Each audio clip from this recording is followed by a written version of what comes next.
That's how we float to the top. I'm on a wave and it never gon' stop. I hit a 3, now we running the clock. 24 seconds, I still block your shot. I'm making this an eternal spot. Permanent stain in the flow, ink blot. Don't step to me when I get too hot. I'ma end your life and it's all you got. We on the top and we ain't gonna fall. It's an obsession, a habit you call. We hitting automatic, never stall. Only got one tactic, do it all. I'm from the bottom, I hate what I saw. I couldn't walk, so I learned how to crawl. They wanna talk when you're back to the wall. So I say let 'em, I ain't moving small. Woo. Homemade flow, I'm a PVC. There ain't one player out doing just like me. Heart rate froze, check the EKG. I hate wasting time, no eventually. Routine work when nobody see, but I ain't feel the stress, I know it's meant to be. 30 beats, I'm on a killing spree. I made every song in my discography. Yeah, that's every cent, every dollar. I ain't tryna listen to a broke scholar. Making moves to make the money taller. To the cash topping on the Eiffel Tower. Labels calling, I won't wear their collar. With my own drive, I can take it farther. Do it myself, don't ever bother. Been self-made now, shout out to my father. We on the top and we ain't gonna fall. It's an obsession, a habit you call. We hitting automatic, never stall. Only got one tactic, do it all. I'm from the bottom, I hate what I saw. I couldn't walk, so I learned how to crawl. They wanna talk when you're back to the wall. So I say let 'em, I ain't moving small. Woo.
myself in prison, got you finished, yeah. I had a minute, yeah. Ain't at the limit, no. I'm back to winning, I'm back to business, I'm back to finish, yeah. I'm back to winning.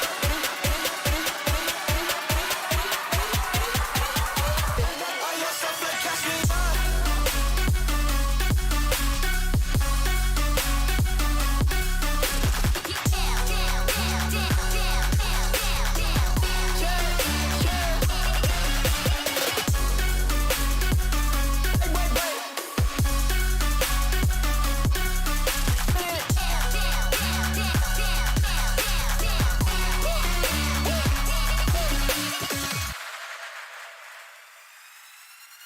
I don't got who's asking.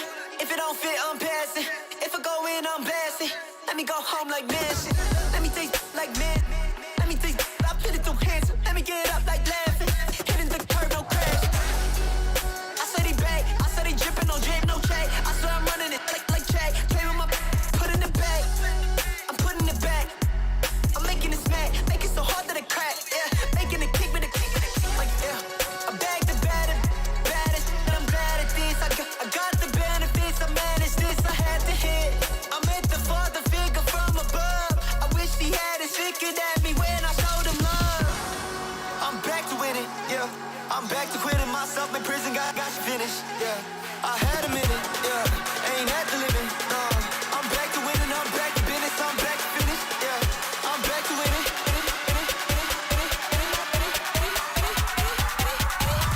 Oh, your stuff like catch me up.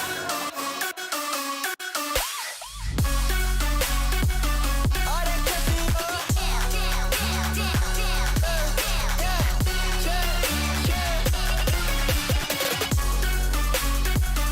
Hey, wait.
My heart, don't wanna feel your touch like ice, tracing all my scars.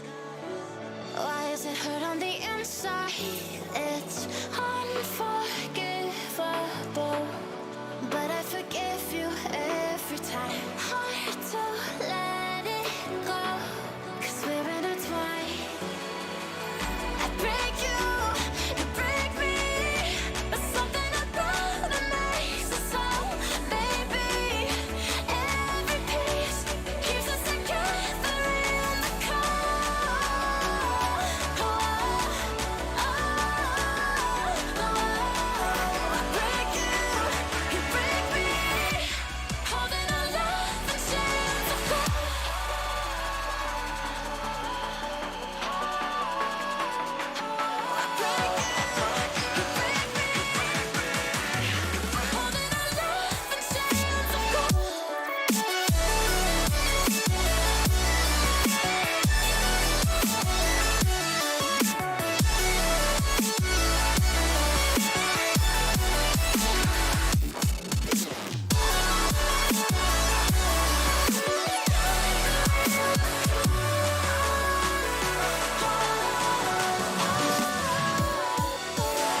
Frozen in my dream, I can't escape the thoughts of you. If I try to leave, when I'm with you I can't move. It's unforgivable, but I forgive you every time.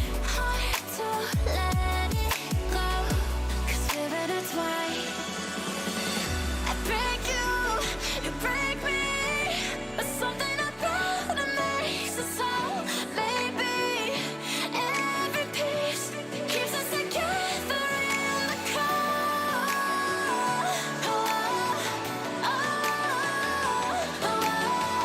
I break you, you break me, holding our love in chains of gold.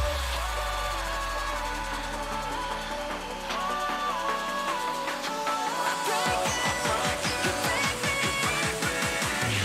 holding our love in chains of gold.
Everything about you.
Baby, I just wanna be alone. I don't need your company, stop blowing up my phone. Hey, you don't get the things that I've been through, and I don't have the time to lay it all in front of you. And you think that you wanna save me. You don't know it, baby, why you do this? I got this under control. You think you do, but you really don't know that I don't need a savior. You can't be my savior. I'll save myself. I'll save myself. No, I don't need a savior. You can't be my savior. I'll save myself. I'll save myself.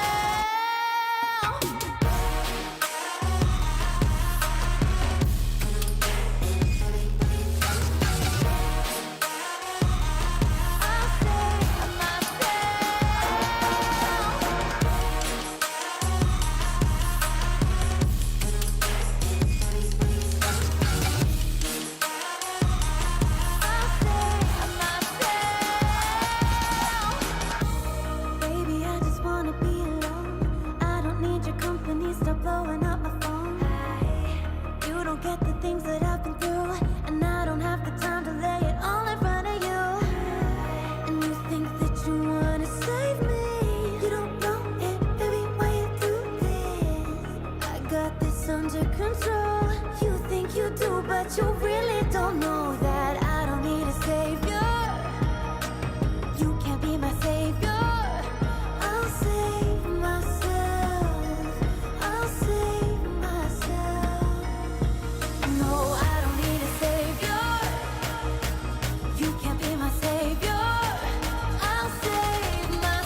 'cause we're children of the sun.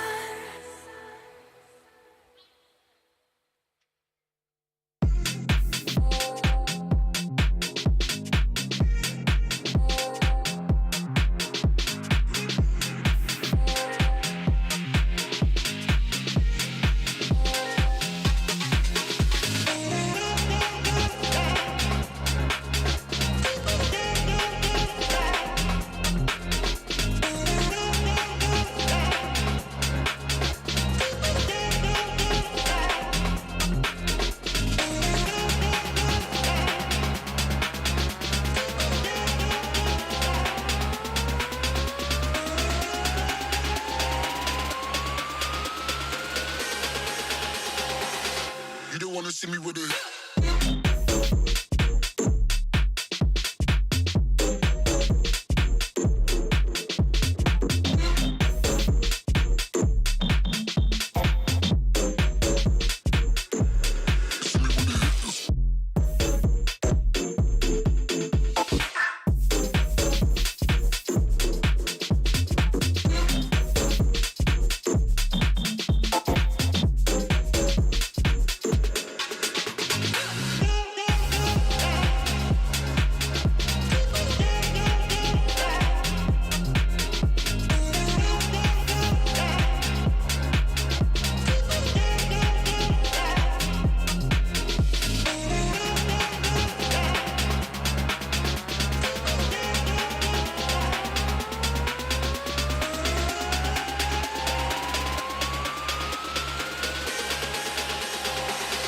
You don't wanna see me with it.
I stand back and I watch you explore imperfect visions like I've been here before.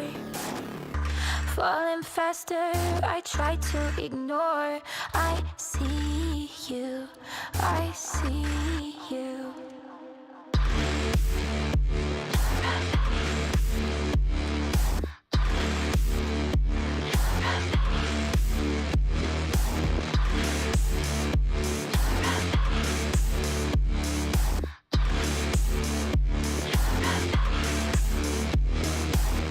I'll let you drag me to hell if you hold my hand. Tell me this is real and it will never end.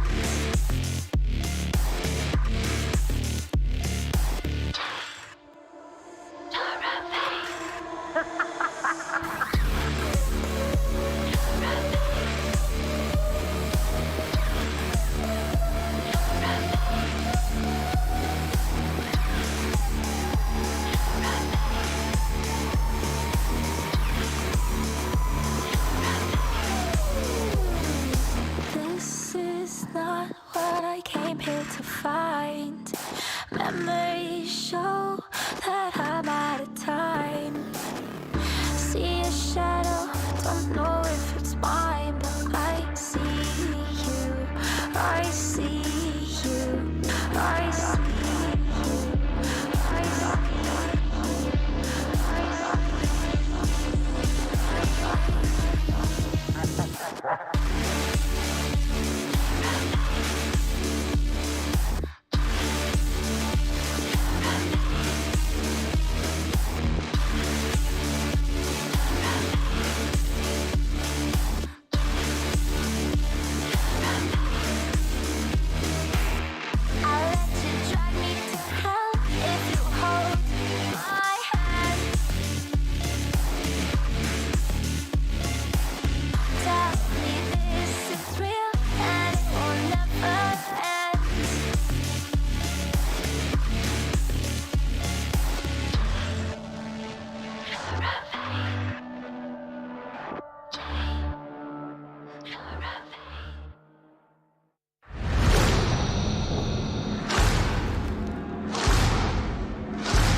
During the first 2 days of the fall major, we've witnessed brilliance, resilience, and perseverance.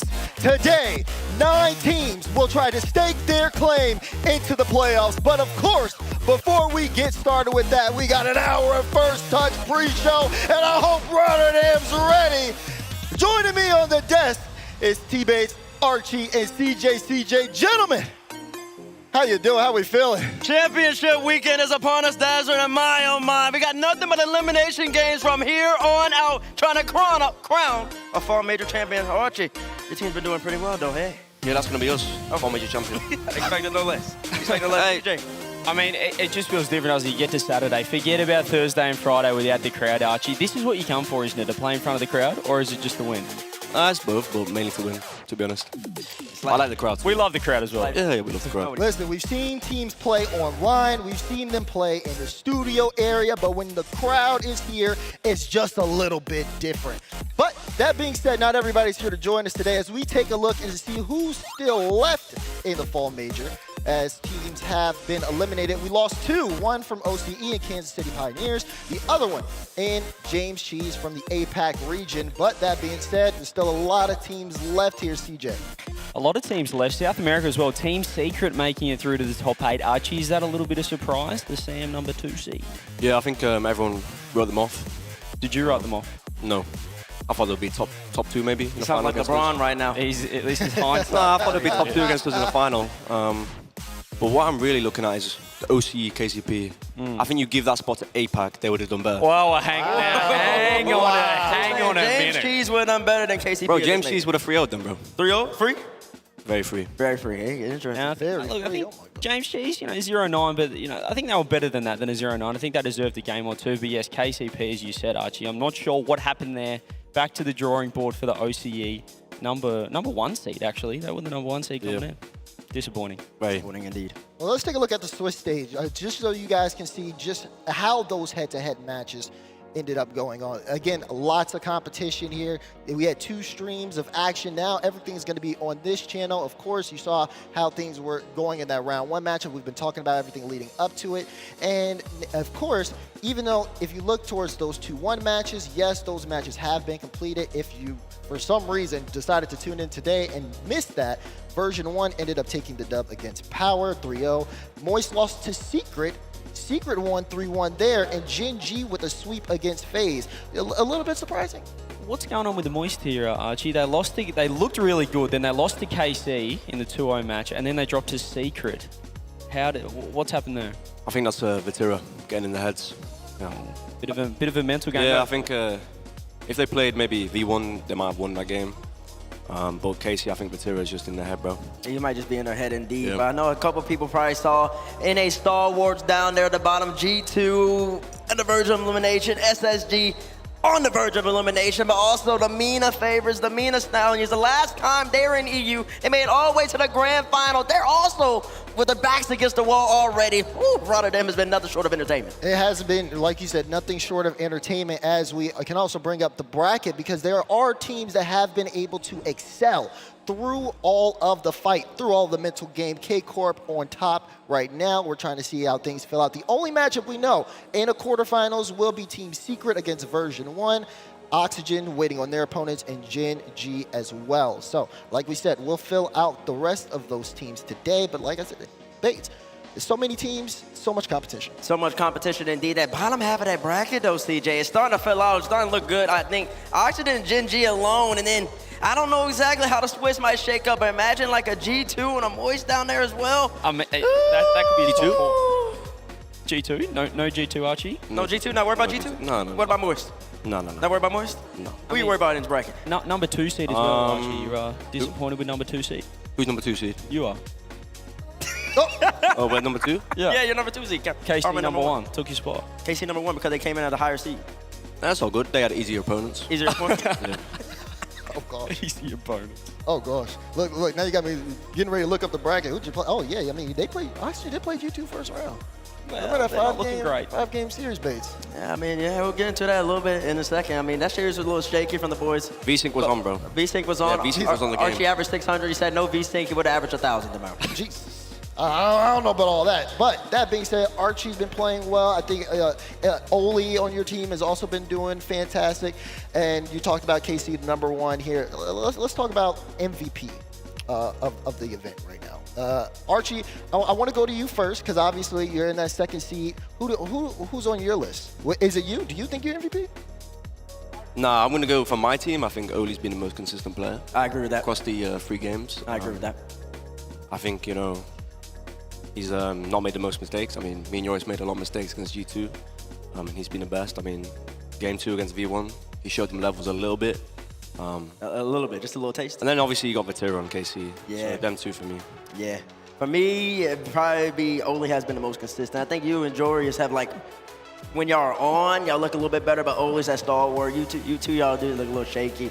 Vati is the clear MVP so far. I think that's no question about it. It's like Prime Justin. What was that about that? Who's the MVP? I think this guy right here, he's been a little bit humble there, given his. He's in the combo, but he's not better than Vati right now. He's probably not better than Vati. Like KC have just been too dominant, I think. And Oxygen, I think he had a bit of a rough one, but VSync was on. So if we forgive that first series with VSync, that was VSync. No, MVP doesn't care about whether VSync's on or not. It's whether you performed on the pitch. And Vatira right now is Prime Justin levels. There's levels to this. Levels to this. Archie about right here. Oli's about right there. And Vatira's right here. So what does it that has Vatira that high over Oli? Because he's controlling the whole entire game. I actually tweeted at him yesterday, and then he responded saying that his teammates have been actually performing much better than people are giving him credit to. And I think he has a point in that. Exotic, Itachi, they're like solid players and not necessarily flashy. But Vatira, man, he's controlling the pace, he's controlling the flow of the game. And every single thing that happens, CJ, is all Vati. Archie, is he the most complete player in the world right now? It feels like offensively and defensively. Other than Kami, I'd say so, but Kami's definitely the most complete player.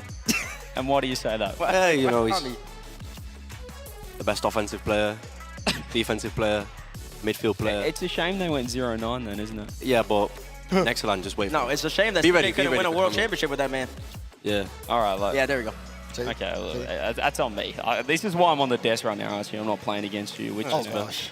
I think we know how that one would go, CJ. He did flog me in Sweden. Yeah, it was a bit easy. It was easy. Yeah, thanks for the top 8.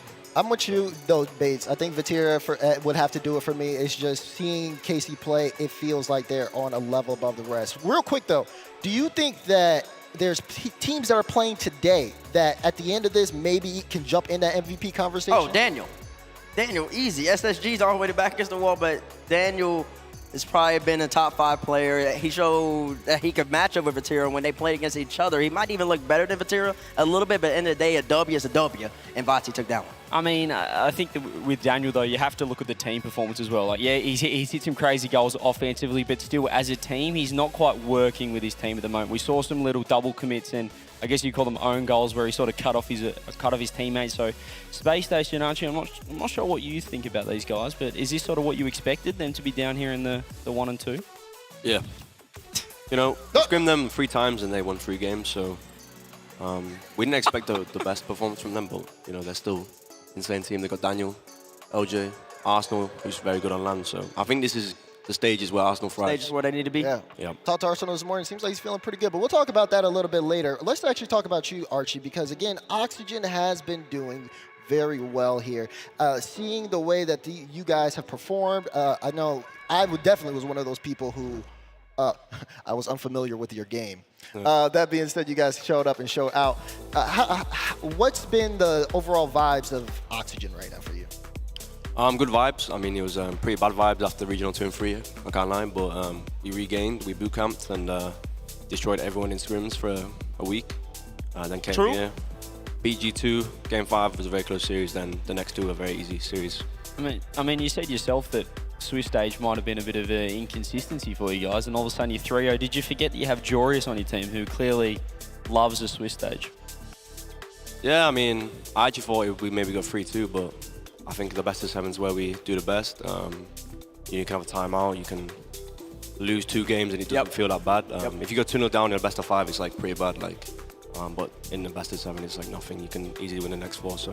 And your defense as well. I mean, you spoke about that was the thing you guys need to work on. It feels like you guys haven't really played any defense because you haven't had to. Is that Have you worked on your defense, or have just gone full offense for this tournament? He's basically saying you can't play defense. Well, if you saw against G2, we couldn't defend.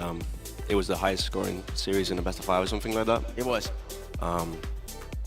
But then I think we only conceded 4 goals in the next 6 games. Yeah. Yeah, the defense is Genji pretty in good. the V1. Well, you're saying that Genji didn't play no offense the whole entire time. Well, I'm just saying that they didn't play any the same thing. They didn't play any If defense. they don't attack, bro, we can't defend. So. Hey, best defense of the great offense. That's what I'm thinking. Yep.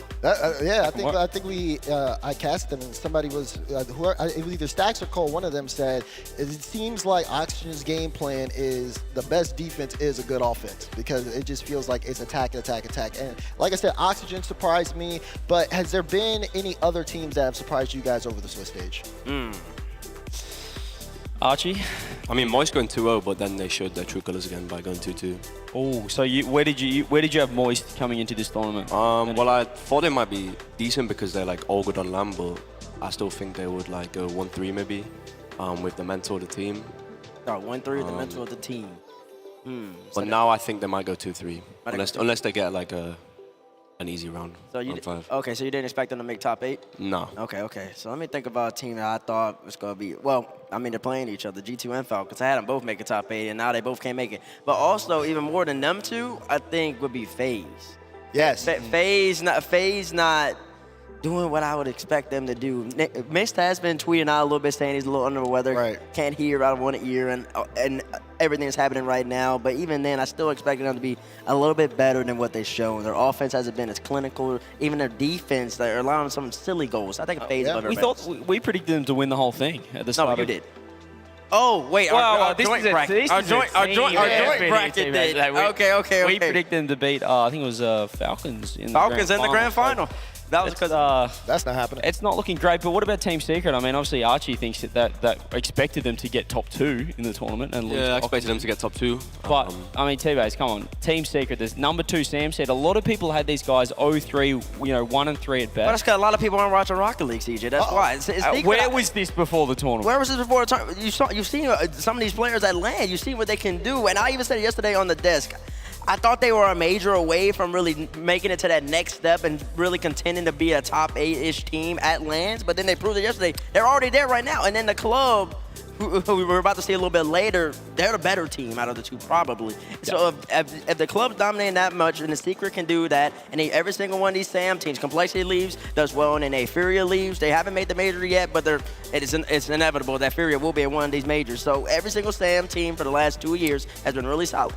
I mean, yeah, I don't know. It's just that Team Secret seem to be coming out. OCM waiting for these guys to come up. But I think that it really comes down to matchups. You know, Team Secret, as you said, they probably had a good matchup against Moist because Moist were coming off the back of that KC loss.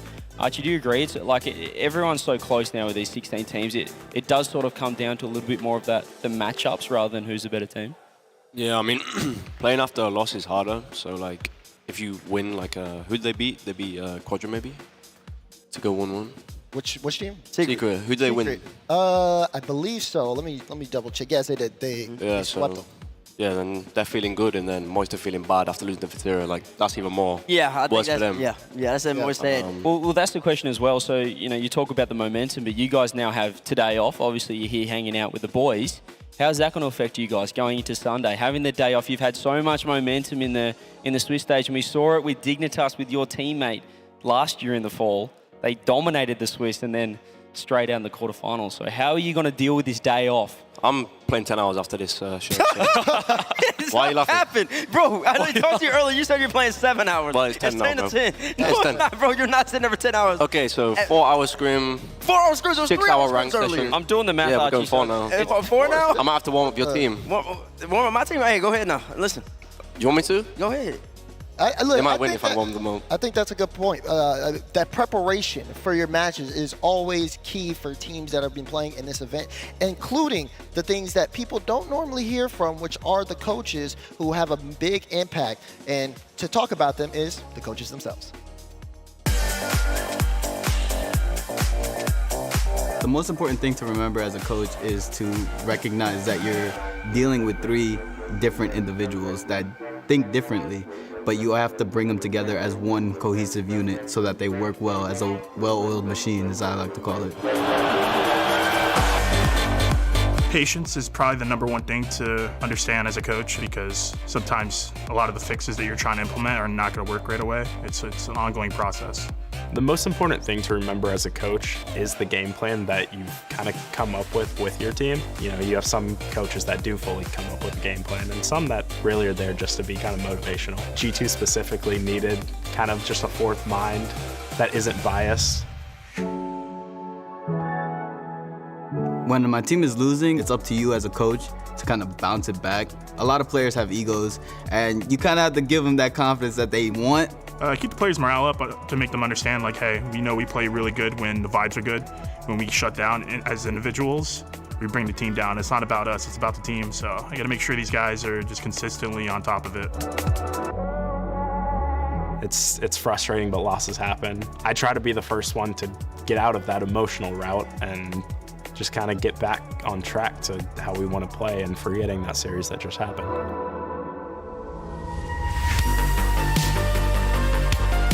It is better to have different personalities on the team because everyone brings their own different perspective in the game because everybody has different play styles. If you can't bring up different ideas and combat each other on what's the correct way to do it, then you'll never grow. I could describe my players in like 3 words. Quiet, quiet, and more quiet. I feel like a father sometimes because I feel like I have to babysit, especially little Dan. I escort him everywhere. I'm like his bodyguard, so it's a fun environment. I do feel like a big brother. I almost feel like a dad sometimes. Reed had a little bit of a cold in Berlin, so I had to kind of nurse him back with just getting a bunch of medicine and stuff. I would 100% call myself a big brother to all of them. I'm trying to teach them what they need to do inside the game, but also like morals that they need to have outside of the game so that they can develop and grow as a man as well. I just love them. I love my boys. That's so lovely to see. Like all the coaches, how much they care about their players and stuff. Even we talk. World is normally up here, not today. He's got to lock in. He's got to coach his boys on FaZe. He was talking about teaching them how to grow, which is kind of funny because he's kind of short. But besides that, he has been very impactful on the field himself. What are you guys' thoughts? I mean, Archie, you talk to me about coach impact. It's like very good. They can like reset you after a loss. It like happened bad in Sweden. We lost to Complexity, I think, a bad series, and we also lost to Dig. Before I played CJ, actually, my coach reset my mental, got me back on like the right track, and we 3-0'd CJ. So there we go. We don't need coaches then. That's what we need. If we don't have coaches, then we might have won that series. No, look, from that piece we just saw there, it just shows how important they are, and it's more than just rotate back post, which Corelli doesn't like. It's not just positional stuff. It's nearly like people management as well, like helping them grow as Roldy said, helping them grow as individuals because especially for FaZe Clan teammates, they are quite a quiet bunch. They need a little bit of juice, bit of pump up. Yeah, and they do need a little bit of pump up. They're a little quiet, as Roldy tried to articulate. Very funny. He's not. But but even in that, I'm coming right back to you two. I'm not gonna let us go away. One, you got a good coach right now, I believe, who's been helping you go. Mr. Billy. Yep. And then, but we're gonna start with you, the old man here, because you've been in Rocket League for about 6-7 years now, as long as the game's been around. So you've had how many coaches?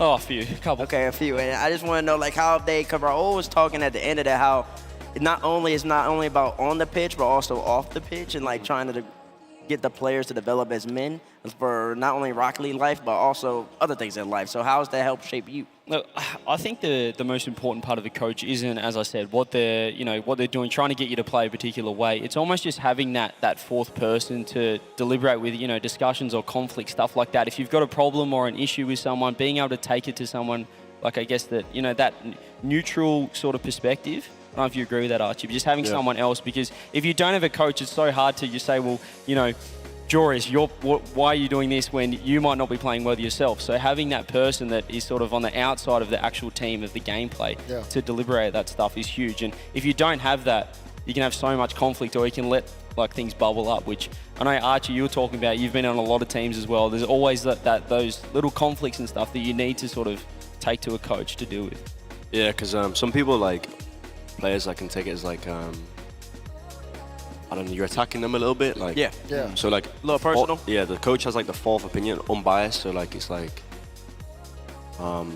they can tell you what to do with my player. Like, if a player tells you what to do, it's like a little bit worse in my opinion, but it depends like on the team environment. Like, my team has a thing where we can say anything to each other and like it doesn't affect us because I feel like that's the optimal way to play and to win as a team. Yeah, I enjoy what we heard from all those coaches as well. It's also so interesting too. They're all former players. They've all played in the league. They've all been through it, so they can really relate to their teams and on a more personal level because they understand the things that they go through. Speaking of which, one coach is going to really have to step up because G2 has not been looking so well at the moment. They are sitting 1-2 here in the Swiss stage. They got a tough matchup ahead of them as we take a look at some of the G2 highlights. FaZe, what's going on?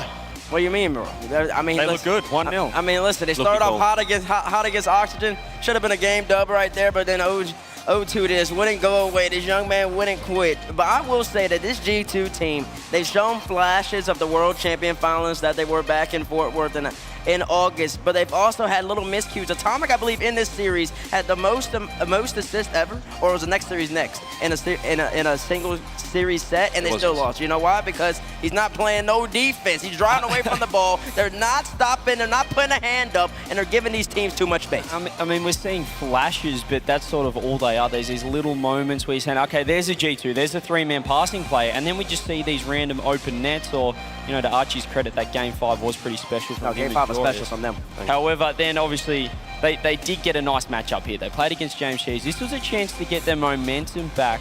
But Archie, I'm not sure if you watched this series. It's still, although it was a sweep, James Cheese still took it up to them. Yeah, it didn't look convincing at all.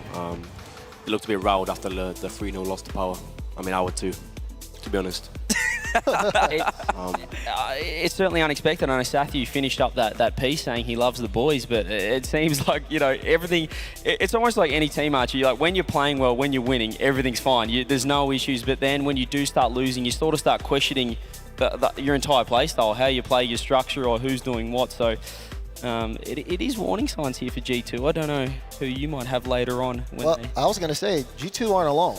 Because, again, that matchup that they have against Falcons, and we're going to take a look at some Falcons highlights too, you have to think these two teams, almost, like not even a year ago, like championship quality teams here. And the Falcons right now, I mean, it seems like their wings are clipped, CJ. You could say that. They lost to Gen G, though, and it feels like Gen G are back with that 3-0 over FaZe as well. So I don't think they're playing maybe as bad as the scoreline suggests here, sitting in the 1-2 matchup. However, you have to think about the crowd as well. I know, Archie, you're looking forward to playing in front of them. Falcons would have to have the home court advantage here against G2. Maybe. I think so. I think in London, everyone was rooting for Falcons, even over Moist, to be honest. Like, but that was more of like an underdog. You think they're rooting for him over Moist? No chance, no shot. Not in London. Not in London. I heard Falcons. I've never heard a more biased crowd ever. Falcons only in the final. Falcons did have a strong crowd, but G2 as well on EU lands, seem to, well, they don't have the crowd support that they do in North America, but also they don't really perform as well in the EU lands. I mean, they haven't performed as well in EU lands, but speaking of the Falcons, as we just looked at them, I think their issue is a little bit different in G2s. I think people started to figure out the way Falcons play, especially on LAN. And they're also not playing the same way they play online in MENA. I think they're respecting teams here a little bit more than they do in MENA, and I think that's why they're really making the game very simple. It's air dribble, low 50, rinse and repeat. It's like your turn, my turn, your turn, my turn. It's not the flash. It's not the creativity you like see Ahmed out of TRK. I think they need the crowd. I think the crowd's going to get them going. These guys sort of struggle to get hyped, especially in the without the crowd here in the first 2 days. And usually you only hear Ahmed as the guy that's yelling, get him up and about. But we saw in London those guys made top 2, got second. They were playing up to the crowd, the emotions, the adrenaline. So I think now coming here today with the crowd first time, they'll step up. Yeah, we're talking about the crowd a lot. I got to do a pulse check real quick. Rotterdam, are you guys in here? No. They're coming in. They slept in. They're getting Wait, in. was that? There was a little noise back behind my ears. I'm waiting for Carmine to play. Then I know the drums was going to go boom, boom, boom, boom, boom. You know what I'm saying? So, yeah, I mean, going back to the matchups here, right? Obviously, you got G2 Falcons. We're not going to talk about SSG Club because that's going to be the first one of the day. I'll wait for that for you to get your guys' opinion. But also, like I said, G2 Falcons, Quadrant, and Liquid in that 1-2 as well. Archie, I gotta get your predictions on that one. Well, I think it's gonna be a 50-50 series, like two friend groups playing against each other, to be fair, so that could play a factor. I think EXO is going to have a masterclass, but they will still lose. Pixo. Oh. So he's gonna become Peakso like CJ said. Yeah, They're out. He's got a master class. Masterclass. So you're saying the Cannon's not gonna perform? The Cannon will perform, but so EXO will be. It's on. So even Peak Quadrant is not going to be able to beat a Liquid. Is that what you're saying? No. I mean, Liquid, they got the Giant. They got Oski. And his brother, the bodyguard. Yeah, the bodyguard. that team has definitely shown some good signs of life here. And what did you have for G2 Falcons? Falcons. Falcons? Why? G2 didn't look great in the second two. Against us, they were actually the best team we played. But then after that, they looked a bit worse. A little bit worse? Yeah. Oh, okay. I mean, they were coming off a loss against Power. I think they're taking a day off. It might be a little different. Sure. I mean, it is a mental with the battle luck. That's what we talk about with the coaches. Right now, all the teams seem so close in skill right now that it is sort of that mental edge, or, as we said, if you get a warm-up and have a good run, get some momentum, that could be the difference. Okay, so he picked Liquid, Falcons. and then Falcons. Okay, it's respectable, though. I think today's going to be really interesting. It's interesting picks. And he didn't say that anybody's going to get blown out, which is actually good. Yeah. I was a little surprised. I thought you might say easy 3-0 clear. Not against, if against us, maybe, but not against us today. Oh gosh. Well, championship weekend is about to get started here soon. I mean, you can see the timer there on the top left. Of course, I do, again, want to take a look at our contenders here, the teams that are still remaining, because I gotta get the thoughts here. Because it's becoming to be that moment. Sunday, tomorrow, it's going to be the entire playoff bracket going to be played out. But out of the teams we've got here right now for this contender screen, CJ, which one you got winning it all right now? Well, favourites for the tournament have to be KC, I think, with the crowd as well coming in. Favourites, I'm not saying they're going to win. I think they're going to be the favourites. Oxygen. What? Oh, okay. Oh, I had to make sure you weren't contradicting yourself real fast. Okay, they're the favorites. So that's not the team. They're okay, the favourites. Okay, who do you think's going to win then? Who am I predicting to win? You don't have to if you don't want to. I'm going to go... look, we had FaZe earlier on, so we have to stick with FaZe, don't we? Can we change it now? No, we're sticking with we have to stick with FaZe. I mean, I'm not going to ask the Oxygen guy. He's going to say him. So. Yeah, exactly. That just leaves me. And right now, the blue wall's looking tall. Hold on.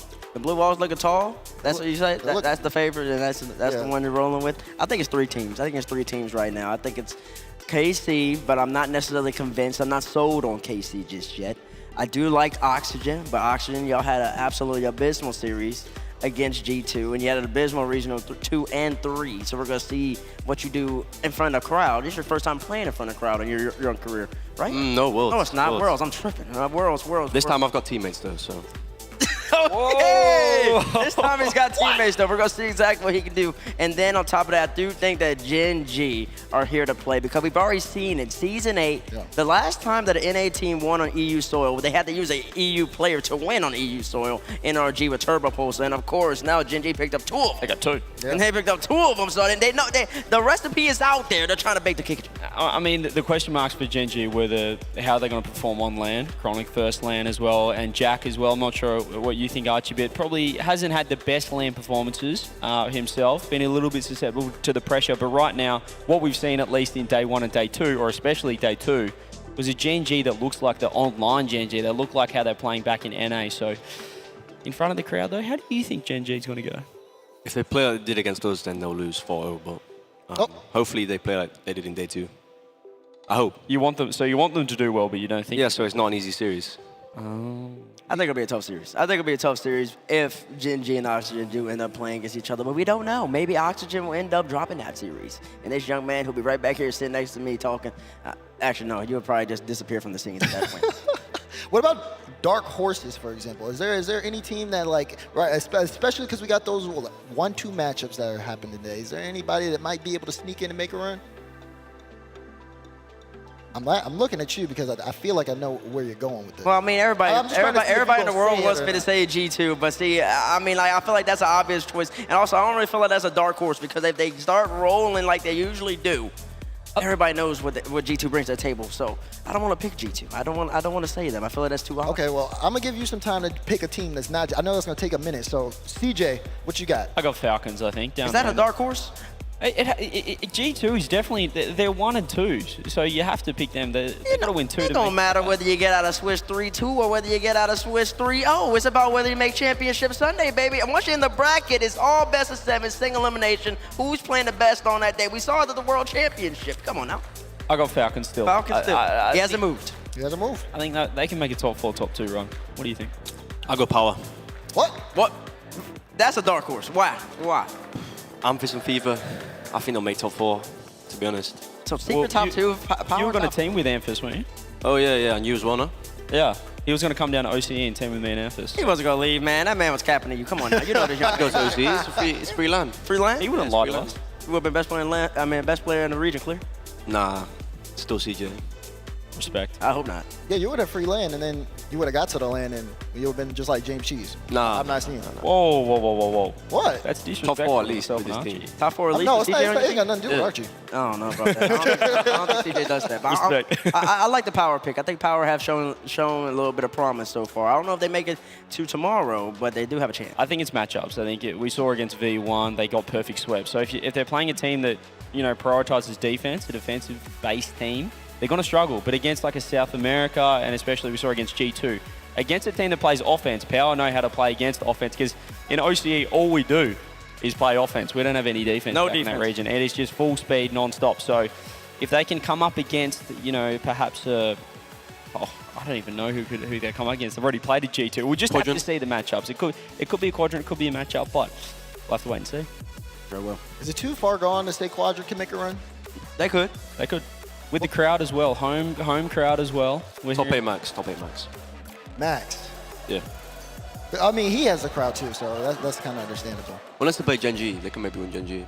Dang, no respect for Gen G from Archie. No, I have respect for Gen G, but like, it's either Carmine, Buzz, or Gen G. Okay. Interesting. Let's take a look at the bracket here as we are getting ready to say goodbye to Archie. But Archie, before you go, I want to ask you see that semifinal spot blank. Is there anybody who are you expecting to see up there? Or does it even matter? It doesn't matter, anyone. I don't mind. I'll take BDS if they want to come into the tournament. All right. It doesn't matter anybody, eh? Well, all right. Well, Archie, I appreciate it. Thank you so much for your time. As we look here, playoff bracket still not finished yet. Still chances for teams to make a run. As, my goodness, today is going to be a exciting day as we get ready to finish off the Swiss stage. And some teams are going to rise up, some will fall out. But we hit on it a little bit, Bates. In North America, they've got some work to do.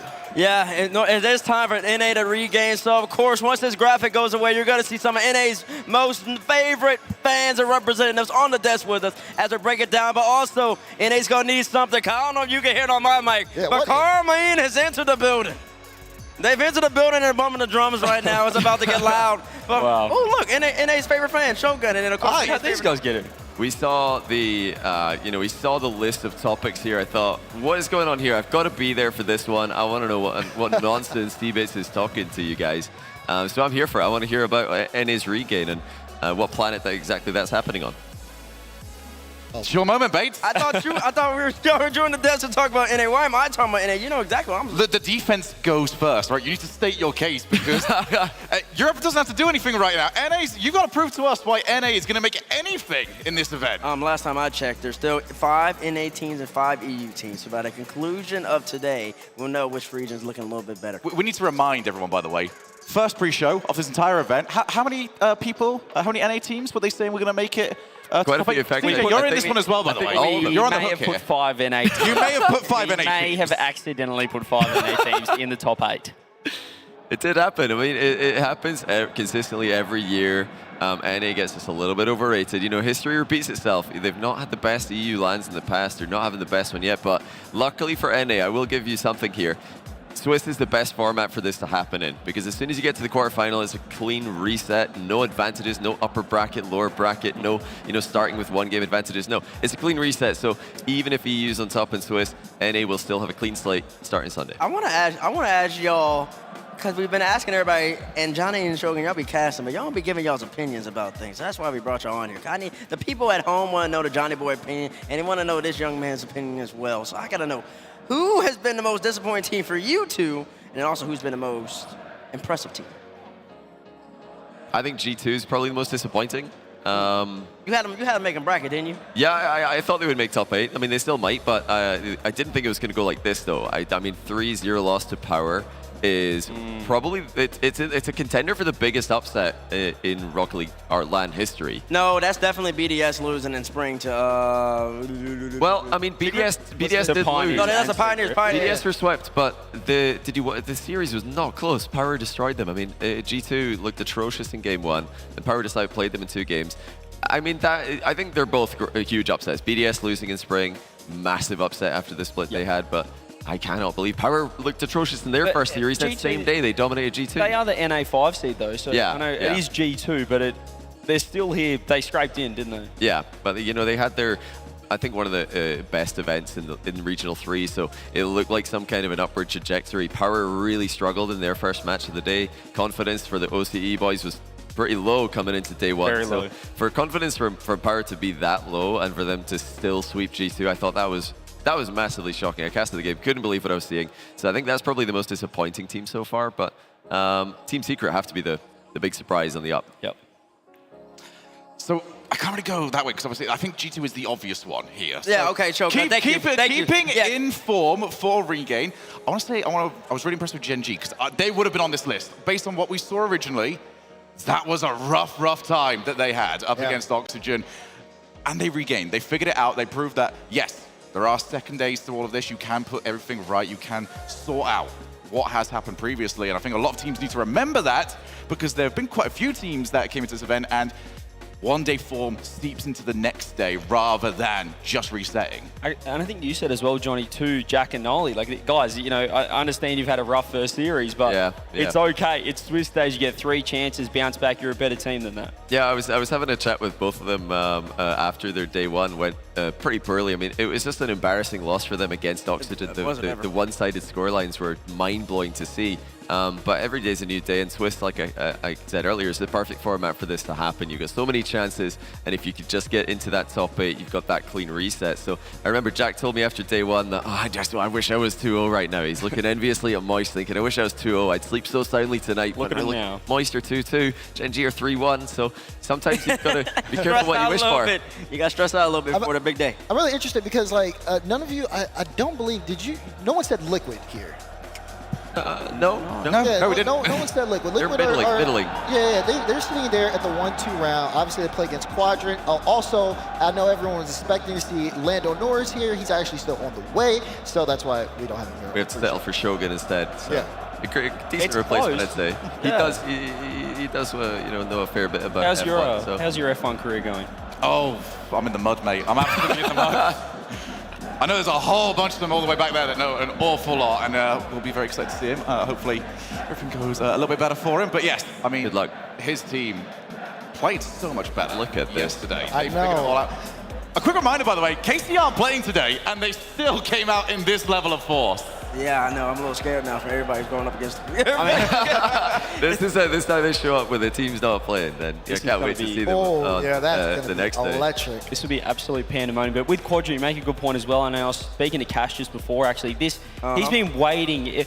Firstly, he's missed out on lands by this much about 10 times. Finally, he gets here, and finally he's in front of a crowd. He was there in Season 5 at Landon to watch, and he said he is not going to waste this opportunity. He's going to soak up the crowd and make the most of it. So Quadrant, they could be that team that elevates in front of the crowd. I think, Cash does seem like that kind of player to me. He's been phenomenal. I mean, Quadrant have struggled, but Cash, right from the very first series, he was impressive, and I think he's got the personality to actually gain energy from the crowd making all this noise. And I mean, if you score banger goals, I think this is one thing that we can expect even from fans of a particular team who are showing up in mass of the venue right now. What is going on? If Cash scores a double reset, I feel like this place is going to erupt. The non-KC teams are just going to hope that this crowd is away from that. Oh, wait, no, of course they've got a team like Atto, so they've got the Carmine Corps back in because Atto speaks French. He speaks French. I'm not even joking. I think it's that simple. Oh, big mistake, Philip, for showing up. Well, with you just let everybody know, because I don't think they all knew that. Nah, they will. Oh, yeah. They're a close community. I promise you, they all know that. They will know that. They'll be supporting all of the French-speaking players. I got to ask the Mina Man himself, though. What's going on with Falcons, man? Well, they've been a bit flat, but I think it's nerves. I'll put it down to nerves so far. That game 5 against SSG goes the other way. I think that would give them confidence going forwards, but they just haven't had a big win yet. They were able to beat James Cheese, but they expected to beat James Cheese, and they didn't dominate them. So I think that win, despite it being 3-0, didn't give them any confidence either. So they need a big win before they can get the wind in their sails, get the wind under their wings, and start to play the Rock League we know they can. I mean, they've been talked about. So have G2, by the way. That's 2 of the best teams in practice and scrims, but scrims have not translated to the main stage for many teams. Do you think the crowd's going to help Falcons? I know they said they need something to get them pumped up, because Ahmad's sort of the only hype man, but they do perform in front of a crowd. Against G2, I think they will. I think they're going to get a lot of love. Last time that they were in Europe for the London Major, they got a ton of love, even against the European favourites Moist. So I think, yeah, Falcons, they've got the opportunity here. It's a good draw for them. It's strange to say, but in the 1-2 round, G2 being a good draw, that's the world we live in. Yeah, and I really want to see, again, like that matchup when we get there is going to be very intense. Another team that we actually haven't really spoken too much about is version 1 here, and which they always slip under the radar, Shogun. You know what? I think it's for entirely different reasons this time around. Yes, previously, I think that they did slip under the radar. We came into this one, we actually expected them to do this well. I think we all saw them do the 2-0 on the very first day. Yep, yeah, that was actually kind of predictable because they always do this. This is the quintessential LAN team. NA might struggle on the opening few days, but version 1 never struggle. They are always there. Yeah, they're just popping off. I mean, it's so consistent. 6-0 in day 1s across all majors. Yeah, that's absolutely incredible how they're pulling that off. They just keep doing it. But the big thing for me is, can they do it tomorrow? Can they do it tomorrow? I mean, the level goes up tomorrow. And they're going to have to go up against Carmine. They're going to have to go up. What speed were V1 again? They play Secret. They play Secret tomorrow. Oh, it's confirmed already. It's already confirmed. They play Secret tomorrow. So that's a fantastic. I mean, that's a winnable series. That's such an interesting one. Secret actually, you know, South America's so known for their offense, so known for their aggression, but Secret didn't really play that way against Moist in their last round. They were just all about defense. They were surviving. It's going to be bizarre to see that match up against V1, who do kind of the same thing. Oh, it's the same thing. 2 defensive It teams. probably has to favour V1 because you think now Secret's going to play offense. And as you said, that Secret Moist series was Secret counter-attacking pretty much the entire series. So V1, I don't think they're going to let them counter-attack. They're going to have to change it up. I just think, though, whenever you play V1, you're playing offense. That's just like they force it. They're I am very curious about one thing, though, which is when we went to London, the crowd was against Com. The crowd was against V1. I don't know if we come to Rotterdam, if it's still going to be EU crowd versus Com. He's or been if low-key. I don't think it is. He's been low-key. I think that's why. I think he's got a lot more beloved since then. Like, everyone's kind of just accepted. Like, this is what he is. We love it. Yeah. We'll find out. Like, yeah, we will. I believe in that. The V1, the purple people eaters. Ooh, that's the purple people eaters. I think you're gonna have some support. I think Com's mellowed out, but I think even when he starts to get loud, he's just gonna play off the energy of the crowd. I think a lot of people didn't like him in London because they're like, why is he talking so much? But listen, when you're that great, you can chirp a little bit. I believe so. Yeah, you definitely can, and there's gonna be a lot of chirping, of course. But you know, something that is very different. What's different about this fall major is, of course, you know, you know the season format. You play for the prize pool. You play for the points. But we got a little something shine in here with our new trophy.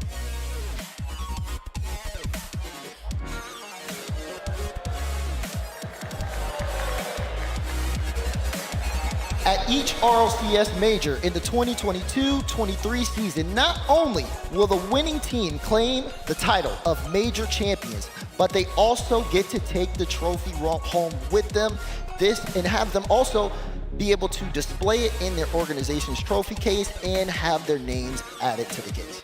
They sure will. And not only do they get this magnificent trophy, but they also get a medal.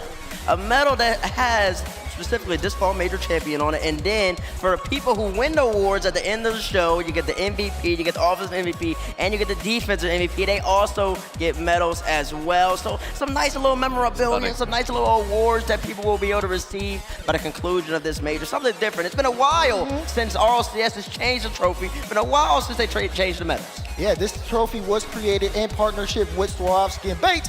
Let's see it. Let's see the shine. Let me open it up. Can I get a zoom in, please? Where's my camera? Where's my camera? You got this one right here. Where's my Really zoom in. Don't drop it.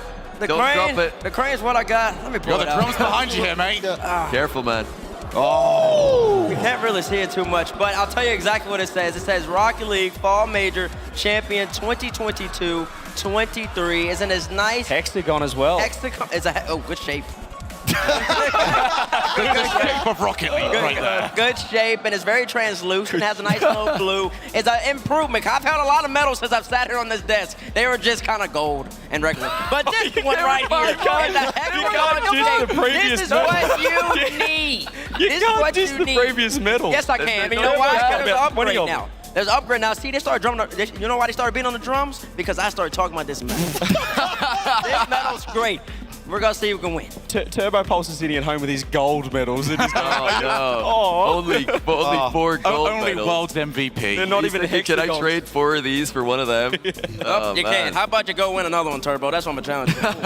I mean, this is super interesting. We've seen the same trophy for years now, and And it always comes back. It always comes back. This one always comes back. That You one, gotta pick it up and then, all right, put it back. yeah. Whoever wins that one, they take the trophy and say, "Toodaloo, this is coming home with me." I want to see them on like the Friday shows. You know, imagine if version 1 get it. I love the version 1 like background during the Friday shows. Imagine that right behind them. We're gonna see some good setups. It's intimidation, isn't it? If you is. have one of those It's a bad boys reminder. behind you. Big flex. Yeah, you can bring it with you.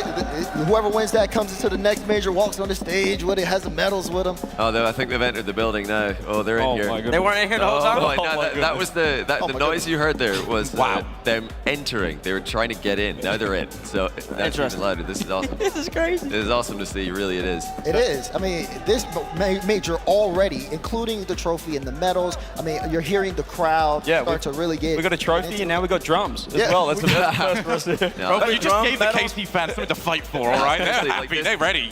I think this is really something that a lot of Rocket League fans should appreciate, though, because Carmen Cork, again, we've got to reiterate, they're not playing today. They're already 3-0. They're playing tomorrow. Yep. But the fans are still out They're here here for a good mass time. to support Rocket League, to support, well, probably the rest of the French Rocket League players or the Belgian Rocket League players, anyone who speaks French. So it's awesome to see. Yeah, we're loving it. Did you notice that he really went out of his way to not mention the English? Yeah, Really, yeah, like anyone a but bit of us. a rivalry. Not the English. Especially today of all Oh, days. good. Good luck to England against France. That's all I gotta say. Gonna need it. Oh yeah, shout out. Yeah, I'm not heading over that way. That's a dangerous zone. You said shout out to who? Never mind. Never mind. I realized where I was. Yeah, it's crazy. Rocket League's such a worldwide game, and you can see that from the desk all the way to the fans here in the crowd. It's been absolutely amazing to see everyone come together to be able to really support all these players, and even some of the people here on the broadcast as well. Like the love and the passion is something phenomenal.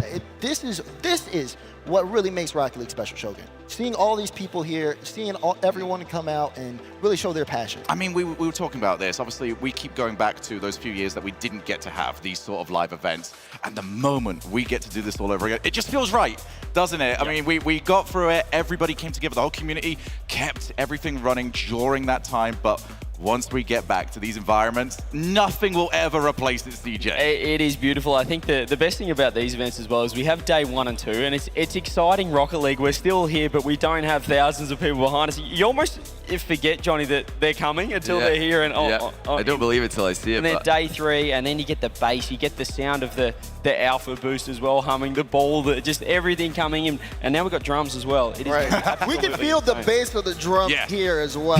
It's getting exciting. Should we test out the noise? Yeah, we will have to. But that being said, guys, we got to take a look at the schedule for today. Matches are almost ready. Of course, we know Liquid will be taking on Quadrant. After that, Falcons will also take on G2 Esports. These will be 2 hype matches. But before we get to that, we got to talk about our first matchup of the day. It's the club reigning from South America going up against Space Station Gaming in NA. Boost. And now I'm at a proper sporting event. I've been waiting for the boost. I'm a They just booed both teams. Good. They need to boo both teams. You know why? Because it's not their team. That's how sports works. Yeah, listen, Bates, I've been telling you, like, you're calling EU crowd, London crowd, EU crowd. I've been saying that a long time. It's not EU. That's just UK. That we're in a different place entirely. The crowd is letting us know how they feel. The players got to go head to head. Let's see how they felt about each other. We're gonna beat the club because we got Daniel, and he's like top 3. So. A gente vai vencer porque a gente é muito mais confiante e muito mais unido que vocês como conjunto. The club's biggest weakness is that they don't have like much experience. I think under pressure, when they hear the crowd, they're gonna collapse. Eu acho que vocês só estão falando que sabem lidar com a pressão, porque na verdade vocês não sabem. People are gonna talk, haters are gonna hate, but when we win, it won't really matter. Nossa maior força é quando a gente está unido e está confiante. Aí daí ninguém de vocês vai conseguir parar nós. Keyword win. Good luck, have fun. It's time for our first matchup of the day. Please welcome Space Station Gaming AD Club.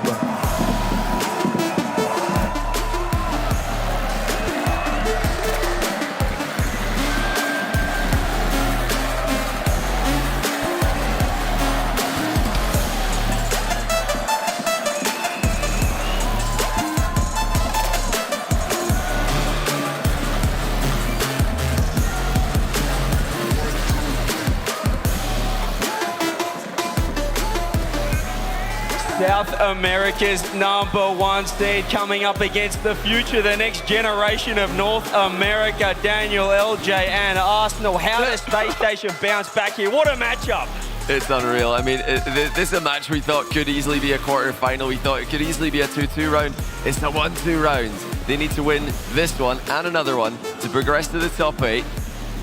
Nice little huddle there for the club to get things started. I think they're the favourites in this one, I'm not going to lie. I'm leaning club over SSG, which I didn't say coming into the event. You've got to know coming into this event as well that the club looked at everything that went for Fury at the World Championships and thought to themselves, that could have been us. We were 1 goal away from that being our story. And these two teams are very demo heavy. They're both going to be going at SSG is #1 in the tournament in demos. You know who's #2? The club. They're very fast-paced club, moving supersonic speed all the time. It'll be interesting to see how these two teams go against each other. But this man right here lost. We saw him at the World Championship. He made a name for himself outside of Sam, over on NA soil, and now he's trying to do it on EU soil. I mean, forget about structure for me. This matchup is going to come down to pure mechanics. This is going to be 1v1s. We're going to see Loss coming up against Daniel. Who's going to be feeling it the most? That's going to be what counts. Yeah, Bam's newest player on the team. They've put him in the middle. They've said, right, you're the captain now. And they're going to try and play off the back of this guy's solid midfield play. Rise called this guy, he said he's like AI. He's a pre-programmed player. He's so consistent. Yep. Very difficult to play against. It really enables Astromic and Lost around him to just do whatever they want to do. And that's terrifying for the other team. Just look this in, man. Just look at it. I mean, this is going to be incredible. I cannot wait to hear the noise in this place when that first goal finally goes in. But this man right here, that will be the linchpin of the club. They need him to step up because it seems to have been individual pop-offs so far for the club. They need to get a couple of players working in tandem. But we know these guys are going to perform in front of the crowd. These guys sent Dignitas home as well at the World Championships. They did eventually fall to their South American brothers, but I think they elevate teammates in front of this sort of crowd. I think they do. I think they really soak it in and they want the moment. It means a lot for them. When RLCS started, Sam wasn't always here. So when they make it all the way to this page, this is what you play for. This is where they want to be. They want to be contending for majors. They want to be contending for world championships. I think they want to make amends for the last time they played in front of this crowd. CJ, actually, I think that's something that you can maybe elaborate on a little bit more because when you bring in the new regions, is that level in your mind that just goes, I need to prove that we belong to be here? I think the fact that Team Secret here have already made it through the 2 seed feels like now that the club, that extra motivation to also get there with them. They're thinking, well, we've been absolutely smacking you guys back in our region. We deserve top 8 as well. But on the other side, teammates, you got Big Dan. You got Big Dan, and I think that's the first time ever that SSG has been booed at a LAN stage. I think it is. The first time ever. That's a little different. Arsenal in the middle. He was a little frustrated after they ended up dropping down to Carmine Corby. Felt like they should have won, and it might have affected their play going forward, but he's been feeling better today. He's been talking, he's been vibing, he wants to win this matchup here. All it takes is to hear a little bit of that noise in the background in your back ear, whether it's for you or whether it's against you, Johnny. I mean, Arsenal's going to feed off that. I really do believe that. It's LJ, this guy on the end, who I think is going to be a bit tested. LAN debut, and he's been playing all right, but I think he does need to step up a little bit. We need to see more confidence from him because Daniel's been doing a lot of heavy lifting. LJ was brought into this team so that Daniel wouldn't have to do that. So if Daniel has a 9.5, 9 out of 10 day, it's going to be fine for SSG. I need to see that from LJ because he's such a mechanically gifted player. If he can show up with confidence, then the club will be in trouble. Yeah, I think Arsenal's been that player though that needs to step up. He's just been a little bit quiet. Yeah. He brings more than, it's not just about how he's playing on the pitch, it's the energy levels. Chrome spoke about it in the coaches VT as well. He said it's more about the energy. It's not, there's no I in team. It's all about the team performance, not how you're feeling. He needs to step up, not just for himself, but for the entire team. And there has been a little bit of a history of that for Arsenal, going all the way back to Season 8, where if things do start to go wrong for him, there's been that little bit of a struggle for him to really put it back onto track afterwards.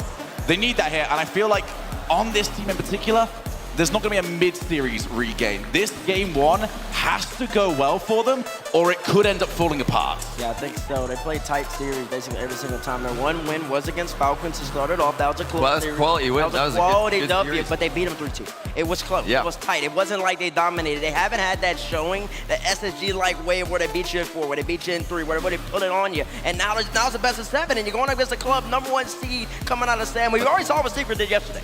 I think if this series was played yesterday as well, Space Station were gone. They were done.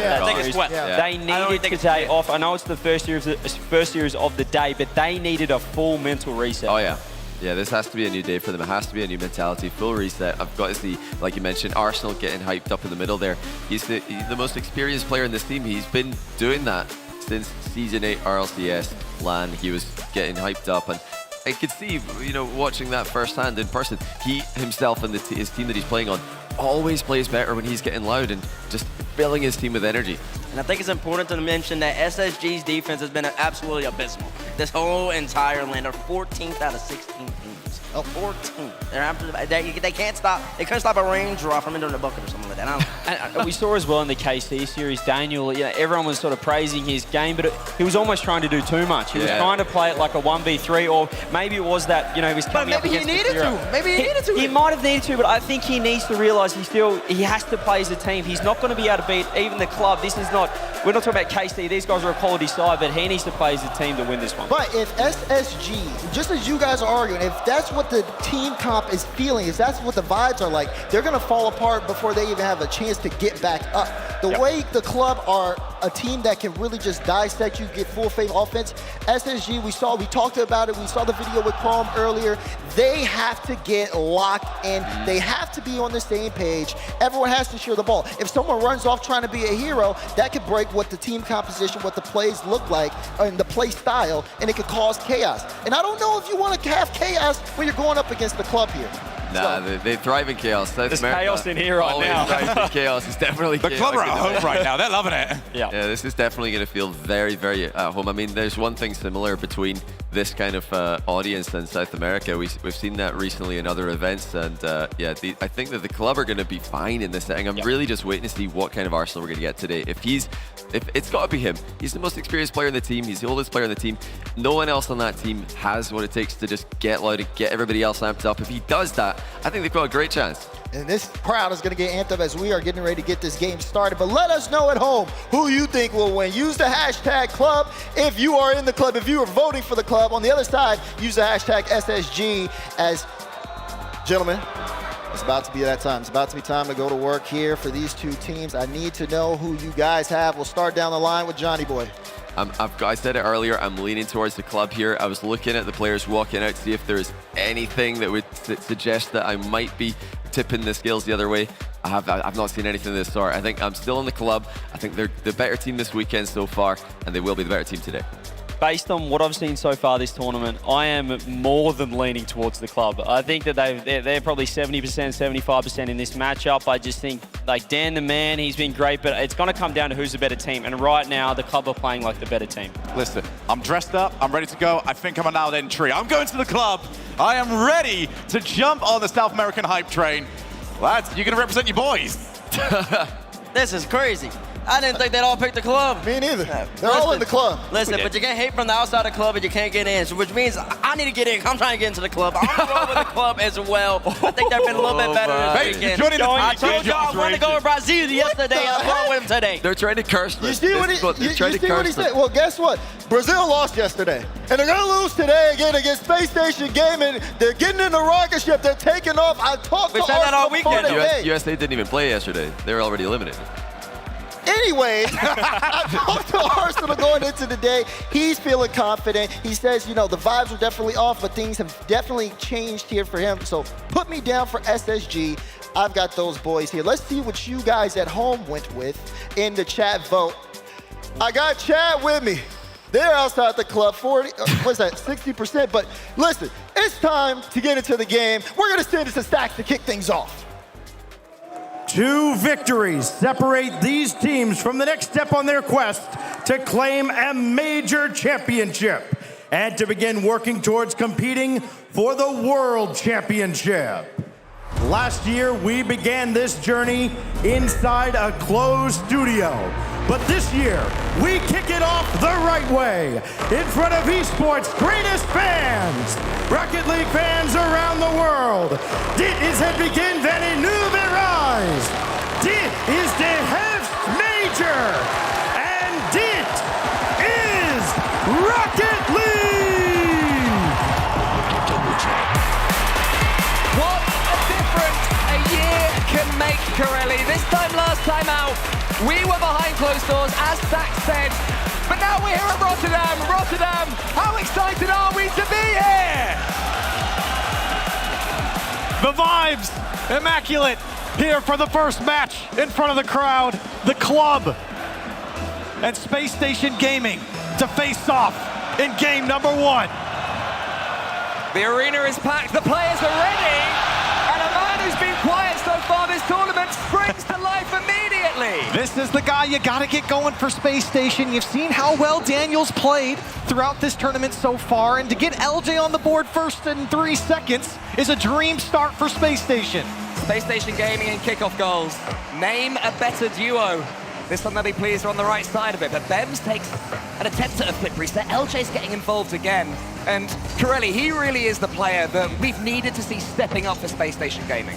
Yeah, absolutely. I mean, the desk talked about what Arsenal needs to do. He's talked about what LJ needs to do. He talked about what Daniel's done here for Space Station. And again, with that 1-0 lead here early, is a great start for them. Again, this matchup we've seen before in the wild card last season. Space Station came out on top in 4-2 fashion. They did indeed, and both these teams were one series away from making it to the top 8. That was at the World Championship, so a victory here in this best of 5 is about par. But obviously both these teams will have more in mind than that. They'll want to go all the way, make it to that grand finals, put their name on the beautiful new trophy that we've got. But you have to begin it here. These teams battling just to stay alive in this Swiss. 1 and 2, you see it at the top of your screen. And it's Space Station Gaming that have started this first game slightly better. The desk talks about how physical these 2 teams can be. But there is one constant for the club, the backbone of the team. Bems backing up Astromic and Lost defensively. You're going to see a lot of Lost, a lot of Astromic throwing themselves downfield. They like to be on top of the ball. Space Station's going to have to respond to that. Well, here comes Astromic trying to get it towards Lost, his compatriots. But Daniel takes it away. Now he's got some control of the ball. He gets the flip reset, of course he does. This man who came pretty much out of nowhere as a 15-year-old and was so pivotal for Space Station Gaming at the Winter Major, where they finished in the top 3. But it's Arsenal, the old boy, and look at the reaction from him. The pop-off from Arsenal, and you need that energy going into this game. And what a start from Space Station here. They get the goal in the first 3 seconds. They've controlled a lot of the pace of the game here so far. They get their second. Plenty of time left on the clock here for the club, but not a good start for them as Space Station starting to take over. 60% of the Twitch chat thought that Space Station Gaming were favorites here. So far they're being proved right, but Bems, he's not just a defender. He's coming forward with a flip reset of his own. LJ comes forward again. Arsenal's been found. LJ's getting all sorts of involved. He fakes that loss almost. So near yet so far. But that land confidence is beginning to shine. Speaking of confidence, Space Station so confident when they score their first goal. An 85% win rate walking into this land when they get the first goal in a game. Sitting now 2-0. Club trying to go against the odds here in game number 1. What I'm sure they'll find most satisfying so far, though, is that number at the top next to the club. The clean sheet that Space Station Gaming are not just hanging on to, they're defending from the front, getting on all the attacks, controlling everything about this game. Daniel's barely been involved as well. You know, the criticism that Space Station have had is that Daniel's had to do too much, but he's the only one who hasn't scored. However, there is a chance. Now for Lost, it was a very fast shot. It didn't go in. And you see good pressure here from the club. Presence in the final third. They need to put more dangerous shots on target. The possession's good, though. Bem's here to clean things up if he can get the challenge over Arsenal. Now Astromic. No boost, but he has a lot of space. Gives it back to Bems. Took too long to get to the touch. And Space Station now on the counter. Arsenal tried to whip that one on target and goes wide. The club actually out-shooting Space Station so far, but the difference is the actual quality of shots that Space Station have had has been so much higher. The club seem in danger every time Space Station come forward, whereas the club, the shots are weak, they're easily saved. There's not too much issue for Space Station to deal with them. 5 shots from the club, 5 saves. Make it 6 shots and 6 saves. Arsenal, there's the demo from Daniel. The net wide open. Arsenal makes it 3 for Space Station. 3 different types of goals for Space Station as well. First off the kickoff, then it was just a grind and play, and then the classic SSG move, a demo, opening up all the space in the world, and Arsenal has the open goal from his own half. Things are really working for SSG right now. This is a fantastic start for Space Station. They came out a little wobbly in their first matchup against Falcons. They came out on top in 5. They lost to K-Corp. They lost to Team Secret. They didn't think they were going to be in this position, but in game 1, they're looking dominant here over the club. You can see why most people were predicting the club to win this one. I mean, if Team Secret, second in South America, can beat Space Station, surely a team that's won every regional, including, lest we forget, going undefeated in games in that second regional in South American Rocket League, they could beat Space Station too, but so far that's not how it's working out. Just struggling to deal with the way Space Station game is played, not able to figure out the fakes. Just about getting that one away again, but it's almost 4. And I like that decision-making there from LJ, not taking that tackle as the last man. They slow down the attack. Astromic, can he put this one away on the right side? But Arsenal there to make the save, and Space Station here to slow things down, take the challenges, take time off the clock. That's 7 saves so far for Space Station, but that was the pick of the bunch. I thought for all the world that one was going to nestle home. But somehow SSG keep it out. A team who've been criticized for their defending. Now the pre-jumps are coming in. Arsenal off the cross. It's another shot, shooting chance. Daniel is almost teeing up his teammate to put that one away. Lost brings it back, but right now it just seems the club, they're hoping to bring something into game 2. Space Station Gaming could pretty much call this first one their own. Can they keep the clean streak though? No, they can't. The club have built some momentum going into the second. And finally breaking through here for the club. They have 8 shots to their name, and Space Station have made 7 saves. This time, finally, putting one on the board, and with 7 seconds left, not a lot of hope here in game 1, but some confidence going into game 2. And that's so important. Both these teams have had disappointing third series in the Swiss. There was the 1-3 against Secret for SSG, but the 1-3 against Power for the club. That was a really poor performance from them. They would have been very disappointed. And so far, they'll be disappointed in this one too. Not the start if you're the club against Space Station. And Space Station's one of those teams where if you give them just a little bit of an inch, they will take a mile. They will run you over in games. And I think a lot of teams here at this major have done a great job of slowing down Space Station. That's why I think they're sitting at this 1-2 mark. And granted, playing K-Corp is definitely not a matchup that you want, but I talked to Chrome before getting into this matchup, and he thinks that all their losses that they've had, they were absolutely winnable for Space Station. They just didn't come out on top. I think as well that Space Station, they were being talked about on the desk, saying that, you know, they have to take game 1 well. They have to be impressive at the start, because if things start to go wrong for this version of SSG, they can tilt out, you know, they can just get in their own heads and go a little bit quiet. So that first game, doubly important for them. Yeah, again, this is a good look for Space Station. We talked about how some of their games have been not the best looks from them. They looked a little shaky. It seemed to be just the Daniel show in a lot of these games. This time you saw Arsenal step up a little bit. You saw LJ getting involved early on. That's important for Space Station. When it's not just the Daniel show, Space Station look a lot better. Well, lost Bems and Astromic, barely got a sniff in that first game. A couple of chances towards the end, and that potentially all-important goal to settle those nerves. Can they take that into Aquadome? Space Station Gaming will be hoping not. Here's Arsenal sending that one high from the off. Look how much time he has in the air, Corelli. He should not be afforded that much space. And the club, I mean, we've seen them all too often throw bodies at the ball. But now backed up here against Space Station. That shot saved by Astromic. Now lost, has a 1v1 against Arsenal. But with no boost, he can't catch up to it. And a great challenge from Arsenal to deny. Daniel's going to be able to send this one away easily. And the flip reset once more. The demo this one comes in from the club. But Daniel, some jukes and hijinks, feeds it through. How did he get away with that? He gets the first flip reset. He gets another and uses it, but doesn't come on out with the touch. And I think the club were just thrown off. tripping over each other's feet right now, the club in defense. The last thing they want to do is keep giving Space Station early goals. They have to respond fast. Astromic tries to get that happening. Bems is coming in, slows down just for a second, perhaps realizing they have to change the pace because Space Station are reading all they're putting out there. But again, the ball falls to an SSG player. Here's LJ, passing around Astromic, still has it for himself. Arsenal's in the center, it could be 2, maybe it should be 2. Daniel might be able to fix that, but it's closed down. SSG looking more likely for the second. Great touch there from Bems to deny Space Station the extended attack. Arsenal's just trying to look for a challenge here in the corner. Space Station rolling here in game 2. The club have been backed up, and as you were mentioning earlier, Cole, it's not something they're used to. They've been dominant this split so far in their own region. The desk clearly believed in them, but right now, Space Station controlling this game. LJ's shot didn't quite go in, but what it did do was drag 2 club defenders away, and they still haven't quite recovered. Lost just guess that second or 2. Astromi's going for LJ, but LJ pre-jumps does brilliantly. He seems to be the player that's waking up for Space Station right now. We mentioned the physical game and how important it is for both these teams, and Space Station right now being the smarter team, dodging those demos, dodging the bumps. And without it, the club looked very lackluster on offense. That change here, Astromic to the backboard. Daniel's just going to send it away. There's never a follow-up from a club player. They must be getting frustrated that all these passes are going to nowhere. There's so much open space in front of them, but they can't put the ball into the place where they want to aim for. Bems into the center. Again, it's Arsenal that it falls to. Lost has at least managed to force a decent challenge into the corner, so Space Station Gaming pinned back, at least for now, in their own half. Bems is coming in.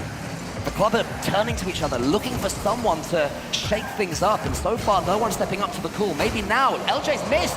Daniel gets it to the side, but manages to keep the ball out. You can see the club trying to constrict this Space Station squad, and they're doing a good job of holding that midfield line. Daniel, this touch getting out in front of him, and Astromic trying to bring it down. The club trying to put something together, but here comes Space Station. Arsenal finding the angle. Bems denies. And still Space Station holding on to their 1-goal lead. Space Station showed consistency in the qualifiers to be here. 3 semi-finals appearances and 3 4-1 losses. So we know that they're capable of making it through Swiss, and it's that reliability that seems to be their best weapon so far.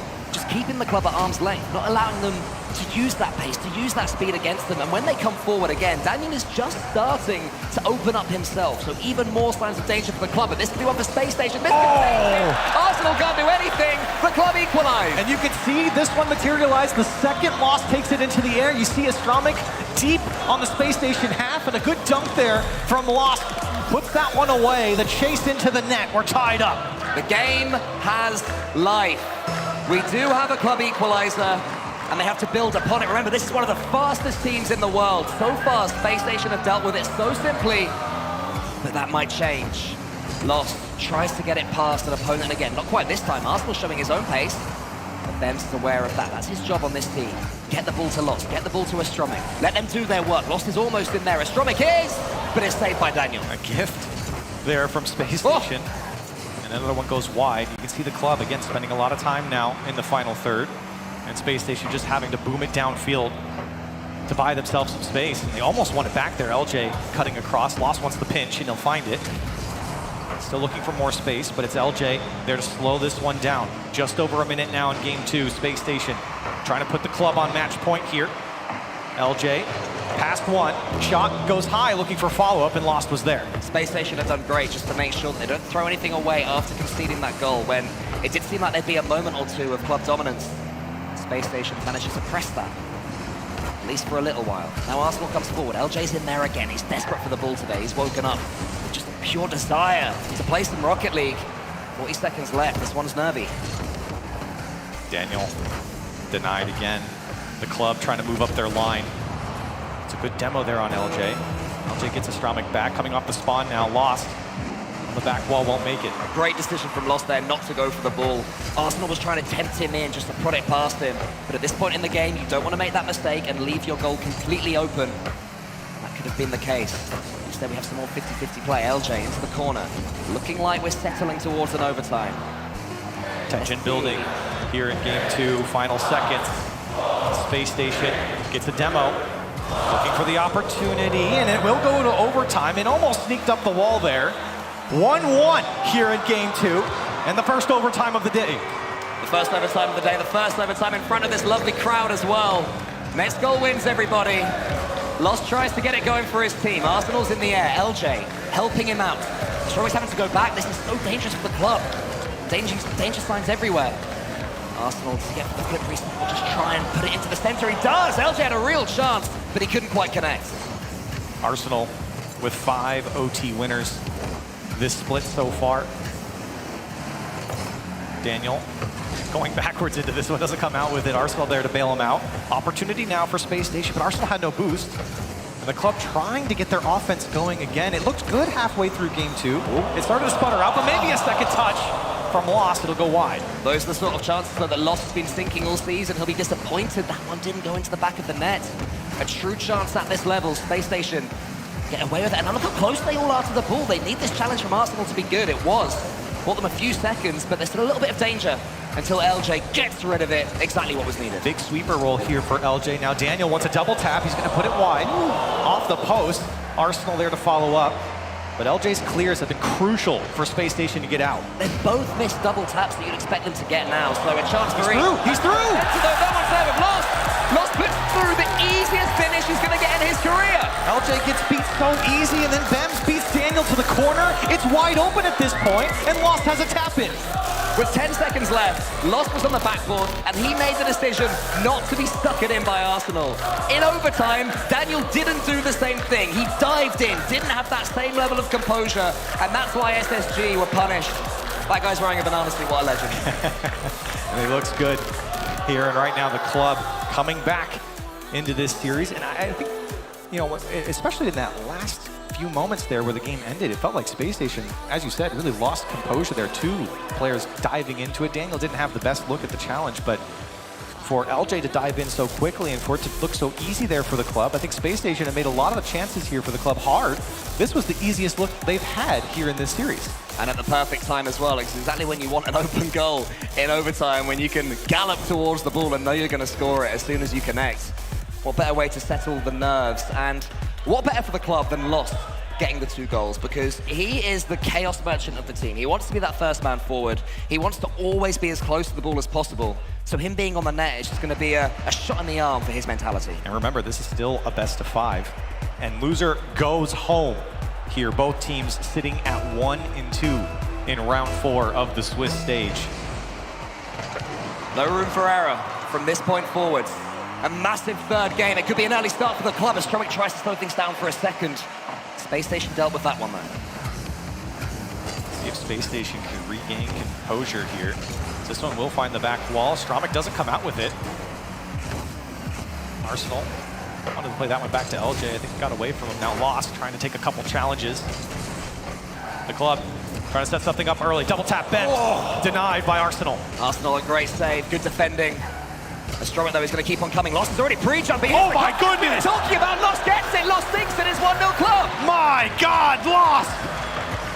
He read the mind of his own teammate. As Stromic, that is beautiful from the club. Isn't it amazing what 1 goal can do, Corelli? You know, you get that overtime, and suddenly the pre-jumps are back. Suddenly you're playing like the team who's gone unbeaten in your region. Huge play from the club. Space Station Gaming looking rattled. They have to stay alive for the next 30 seconds or so. And the best part is about that goal, that's what they've been doing all season in their own region. Setting each other up like that. Reading each other's minds, being on the same plays. Here comes Lost again. It looks like he's going for a bump instead of the ball. No one challenging there from Space Station. And Space Station there to clear it away. Now sitting behind the club, going down first here in game 3. Look how rapid they are now. They're starting to believe the club. Meeting Space Station, beating Space Station, in fact, every single ball Lost, he's the one that it falls to. First man forward as he loves to be. Space Station doing all they can just to send that ball away. They're going to have to do some defending for another couple of minutes or so, it would seem.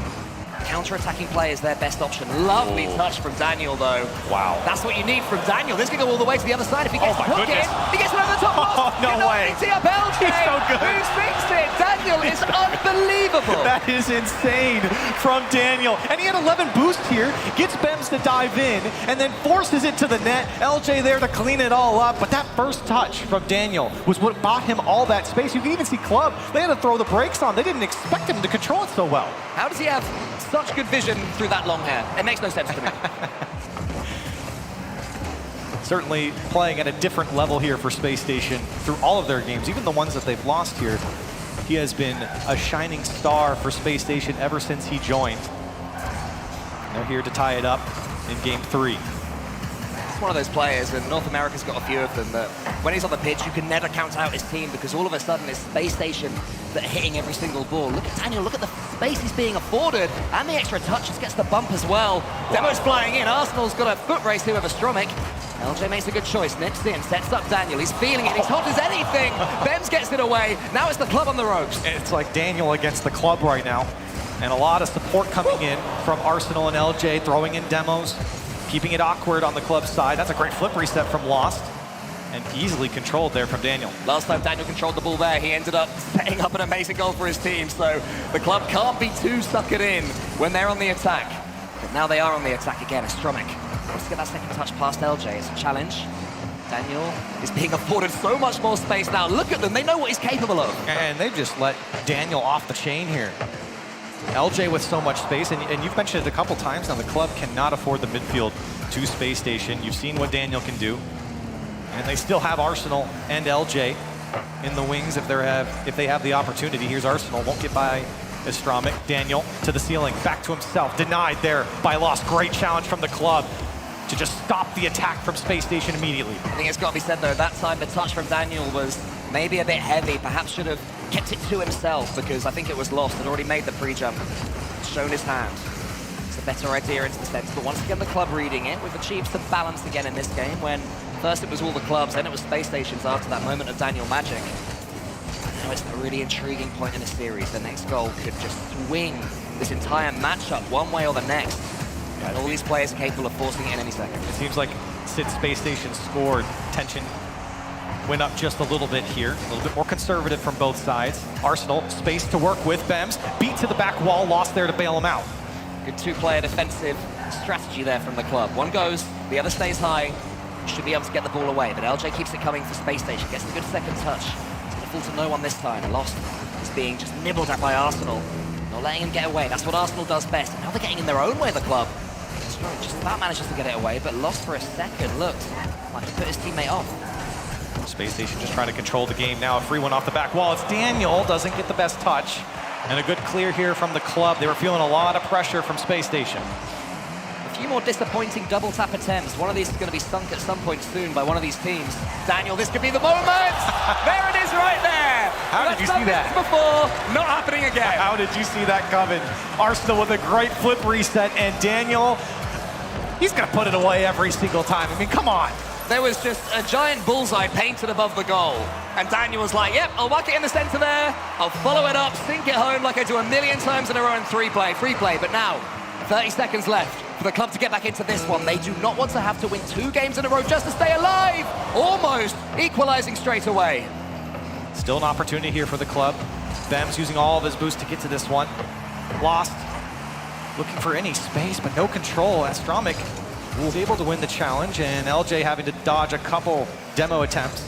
10 seconds left on the clock, and Arsenal, a fantastic flick down the field. Launching it. Chase that one, Space Station players. Send it right back to us, the club. We can defend for 2 seconds. What the club do not want is the ball on the floor. Now it's in the air where they want it. They do have boost in the tank. There's a fake, it's not worked. It's been read by SSG, and they go within 1 of surviving in the Swiss. And I mean, what can you say?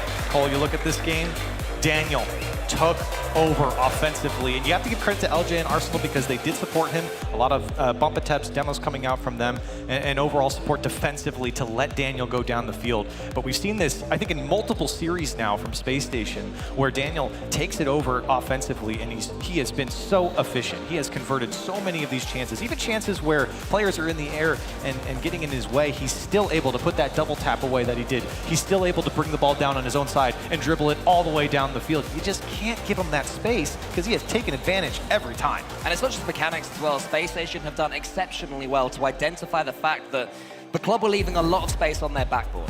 That's how I had a feeling that was happening. It just seemed likely that any second they were going to be punished for it. And that's what happened right there. The crowd are loving it. Are the club loving it right now? Do you reckon they're going into this fourth game thinking, yeah, we're playing really well?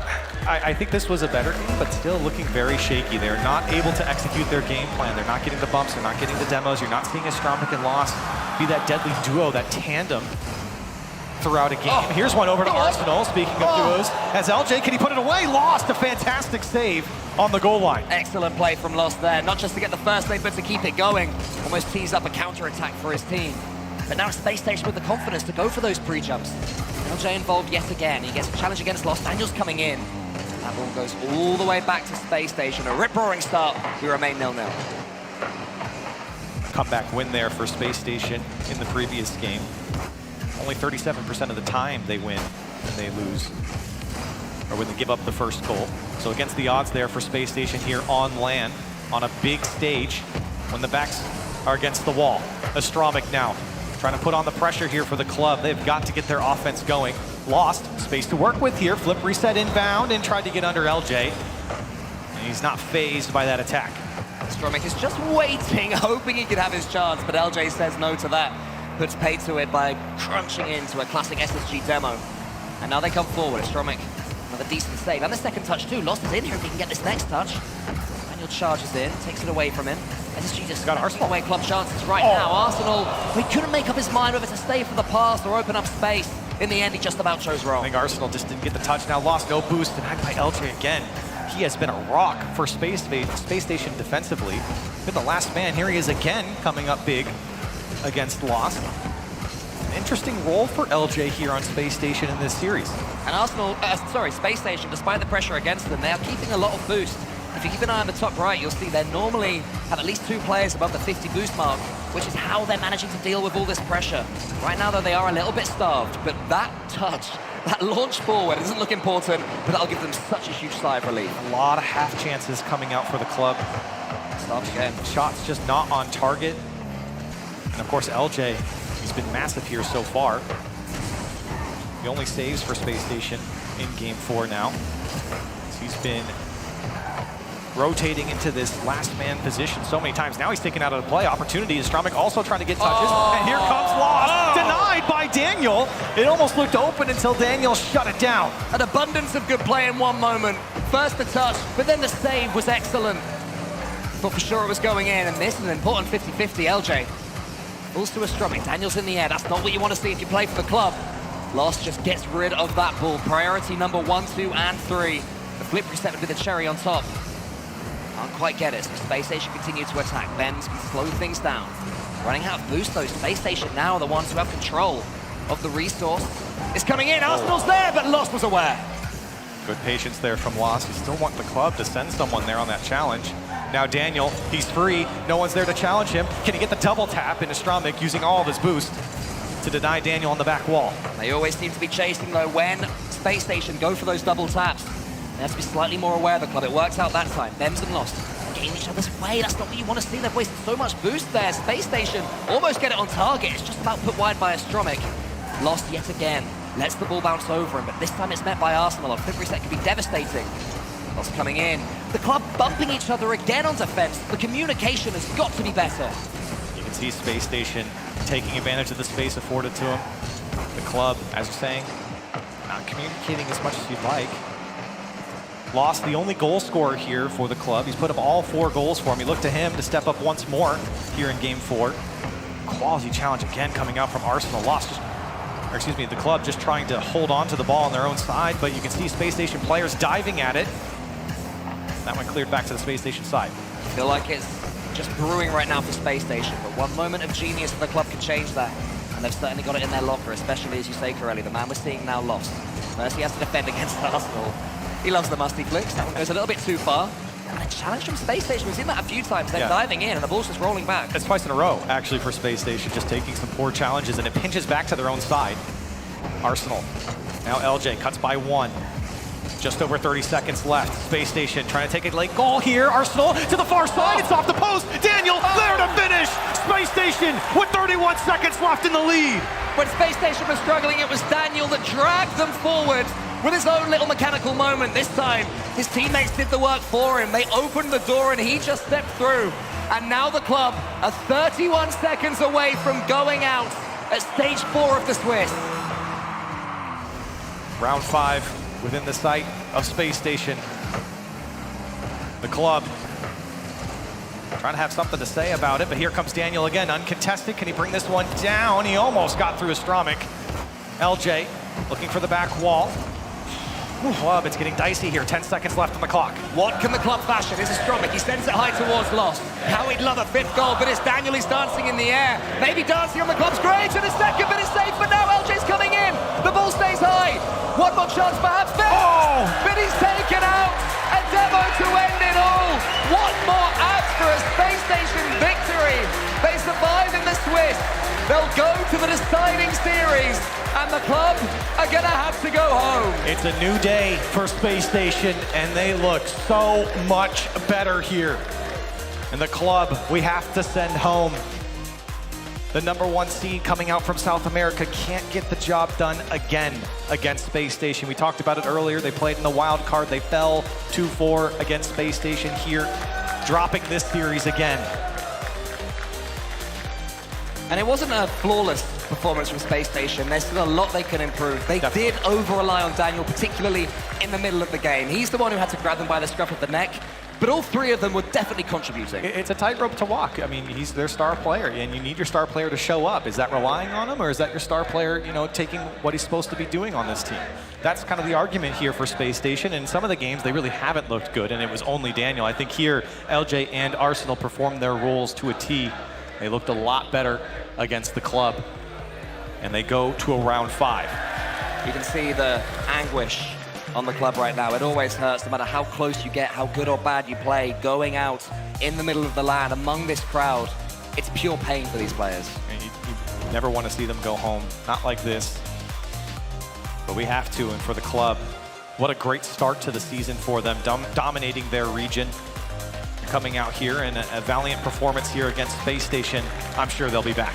Well, they're applauded by the crowd as they walk off. That's what we want to see. It's not just about the winners, it's about the losers as well. A round of applause for the club. So entertaining, such a brilliant way of playing. They'll be back, no doubt, for the next major in winter. A great, great performance from them, but Space Station just had a little bit too much on the day. And I'm turning around, and I'm seeing Leaf on the stage with Arsenal, the first goal scorer from SSG. That's right, give it up again for Space Station Gaming and Arsenal.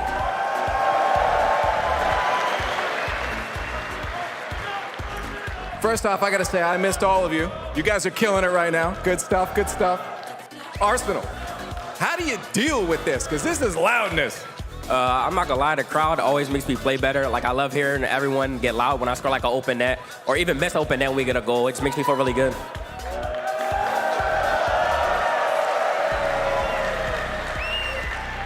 If you could play with your headset off to hear them louder, would you do it? No, because if I get scored on, they're gonna be loud again, and I'm like, you know what I mean? Fair enough, fair enough. Now, obviously, you guys had a bit of a rough outing getting to this point. You're still here, and you're still moving on. But can you break down maybe what was going on, and have you guys figured that out? Is things looking smoother from here on out? Yeah, I think it was just kind of felt like a warm-up. The crowd, I feel like we played better under the crowd. We were like doing passing plays and, just doing stuff we didn't normally do in the studio. But yeah. Can you give us a little insight on more of like what the focus specifically was? Even if it's not just the gameplay, but even if it's the mental, what was the focus for the team coming into this day? Shout out energy, have fun, meta. That's what we're thinking the whole time. That's what it is, and it looks like you're killing. Like you are having fun up here right now. Is like, are you kind of the amp up guy for the team? Is it getting them going? Yeah, I just get the team hyped. You know what I'm saying? Get them riled up. That's awesome. Hey, just first time up on the stage here now for this next major. Anything to shout out to the audience right now? Because they're killing it. Yeah, shout out to the audience. I heard y'all even when I put on, I have like 2 white noise things. I still heard them. The fans are crazy, and I don't even know what to say, bro. Shout out y'all. You guys are killing it, and we love you too at home. We got a lot more Rocket League coming your way, so please do not go anywhere. 2 more teams hit the stage after the break with elimination on the line. Team Liquid and Quadrant duke it out.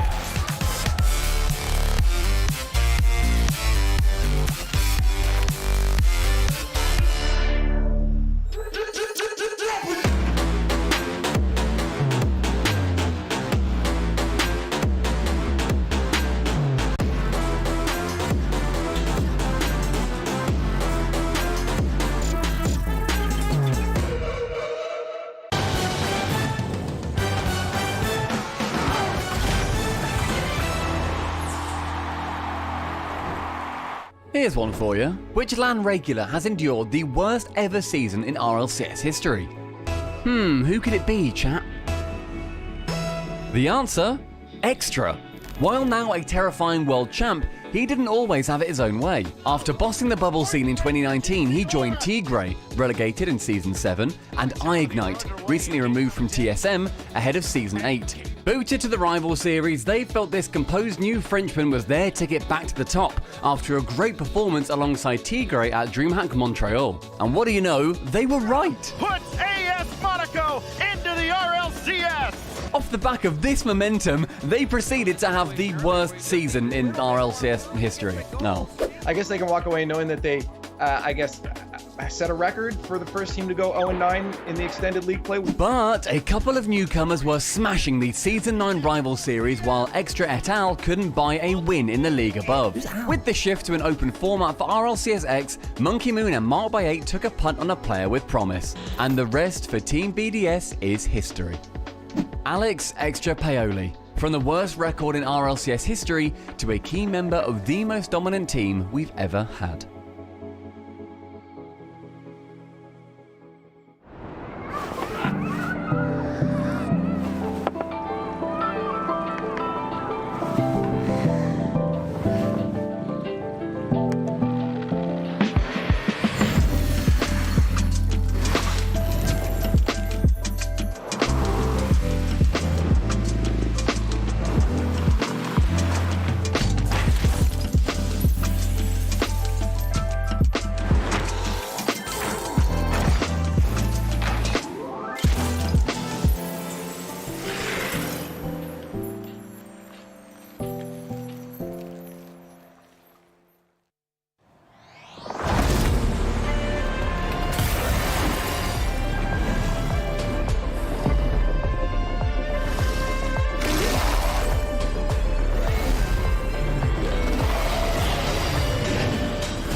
Day 3 of the Fall Major got off to a hot pace and is going to look to keep it that way as Liquid take to the stage, looking to stay alive versus the Rallying Quadrant. Welcome back to Fall Major in Rotterdam. We've got some wonderful Rocket League in store for you. I'm Wave Punk, and I've got some wonderful people here on the desk with me, keeping you company for the rest of the day. Well, that's Bottle Bev, a few people moving in and out of it. Gibbs still not quite feeling well. He did, in fact, though, predict SSG to take that win. He texted it to us. So he's just on fire right now. He just hasn't missed about 8 games. But can I say something about that last matchup?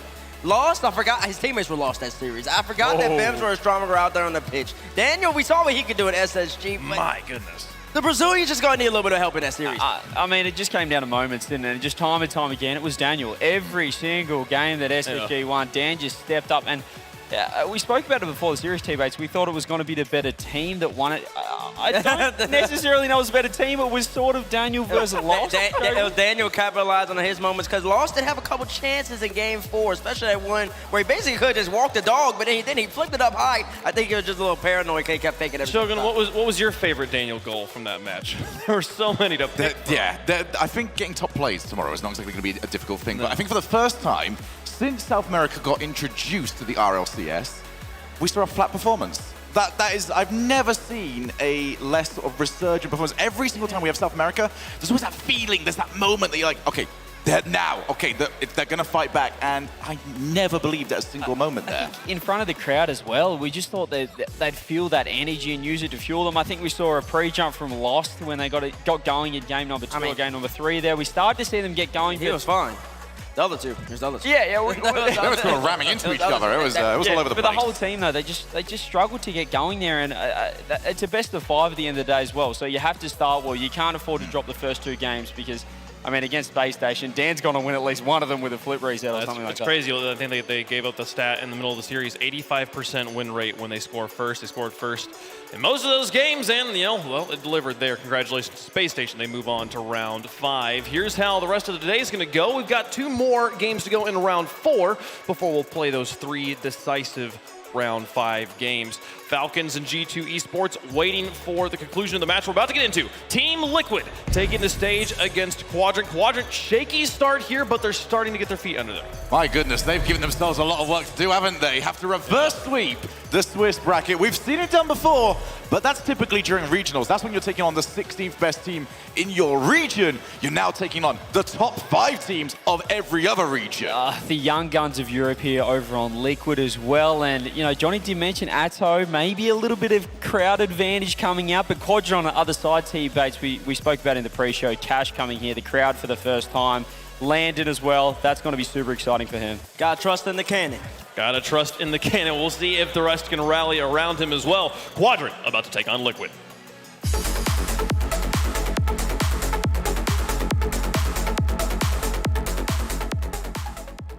Why do you think you're the best team? Because I have 3 skilled mechanical players that can do whatever they want with the ball, and you can't. We're going to win tomorrow, 3-0. Are you sure?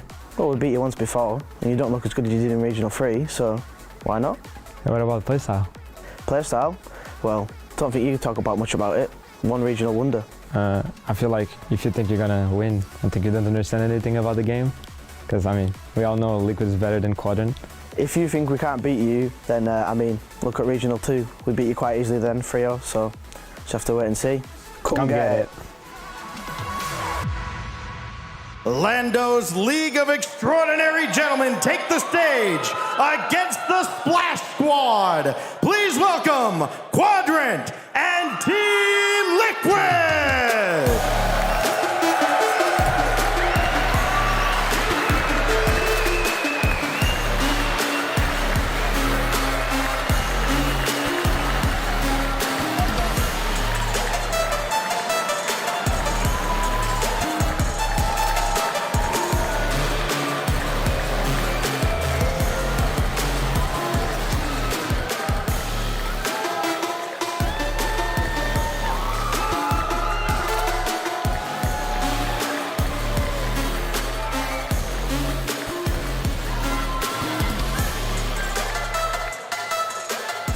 It has been a star-making performance from Cash throughout this tournament, but you need the support either side of you.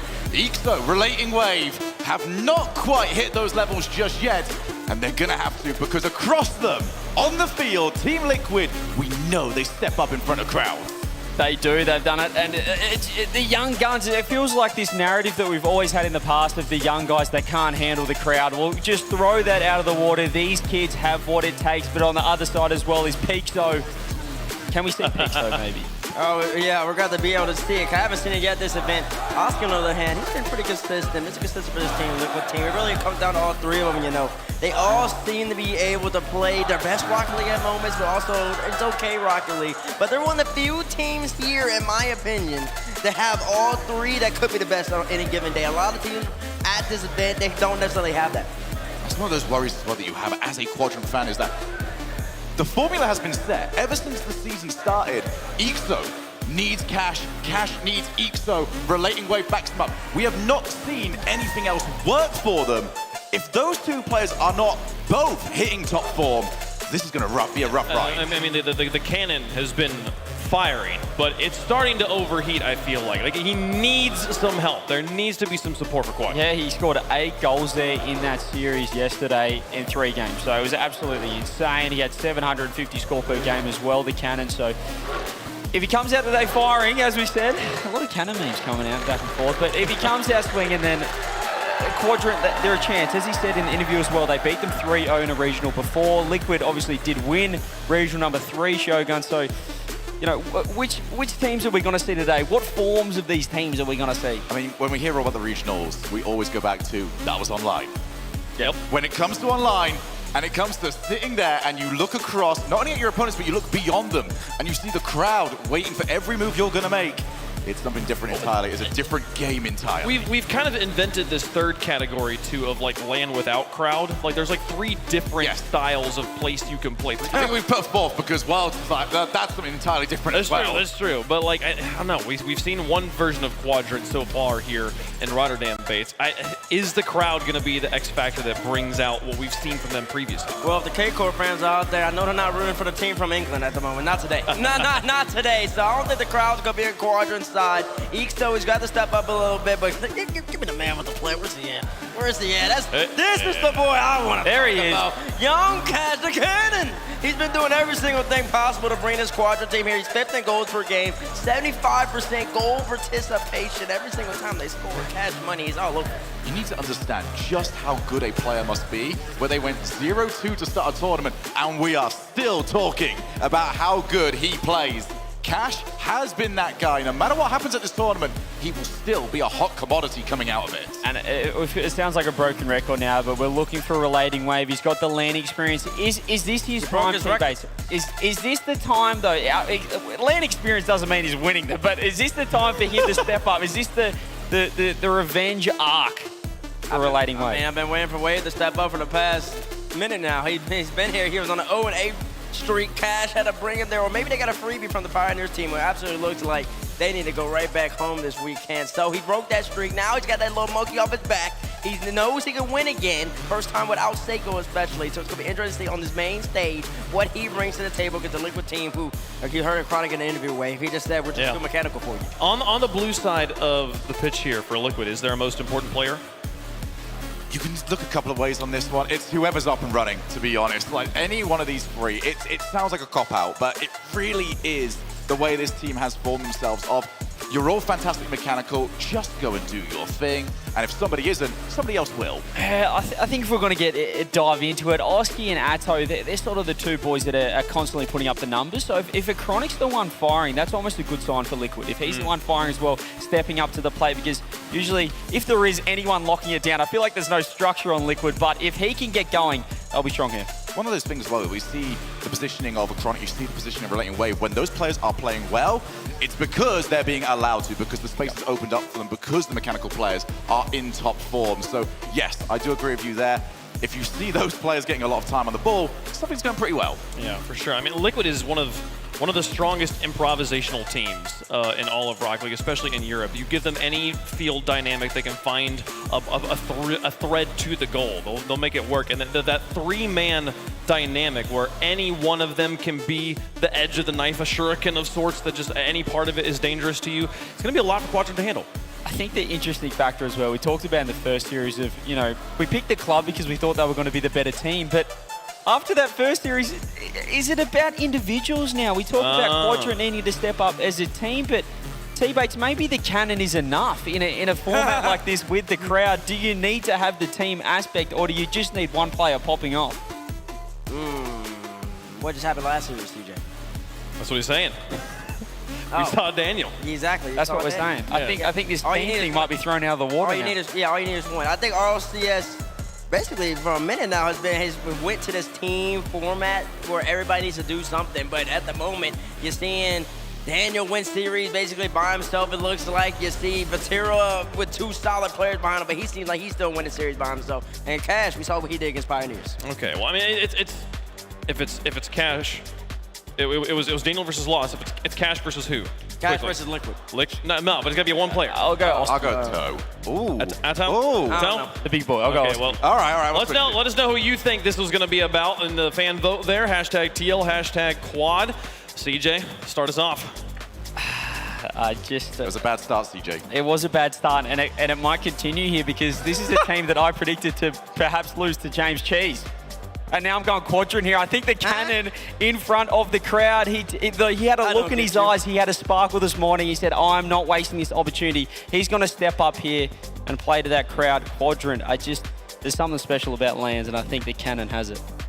I'm livid with you right now because I thought I was going to be the big, smart one over here going against what I thought was going to be a very heavily Liquid crowd.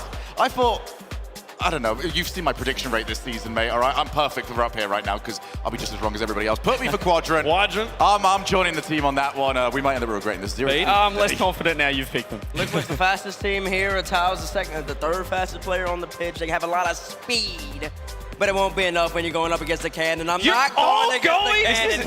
Quadrant. We're not quite at this. Here yet. Once Quadrant gets his W, Lando, he's going to hop right on the plane. He'll be over here. Let's just clarify that Quadrant are underdogs here. And Quadrant lost. Underdogs, they're 1-1 in the series. They lost 3-1 to version 1. They lost 3-0 to Secret. And then they finally managed to find a victory against Pioneers. Meanwhile, Liquid have gone to game 5 against version 1. They went to game 5 against FaZe. Those are their 2 losses. Okay, what's the record though? Clearly. What's the record though? It's the same. It's the same. That's all I need to hear. Clearly, though, the stronger team. In the last match, we saw Daniel versus Lost because you had 2 teams that only had 1 player. There's going to be 3 players for Liquid, like you said earlier. Not worried. Give me Liquid on this one. Absolutely, folks. Liquid here going to be taking down Quadrant, sending them home early. So how are the fans feeling about this one?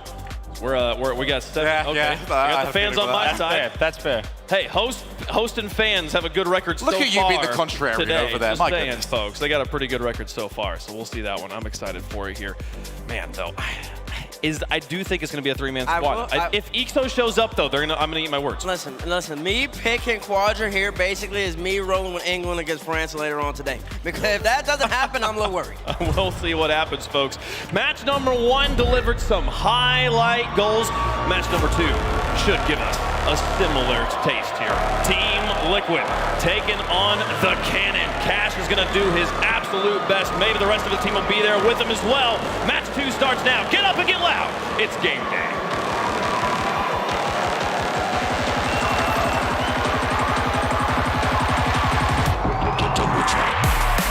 And the tension continues to build. A battle for survival between Team Liquid and Quadrant. Both teams well armed, Stacks. One's got the cannon, the other's got the giant in Oski. This is gonna be one that might shake up the room. Cash has been waiting for this moment for so long. A lot of people have waited to see Cash have this moment. Will it come to an end here in the 4th round? Oh, so close to the top 8 on Sunday. Here we are to find out, with Team Liquid getting the first serve into the Quadrant end of the field. But it's Cash trying to center, get in the way, make himself a nuisance. He's going to be all over the pitch if Quadrant is going to stand a chance against a high-octane Liquid attack. High-octane Liquid who's prepared, Stacks. These guys download their opponents, and they really try to break them down. That being said, you heard the face-to-face. Quadrant are confident. They know they've taken down this Team Liquid team before, and that's what's going to make this very interesting because those situations change. One's online, the other's in front of this crowd. A Tao with the shot, and it's going to go in! 1. Liquid start things off. Liquid's leading scorer. They go to him when they need a big goal, and they've got one to kick off game number 1. Just around Cash at Ixo. And Atao gets the opening goal for Team Liquid. His 9th of the Swiss stage. Nobody on the squad has reached double digits yet. Surely that will happen here in this series. It will have to for Liquid. Oh man, you see Cash just being able to create that opportunity. You're gonna keep an eye on him, but he needs the rest of his team to be able to follow up if he's gonna be able to create that space, because Liquid, like you said, high octane. They're gonna be able to move around the field very quickly here, as already they've got that first goal. They're trying to build the momentum in this game. This really is a team in Liquid that has been greater than the sum of their parts. They've needed to be, and they have made their money off of just stifling pressure. Shot after shot. Second, third, and fourth chance opportunities as Oski tried to dance around Cash. Relating wave up ahead to Cash. Cannon trying to go to the backboard, and there's just nothing there as it comes around the corner. Follow-up is off of a Chronic. A loose ball in front that Atao has to send away. Quadrant threatening, but that demolition relieves a lot of pressure. Like that from Atao, not even in the play, but still has to make a decision here to slow down, because Quadrant were developing the offense. That's a breakaway, and that's a Chronic! Second goal for Liquid. Okay, that's just a bad read out of the corner. Ixo's gonna want that one back as a Chronic adds a goal. He's taken a lot of shots in this tournament and hasn't found the back of the net as often as he would have liked. But when it's that inviting, you can't miss. And that's one that Quadrant gonna be regretting as this series goes on. Here goes Relating Wave. Got around Oski. Flip reset to launch high, and a Chronic had it read the whole way. Flip was there. Follow-up challenge from Ixo there to slow things down. But look, even a Chronic, if Atao can't move forward because of the 50, he'll push him through there. And this one has been much more of a fight, especially when you see some of the awkward positions that Quadrant have been in. So Chronic looking for the double, won't really be able to find it there. Almost halfway through this game, and Quadrant on the offense been, like I said, not really there. Only 3 shots coming out from them. Quadrant has not fared well against teams that can rack up shots, and that's kind of a stylistic mismatch as they go up against Team Liquid. They've already conceded 5 shots in the first half of this game. That one's deflected away. Shot of their own as Quadrant themselves have picked up 5 opportunities at the net, but none have found the back.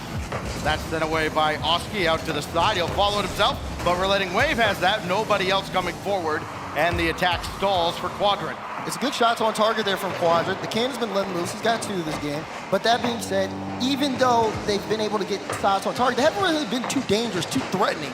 Liquid have been moving around really well, and the way that they play the ball, where they look for each other in transition or carry it downfield, it puts Quadrant in a tough spot. They're gonna have to force the issue here. They've only gotten 1 demo, staying for Liquid, but maybe a little bit more might be needed. Both of these teams defensively right around 7 shots allowed per game.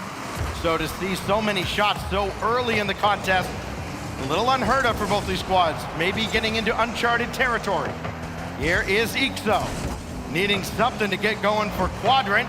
Relating Wave up high, tried to get the waterfall effect going downward. That didn't work out. Cash a little high. Follow-up from Ixo is blocked well out in front by Oski.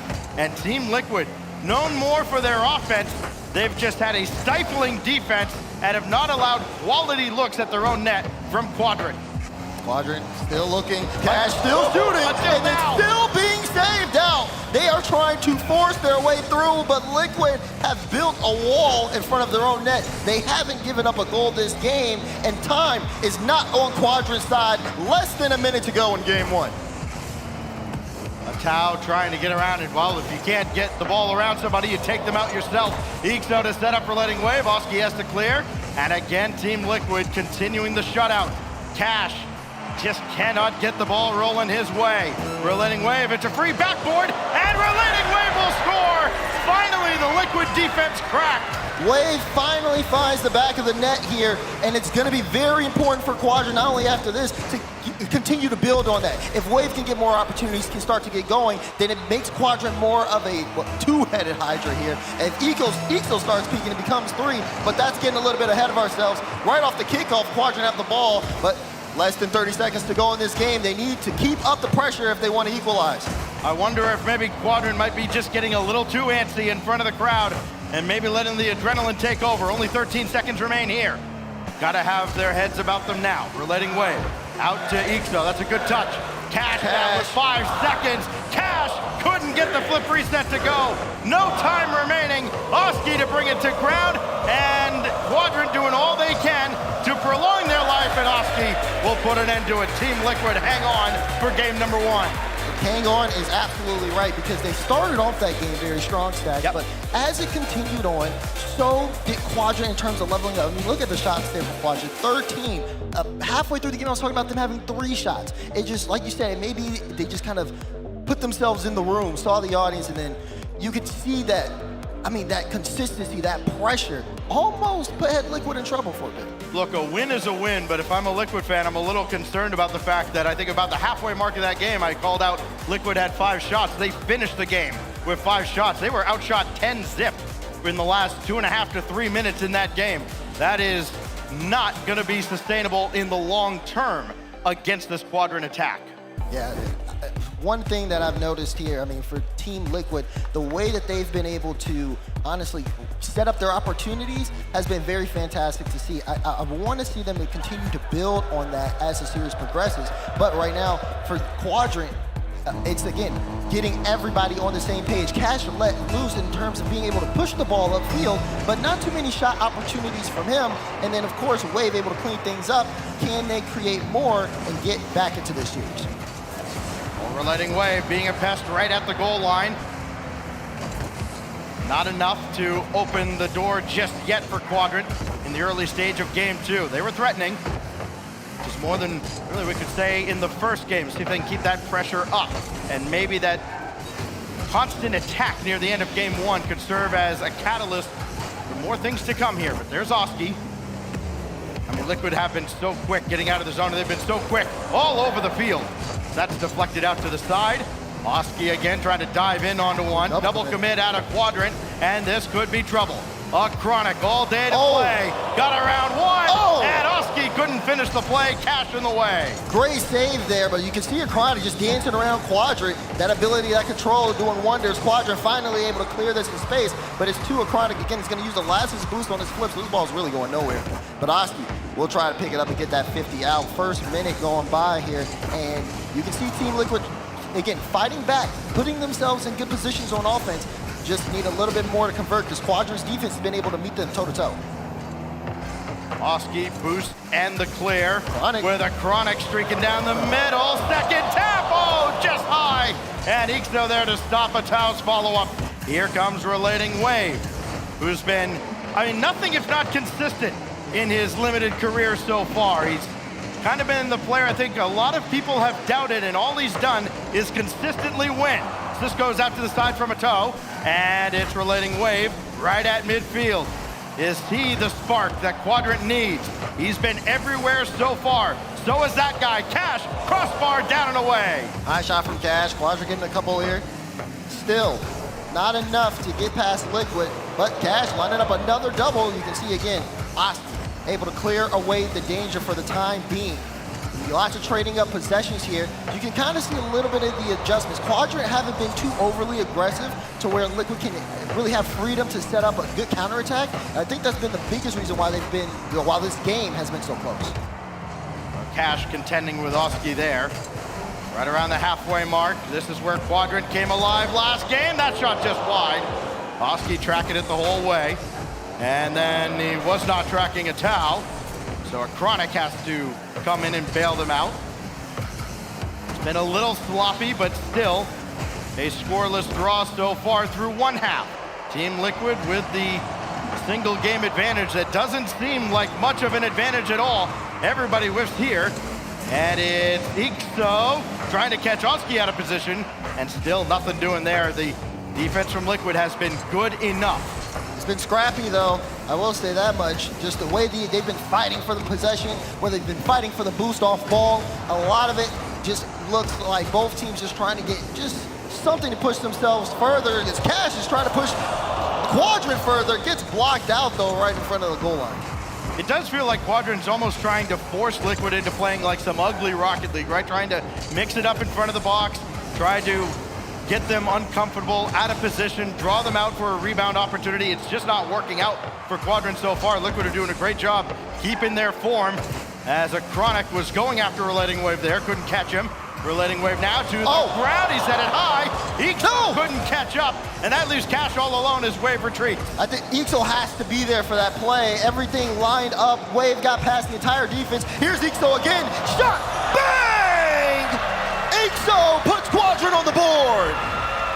Ixo gives Quadrant their first lead of the series with a late goal. Finally, picture-perfect placement. Something that they could not catch up to. Team Liquid collectively had practically stood on their heads, keeping Quadrant out of the net. Here they come again. Cash looking for more. Oh, try to go underneath the Chronic, got the bump from behind instead. Ixo ends up in the Liquid net, so he's got to scramble back. Here comes Relating Wave, tough angle, got the demolition instead. And Team Liquid still managed to at least breach the center line despite demos galore on that half of the field. It's 10 shots to 5 in favor of Quadrant, now 6. And Liquid and Quadrant, both, you talked about the demo game stacks, pretty even in that one. Quadrant only having one more with the 4. As Cash goes up into the air again, trying to see if he can touch that backboard, but Liquid have been pretty keen on making sure that not too many opportunities are given to Quadrant from that. They need a goal, they need one quick, less than 30 seconds to go, and Quadrant in the lead. That was a good setup by a Chronic. It just didn't work out for Liquid. Now down to 18 seconds. Quadrant hanging on for dear life here now. Atao trying to put the moves on the side, and that's a great touch to force this deep into the Liquid corner of the field. Atao couldn't get that out of the corner. Cash couldn't put the game away though, and now here they come. Atao, it's up the ceiling and touches down at 0. Quadrant will take game 2. Back and forth they go. I wouldn't say either team looks like they definitively have the upper hand. We could be headed all the way here in the second match. Yeah, but the adjustments from Quadrant, you could tell, they knew towards the end of game 1, okay, if we keep up with this offensive pressure, it's only gonna be a matter of time before they break. Yeah, sure, Liquid had ended up building up a defensive wall, but Quadrant, I mean, you saw exactly what happened initially. Relating Wave feeling a little bit more comfortable, able to play it past the defense. And then on top of that, Ixo has the shot opportunity and he doesn't miss. Big plays here because Cash has been doing a lot. You see him 7 shots, 3 saves. That being said, if Wave and Ixo are playing just on par with his level, then Quadrant become a different beast. That game proved it. Yeah, and simple math will tell you Cash 7 shots. Exactly the same as Team Liquid had as a team. Cash was on a mission. Didn't quite get home there, but the 1 goal from Ixo, good enough as Quadrant level the series. Again, both teams have to win this and a match in round 5 just to get a shot at one of the top seeds tomorrow. Waiting on the other side, a team like K-Corp is going to get a team that somehow survives this gauntlet today. This Quadrant team was facing elimination yesterday, and they are trying to battle, claw their way back into the fall major. I see a win here would be obviously great for that, but Liquid, not too keen on letting that happen easily. So often we see different levels of investment from orgs and their owners in their teams. Lando Norris, the owner of this Quadrant org, actually reaching out to his team after they started off 0-2. The message was rather simple, just stay calm, trust each other. They've done exactly that, and it's worked out well enough. They said themselves that gave them a bit of a morale boost. It's been evident here. The team we're seeing today, and even the team we saw yesterday, clearly not the team we saw on day 1. It's a Chronic. Who stand ball, doesn't matter. Ixo's there in his face, and he got the challenge against the Tau as well. So Oski's got to try and bring this around. He got around Cash, but there's Ixo again. He's putting in a lot of work here in the first minute of game 3. Well, Liquid have been playing with a bit of an increased pace here. The touches have not necessarily been too accurate. So Chronic goes under 1. Oski tries to put a shot on. It's not enough. Cash will block 1. Wave will also get credit for another save there, as Quadrant able to hold on, but the attack still continues on. A Chronic again picking the ball up in the midfield. Demos 1, shot comes through, but it's off the bar. Will the follow-up happen? Oski trying to do it all himself, but Cash clears away the danger for the moment. Ixo waiting on the backboard for that effort out of Atao. I'm sure he would have liked that one back as it was given right to him. Now here's Oski trying to get the flip reset, and we've seen this a few times now out of Liquid. They'll set up the flip reset, but it's all a decoy for a second man coming in, and Quadrant have not been fooled by it. Here comes a Tau, and Relating Wave got it ahead to Cash. He's got Ixo to his left. No second touch there, and this time around, Ixo's got a scramble, and he just got a touch. Still not clean. Whoa! Save by Ixo! Amazing work there from Ixo to be able to slow things down. It looked like Quadrant initiated a counterattack. Then there was a little bit of a jumble in the midfield, and Ixo had to save the day, and my goodness, did he step up when Quadrant needed him to. And the crowd appreciative of Ixo's efforts there. Quadrant's teammates certainly appreciative. Now here's the Chronic. Oh, the second touch just got ahead of a Tau, and here goes Cash. He's got the full team in front of him. That hasn't mattered at times. We've seen players go 1v3 like it's nothing, particularly someone like Patira. Here goes Cash now. Brought that to ground instead of going for the flip reset. As the teams continue to fight to a stalemate past the midway point of another game. 1-0. The result on Aquadome in game 2, and it looks like an encore here at DFH. Just again, that battle, that trade of possession. I like what Liquid have been doing whenever they're on the offensive front, though. They always have someone pretty much at that midfield line ready to carry the ball. They get great first touches, which allows them to, again, like you said, set up those flip resets, and it helps them clear the ball away, or helps them match when Quadrant cleared away. But this time, Quadrant on the offensive push here, as Tau will try to carry this one through midfield. Relating Wave, great touch out to block, but now it's a Chronic with space. Ixo, though, on the wall, quickly to shut it down, and Oski will work to get Liquid just to that midfield line. Now it's Quadrant who look like they're trying to set up control of this possession. Cash gets a lot of attention, and rightly so, but he's got one of the better supporting cast of any star player at this event. Cash, stopped by a Chronic. Relating Wave, normally solid, got the dunk, and it's just wide. As Oski, last man back again, might have watched this game flash before his eyes.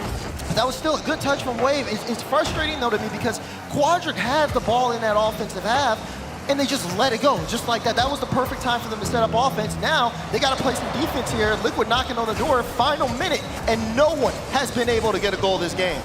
I look around and I can see people starting to get just a little bit antsy here, waiting to have something to cheer about as we get down into the final 45 seconds.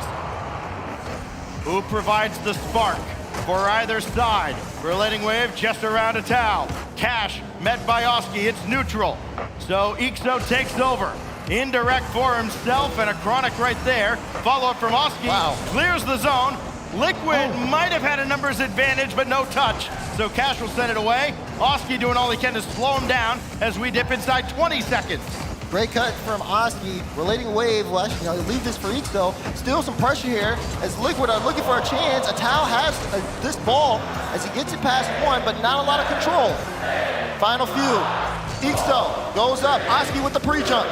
50 in midfield. The ball will bounce one more time. Are we playing this on? It stays in the air, but Liquid will let it fall.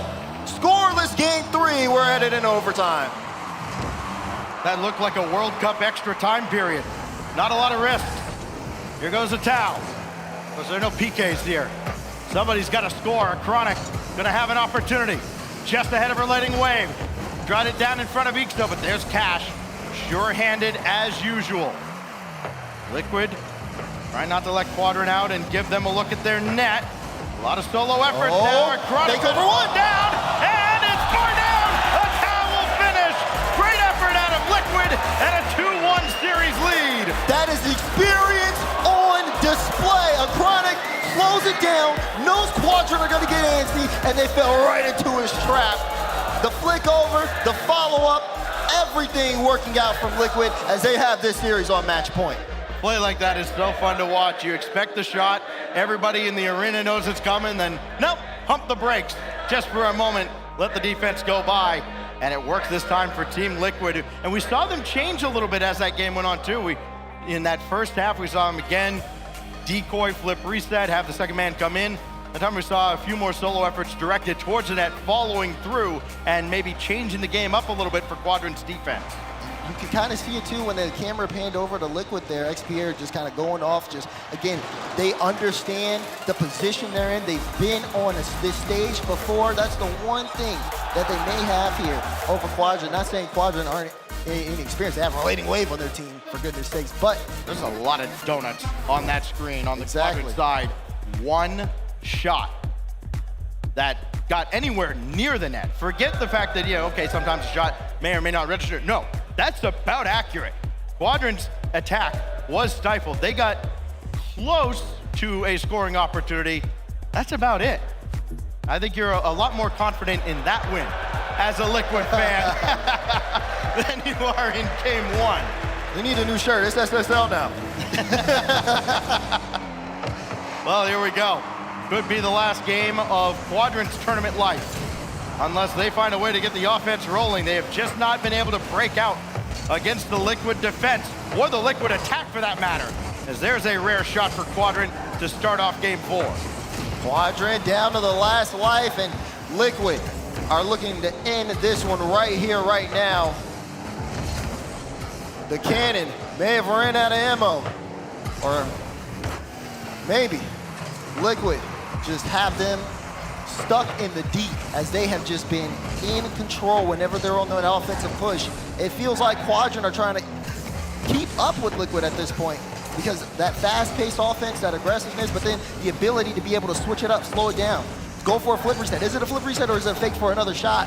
They have Quadrant constantly guessing, whereas Quadrant needs to be dictating the pace. And it's like they're forcing Quadrant into decision trees at Team Liquid's pace, which is faster than a lot of teams you're going to find in this tournament. Again, I come back to, I think that this is just a really bad matchup for Quadrant, and they've done well to keep it competitive and make it manageable, but they just haven't had the kind of offense that we like to see, or that we're used to seeing out of them throughout the fall split.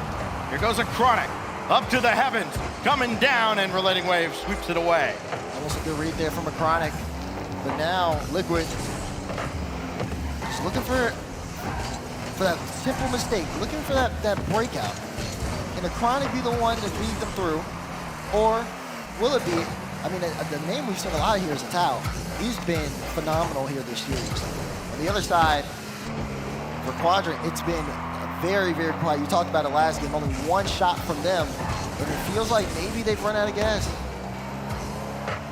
Volume shooters tend to enjoy a lot of success when they generate those opportunities. Here's Austin. Oh! 1-0! When the Giant's up, you better duck! My goodness, absolutely beautiful! And right on the cannon's head top. That is a statement goal from Liquid. 3 minutes to go, and all they gotta do is hold on to this lead. One half of the fastest duo in the major, alongside Tao, might have just secured passage into round 5. Here goes Cash with Ixo to his right. Bumped away from the play, but he at least kept control of his car. He can quickly recover. That's a great stop at midfield by Relating Wave. And again, the stats, they don't always show up, right, for Relating Wave. It's everything he does at midfield, it's the defense. But he has been integral for Quadrant, keeping this series close and giving Cash a chance to take this over, as Tao couldn't get by the defense there, and Quadrant keeps it again within reach. In our Quadrant, when are we gonna see them, really just kind of break out? We saw them with a lot of pressure in the first game. And of course, we saw them try to build up on that as the series went on, as it equalized. But after game 3, everything just kind of fell flat for Quadrant. If you want to stay alive here, if Cash wants to be the player, then he's gonna have to make that statement right here or right now. Quadrant have to show us what they've got. I mean, Quadrant's got to make this comeback with positioning and team plays. They're not going to beat Liquid to boost pads. They're not going to beat them to challenges. They've got to utilize each other to get out of the zone, get out of jail here, as Tao is there again, ahead of the pace, and a Chronic will score. The lead doubles. Oh man, again, look at Liquid, the way they're able to cover for each other. Tao's super aggressive, and a Chronic chips it in. They don't get too many opportunities like that, Stack, so they make the most of it as they are putting their mark down on this series.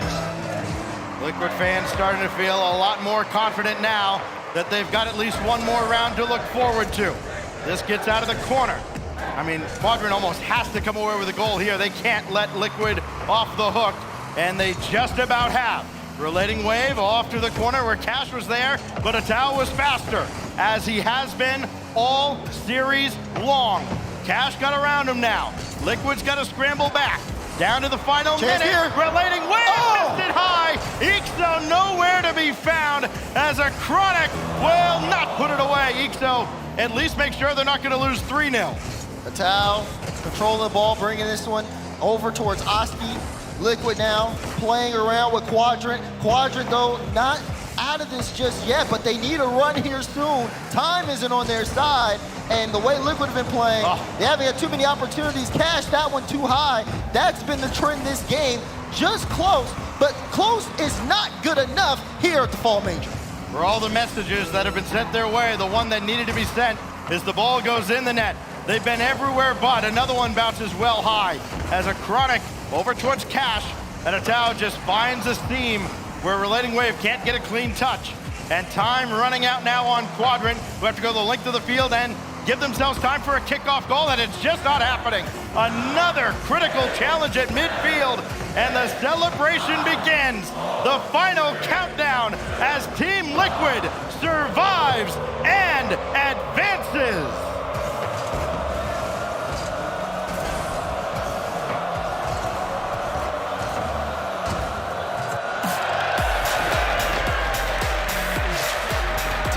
Liquid take this series in 4. Quadrant, a valiant effort.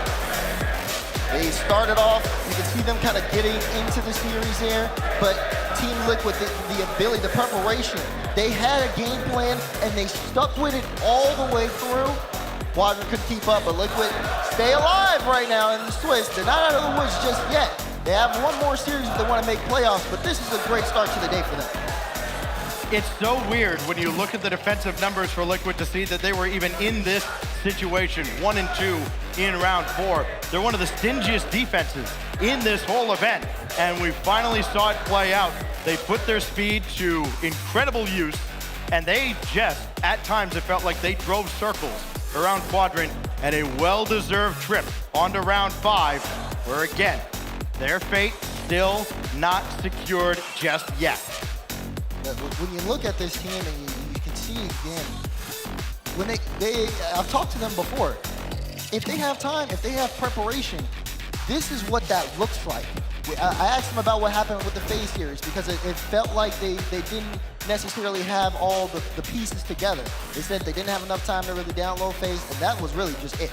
That was it for them. This time, they're able to come up with a game plan, and like I said, game after game, they picked apart this Quadrant squad, and now they end up moving on. We see Ixo there, and we saw him walking off the stage just a moment ago. I've always felt, even going way back in the day, that we're gonna see him lift a trophy at some point. It's not gonna happen here at this Fall Major. But Team Liquid dismisses Quadrant. They advance onward now. They've got one more date, but first, they've got a date with Leaf on the stage. And you know what to do. Give it up one more time for Team Liquid.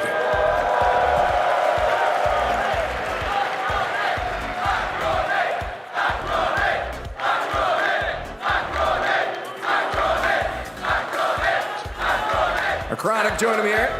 I gotta say, that was a close series, even though you swept it. Last time you guys played them, you actually swept them again, but it was still a close series. Do you ever get worried that it's that close? Are you okay with these close games? I think we were fine because we were not performing the playstyle in the first 3 games. Then like in the last game we talked and the pressure was out, so we just played our playstyle and it worked. What is the playstyle? What do you guys have to get yourselves back to when you realize you're not there? I mean, I can't leak much. I just can say that we have to play fast against those teams. Fast is good, and we like to see fast, that's true. Now, I'm curious, just this first time we're on stage here again at the majors. Last time was Spring Major, so it's been a while. Did you feel the nerves coming up here again? What was the thoughts going through your head as you walked up the stage? Of course, we always feel like a bit nervous when we walk into the stage, but like after first game, the nerves are just go out. Oh, they just disappear. They just dissipate. You zone into the Rocket League. Do you guys have to help each other at any point to get yourselves zoned in, or is the Rocket League enough to get you in there? After every game, we always tell each other how good we are. So like, if anyone is feeling nervous, the nerves just go out as well. So I think that's it, basically. So are they gone for the rest of the tournament now? Like, are you guys good and ready just to play, or do you feel like you're going to feel it again? No, I think we're ready. We don't care who we're going to play against, so. Exactly. Now I see you're repping the flag. Before we go to break here, any shout-outs while you're up on the stage? I can say shout out to Portuguese people because they always supporting me. And of course, shout out to my friends and my family. There it is. One more time for Chronic.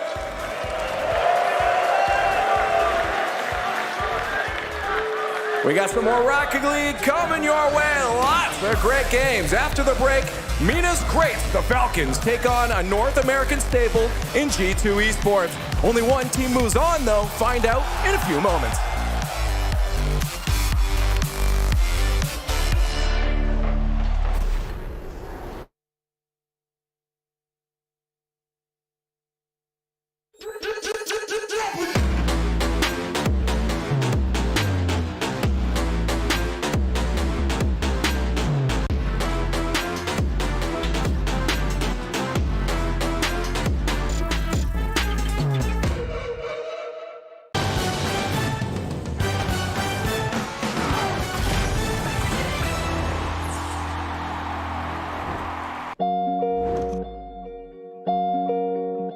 All right, JNaps, we're here. Man, first off, how are you? How are things? Doing good, doing good. It's been a good time in Europe. That's good. Is this your first or second time in the Netherlands? This is my first time in the Netherlands. I missed season 2, which was in Amsterdam, and my first season was season 3. Oh, okay. But you've been playing, did you start your pro career season 2? Yep, I was on Momentum with Dapper and Miho at the time when we were like the 4th seed NA, and we choked in the qualifiers. So. And like the game has changed so much too. Have you ever in your career seen like something new, like a new mechanic come out and be like, you know what, that's it, I'm done. I'm hanging up the controller. Like it's over. That's what I kind of thought of. Usually when there's one person who kind of innovates like a mechanic, and then everyone else is like, that's not going to be useful. And then all the like best players start using it, and it kind of slowly just makes its way into the meta. Like a similar thing with wall dashing. Like at first I was like, there's no way my hands can click X this fast. That's what I was thinking. And then now I'm still not the best wall dasher, but I have to put it into my game or else I'll just slow down compared to the other pros. There was an interview that you had where people started, I think people kind of took it out of context a little bit. They thought that you were retiring. Was that the kind of tone you were giving people, or were you like actually alluding to that? It was more, I think I messed up my answer. I was more trying to say, if we win this world championship, or like, I want to retire after winning a world championship. Okay. Like no matter what, the only time I'd really want to retire is if we finally won that world championship. Yeah. I think it came across as, because I said this last tournament, or this tournament is like the one I want to win before I retire. Yeah. And it made it seem like no matter what happened, I was just going to retire. But yeah. Does it feel like you're racing against the clock these days? It does sometimes, like when we're really playing bad and everything's not going our way and the vibes are kind of down. Like that thought is always in the back of my head, especially because I don't enjoy just like playing the game for fun as much as I used to. And I think that can really wear on you when you have to do it over and over every day. I know you have like that support system too. Like, you know, when you won LA, your dad was there and everything like that. Are those the people, like your family, the type of people you like lean on when things get tough? Oh, 100%. My mom, my dad, and my brother, they're all super supportive. And I think they help me along the way. Even my grandparents, aunts and uncles, they all watch and they cheer me on. After all this is said and done, what do you want to be remembered by? I think I just want to be remembered in general, not for any specific thing, but just in 5 years, if all the young pros are coming up, I just want to be remembered as one of the pro players that people think of when they think of Pro Rocket League in the olden days. I just want to be remembered as a player in general and just be in the history of Rocket League Esports. Well, to me, JNaps, you're an absolute legend. Thank you Thank you so much for taking the time. Thank you for the interview.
Tries to send one to the back of the net, and he will triple touch. You said the double might work out. How about a triple? Oh my! This time, fire, try to clear this away. Let it go. Put the back. Picked up the save. It's still there for two. They scored.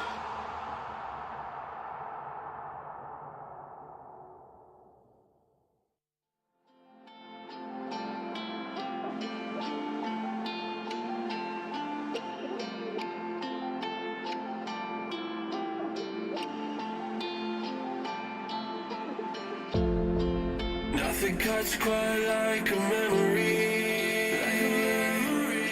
especially one that you're trying to forget. But I can't find the energy to rewind and reset.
Make it out of here, take a certain finesse.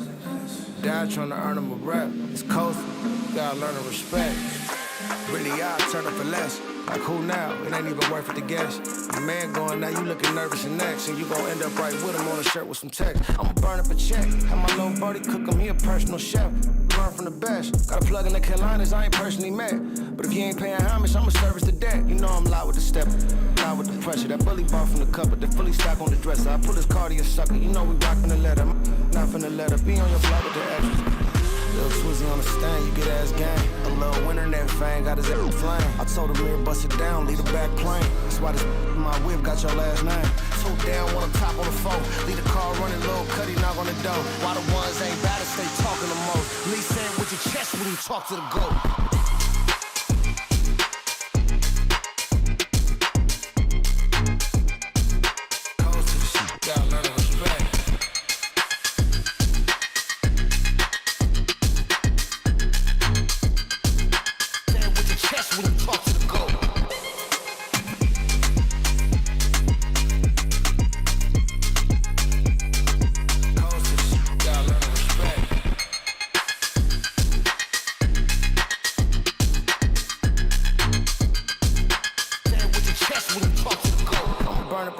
Have my little buddy cook him, he a personal chef. Learn from the best. Got a plug in the Carolinas I ain't personally met. But if you ain't paying homage, I'ma service the debt. You know I'm loud with the step, loud with the pressure. That bully ball from the cupboard, the fully stock on the dresser. I put his cardio sucker, you know we rockin' the letter. Not finna let her be on your block with the extras. Little Twizzy on the stand, you get ass gang. A little winter net fang, got his ass flame. I told him mirror bust it down, leave the back plane. That's why this in my whip got your last name. Two down, one on top on the four. Leave the car running, little cutty knock on the door. Why the ones ain't bad, stay talking the most. Lee said with your chest when you talk to the goal.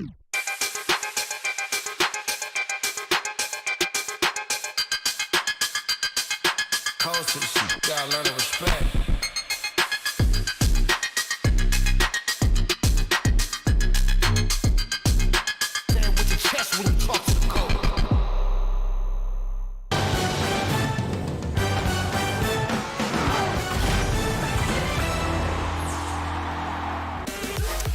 Another match down. One more team sent home. That was the end for Quadrant there as Liquid take the victory. Falcons, though, going to be taking on G2 in the next matchup here. I think the title match we've all been waiting for ever since we saw the schedule yesterday. Welcome back to Rotterdam here for the Fall Major. I'm Wayfuck. I got T-Bates and CJ with me as always, but we're also joined by KK. Introduce yourself. How's it going?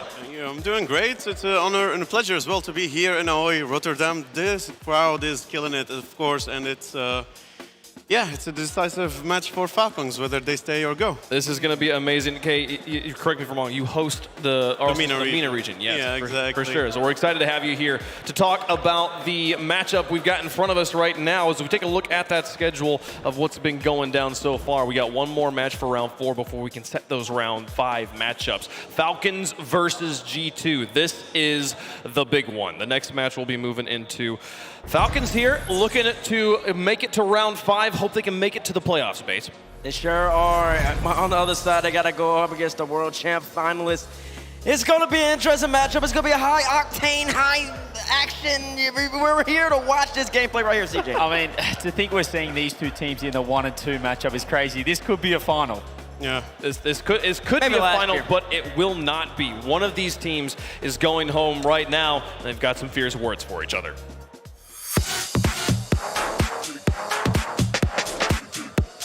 Do you remember what happened in the Fall Major last season? Very different rosters now. It might happen again. We are a better team. I think last season speaks differently, and we're going to continue that today. I think we're better in front of big crowds. EU crowds? No matter what crowd. I think the crowd will cheer for Falcons.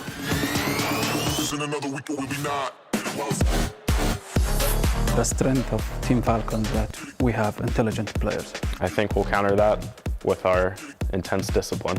I stand with my boys today, and we're gonna win. I stand with my boys, and we're gonna win today. Get it, it's wild hot. Our last match in round 4, the International Grudge Match.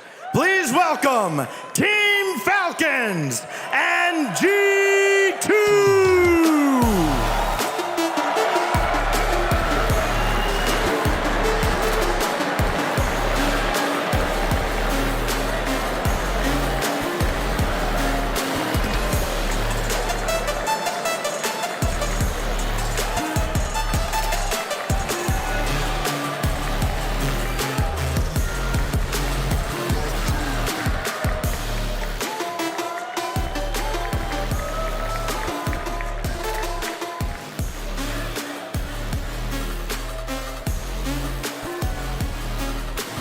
These are the matchups that you look forward to when you're going to a Rocket League land. This is why you buy your ticket. G2 on one side, Falcons on the other side, but you don't expect to see them here with their backs against the wall initially. You expect to see them contending for a championship, major championship here. Conveniently, both of these two teams going against each other. The only team that they've both beaten, James Cheese. It's not the best formula going in, but Falcons, they did drop to Gen G. Okay, what do they need to do here? Ahmad, he's the hype man. Do you think the crowd's going to be able to help them here? Well, his words were, if I play in front of the crowd, results going to be different for them. So that was a statement from the players themselves. They are itching to play in front of the crowd, and this is their moment. Now, G2 is traditionally a European organization. If the crowd ends up being in favor of G2, do you feel like that changes anything? No, it's still a crowd that is cheering for Rocket League, so they are there. They are getting the energy as well. So let's see. I mean, I want to talk about TRK as well, a player that, known as, he was touted with Fatira up there with Yan as one of the best in the world. Yes. What does he need to do to reclaim that dominance? All of them, it's not just a TRK thing. All of them needs to go there and play their game. They were not playing the style that we saw in the regionals. They are not playing the aggressive game that sets the opponents into a defensive state, for example. We haven't seen them having fun yet. So hopefully they can have fun. Now, Bates, we've been talking about this being a championship caliber matchup, but it's a round 4, 1 and 2 match. You win this, you just get the chance to not get eliminated. G2 were in the grand finals of the World Championship last season. How do they deal with this pressure? I feel like this is more pressure. It might be more pressure. I don't necessarily have a co-sign on that wave. The last time we saw that young man right there, Jay Neff, he was winking at the camera. You said it put a chill down your spine. I think that's what G2 needs to get back to. They do. I think they have this sort of pseudo pressure where they expect to automatically get right back to that level that they were last year. But it takes some time. It's a new season. You got to keep building those steps. It's a slow climb to get back up to World Championship final. Falcons would have seen as well. They would have seen G2 swept by Power. Did they have confidence knowing that this isn't the G2 that was runners-up at the World Championships? This is the NA5 seed. Would they take confidence from that? I would say they have to. Like it's their only options to be themselves. Here, it doesn't matter whom they are going up against. They are going up against themselves. Yep. This is what my thoughts about Falcons. If they don't do their game, regardless who they are going against, it doesn't matter. Well, I mean, I want to talk about Falcons a little bit more here, Kay, just because you know so much about them. We get this opportunity to have you on the desk here. I mean, one thing I noticed, I remember in the match we saw that they played against SSG, when Space Station managed to get ahead, which is something they're very good at doing, Falcons really struggled to ever get back. I don't think we saw them equalize after beginning to trail. Is that a thing you've noticed consistently? Was that a one-match situation, or is that a problem for Falcons? No, this is something that our region struggles with. It's a young region. Still, we don't have this mind reset thing. We don't have the match lost kind of mentality to reset and go fresh into the next one. So they drag that with them, and this will definitely be a weight on their shoulders. If they don't shake it off, it's going to be just dragging them all the way out. And Ahmad as well has been a player that has really stepped up online throughout this split. Is that just the new Falcons, or is that perhaps TRK or Khaled as well, just maybe not playing up to their potential? Or is this a new Ahmad, potentially one of the best players in the world right here? Yeah, the problem was, as you said, you mentioned, so we always say, Khaled being the defender while Ahmed being the spear of the team, right? So there was something missing between them to make that spear sting to the enemy.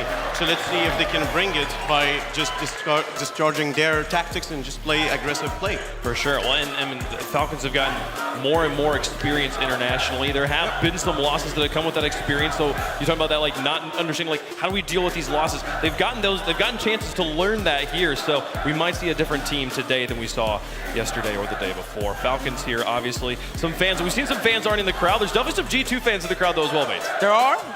G2 fans back there. Put your hand up if you're a G2 fan. G2 fans back there. Oh, well, there we go. I see a couple hands out there. I saw the hands up. Okay, that's a whole section of them. Oh, they got jerseys on, man. Look at them. Where? Oh, look on the screen. Hey, look at the G2 boys back there. That's what we like to see. I didn't think they traveled. I expected this to be all Falcons right here. Orb somewhere is upset at you right now.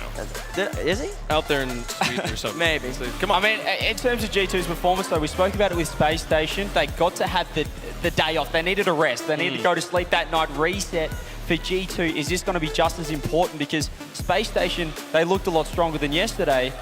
Are we going to see a G2 that's a lot stronger? Well, we saw Daniel one victory, but are we going to see a G2 that's been able to, we talk about what Saf is able to do. I think people overrated G2's loss. Go ahead, G2 Army. They brought a flag, I think that G2 losing has been a little bit too overrated, okay? They lost the Oxygen, they're 3-0. Now, granted, did Oxygen look that good when they lost to them? No. But did G2 look good on offense? Most definitely, yes. It was their defense that was the problem. And then right after that, they played against Power, and Power just had the momentum, man. If I lost at 5 to Oxygen, I might be down in the dumps too. Power had the momentum. They got swept by Gen G the round before. Don't worry about that. Power knew they weren't going to beat Gen G. They look good against James Cheese, though, G2, that win. Was that a good win? Is that a... James Cheese and an admirable team. There's a reason why they're here right now. They're APAC #1, and Falcons also had to beat James Cheese as well. Give James Cheese any other lineup right there. They had to go through 3 stalwarts. They might have a W. Here's all I know, Kay, is everything we've seen up until this point wasn't in front of a crowd. This is a different competition altogether. I think we could take all the results we've seen for the last 2 days, throw them out the window a little bit. This is a restart. Exactly. The audience is going to play for sure a really important role there for them to, bring that champion inside of them and just display it on stage. Should we figure out where the crowd sits right now? Should we figure out who they're rooting for? Oh. I'm not sure how well they can hear what we're saying right now, so maybe if you want to give it a shot, you can go. I don't know if they can hear us. Rotterdam, can you hear me? right. Okay, there we go. That's what I want to see. All right, ahoy. Listen, this is my first time in the Netherlands, so I got to see how loud y'all can get. We got Falcons and we have G2 on the other side. I'm going to do a simple poll right now. If you're rooting for the Falcons, make some noise!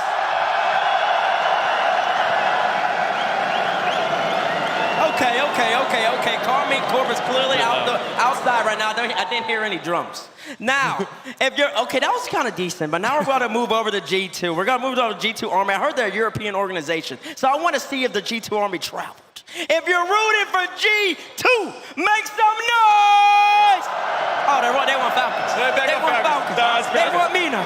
They want Mina right now. I felt 40-60. I felt about 30-70. 30s, you give 10 more percent They want the Falcons to win. This is going to be it, folks. This is going to be a big one. Well, we've asked the audience in the building how they feel. It's time to know how you folks at home in chat feel. Let us know in the fan vote. Get your hashtags out and let us know there, folks, which one you're rooting for. We got hashtag FLCN, hashtag G2, depending on which way you're going. CJ, go down the line. He raises his hand. Throw it over to me. Throw it over to me because I'm tired of going with my heart. I'm tired of going with Cinderella stories. It's time for stats. It's time for how they're playing. And I have to go with Falcons here. Falcons are going to get the dub. G2, I've lost confidence in them. And I don't think they can get the job done. So, Falcons. Okay. Do you need to ask? I'm do the honors, sir. Falcons all the way. Falcons indeed. Bates? CJ, you want some stats? I'll give you some stats. Atomic, first in assists per game here. Atomic, first in saves here. Atomic, he's like fourth in score per game. He's doing absolutely everything, and I expect Captain Canada to start stepping up. I expect Reed Curry to be here now. And give me G2. I love the Falcons, but this is where they turn around. I want to believe you, Bates, Yeah, but you listed assists and saves. Those are not goals. You need the goals to win. Falcons, I think, are the clear favorites. Falcons are going to... Look, we got to make it 75-25 to match. Oh, I've jinxed them again, though. That's what he's been doing since day one. Yeah. He's not very good at predictions. We'll see. I mean, okay, if there's a player versus player matchup here that is going to be the difference maker for you, Bates.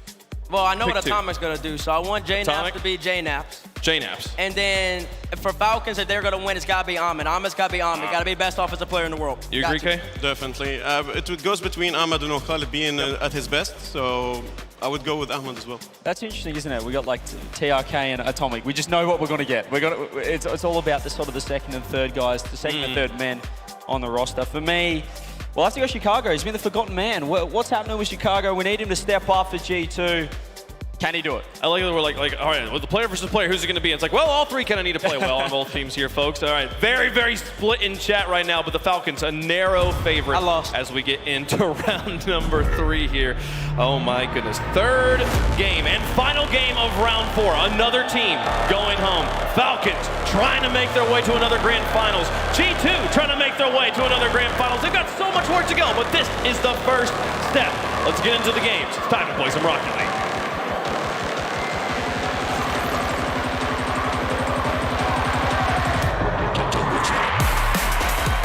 World Championship finalists versus the London Major finalists. I'm James Bott, joined by Corelli. Corelli, it's hard to believe we're sitting here at 1-2 in the Swiss stage.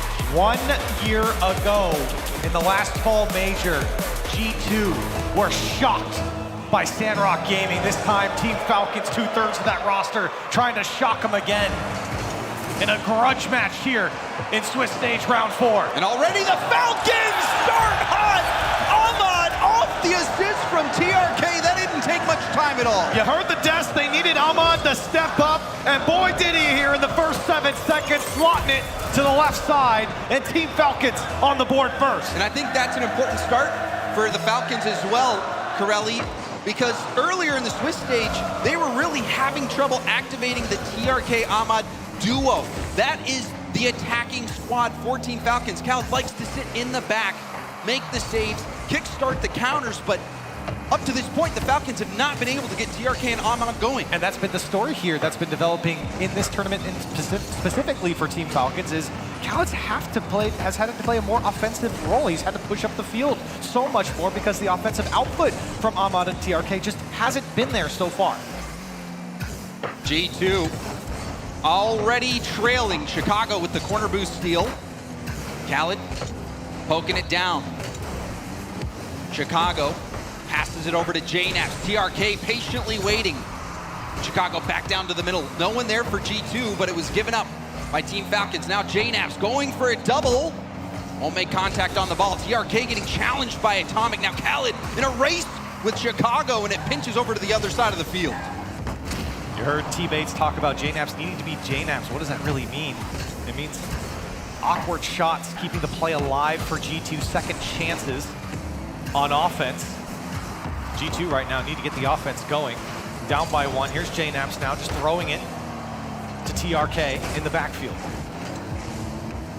JNaps, you said it, Corelli, loves to keep that attack going. Getting that second touch in the air when the defense thinks he's out of gas. Khaled, the defensive rock for Team Falcons, doesn't make contact. Atomic light touch. And Ahmad, a nice challenge, will put that downfield. JNaps with the 50. Now it's bouncing up for Chicago. Off the ceiling, no, it doesn't touch. Chicago will have to bail out of the play, but Khaled again not able to get that ball. Ahmad right behind him, and a nice challenge again. Kicks out to TRK, who puts it towards net, but an easy save for Chicago. Some good presence there from G2. Not converting anything. Here's JNaps into the air, running out of boost. Flip reset. Doesn't get over Ahmad. Great read. Chicago wants to keep the play alive. Falcons, very controlled defensively right now, shutting down G2 on every attempt. Here's JNaps trying to receive it. Still nothing dangerous on target coming out from G2. Looks like JNaps, that was the right idea from Atomic. Faking it out, leaving it for Chicago. Now Chicago off the post. Rebound is blocked by TRK. Defense holding strong for Team Falcons, but here comes another one from Atomic. It goes wide. Khaled was there to make the save. Chicago still trying to keep the attack on. A barrage of shots coming out from G2. It's not good enough to break the Falcons defense. But there's a demo on the back line from Atomic. Chicago going for the double. Leaves it for JNaps, and JNaps is met by Ahmad. And now Khaled will be first to the ball at the midfield. Another chance from G2. Now Chicago needs support from JNaps. Atomic going for the backboard read. The backboard assault has been on for G2, but Team Falcons has closed that window every time G2's gone for it. G2's still looking to break through. Another demo comes out. That's 6 now from G2 here in game 1. And yet still, Team Falcons finding a way to get players back. Atomic beat to the ball there. Now JNaps looking for the back wall. Ahmad, good read here. Has to get back to it. The shot down for Chicago. Tie game. And this was a tough read for Ahmad to make.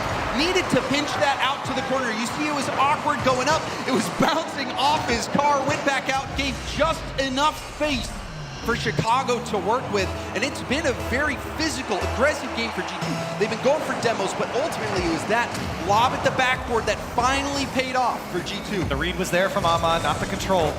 And now G2 trying to pile on here, but a 1v1 here for Ahmad. Can he get through?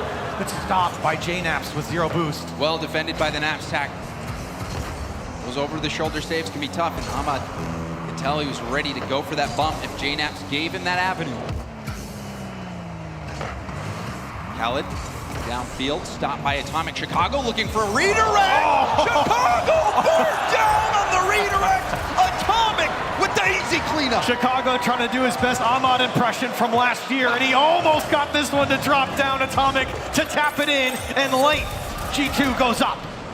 Reminds you of that Sunless Khan documentary video. Ahmad hitting that same shot against G2. Perhaps that could be an omen. Will G2 get revenge from the last fall major? JNaps pops up to the corner. Ahmad, heavy first touch, but Atomic also misses. JNaps will get the hit towards the backboard and got the demo. Less than 30 on the clock. Demos coming out for Falcons now. They're 5th here in game 1. They've got to find a way down the field. It's G2 parked on the midfield line, denying Falcons on every attempt. Here's a good touch from TRK. It's a little bit ahead of Ahmad, and G2 able to get out freely here.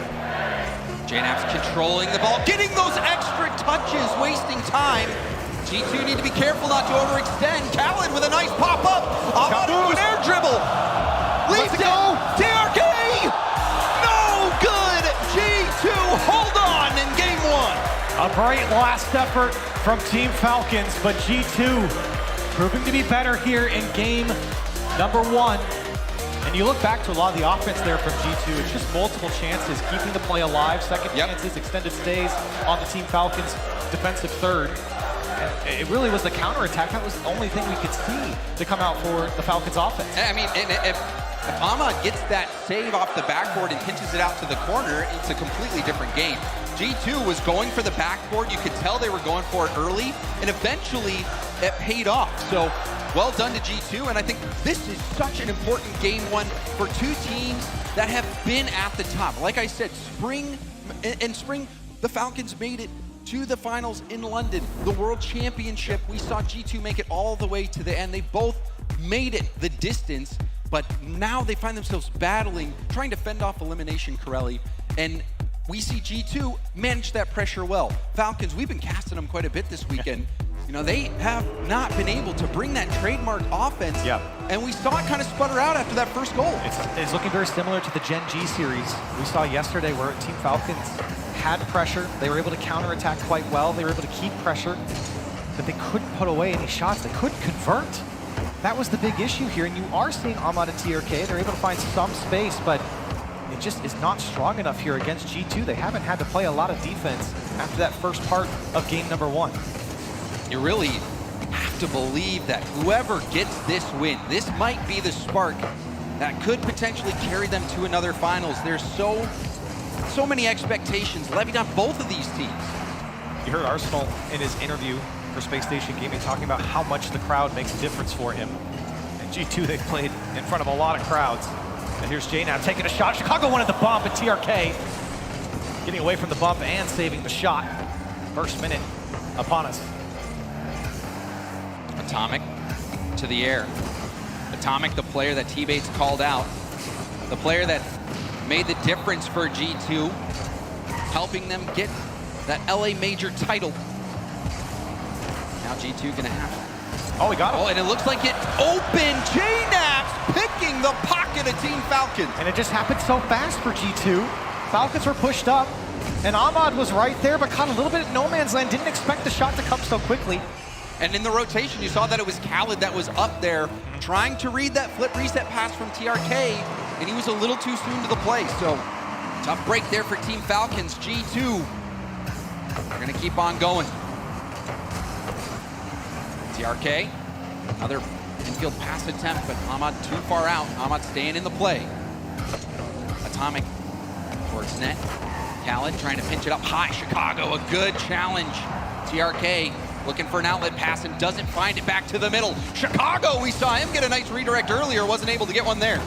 Still, you can see Atomic trying to keep the play alive and again denied.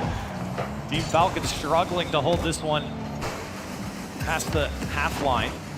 Ahmad looking for options. He's got Khaled. Puts the shot on target. He puts it away. Khaled sneaks it through.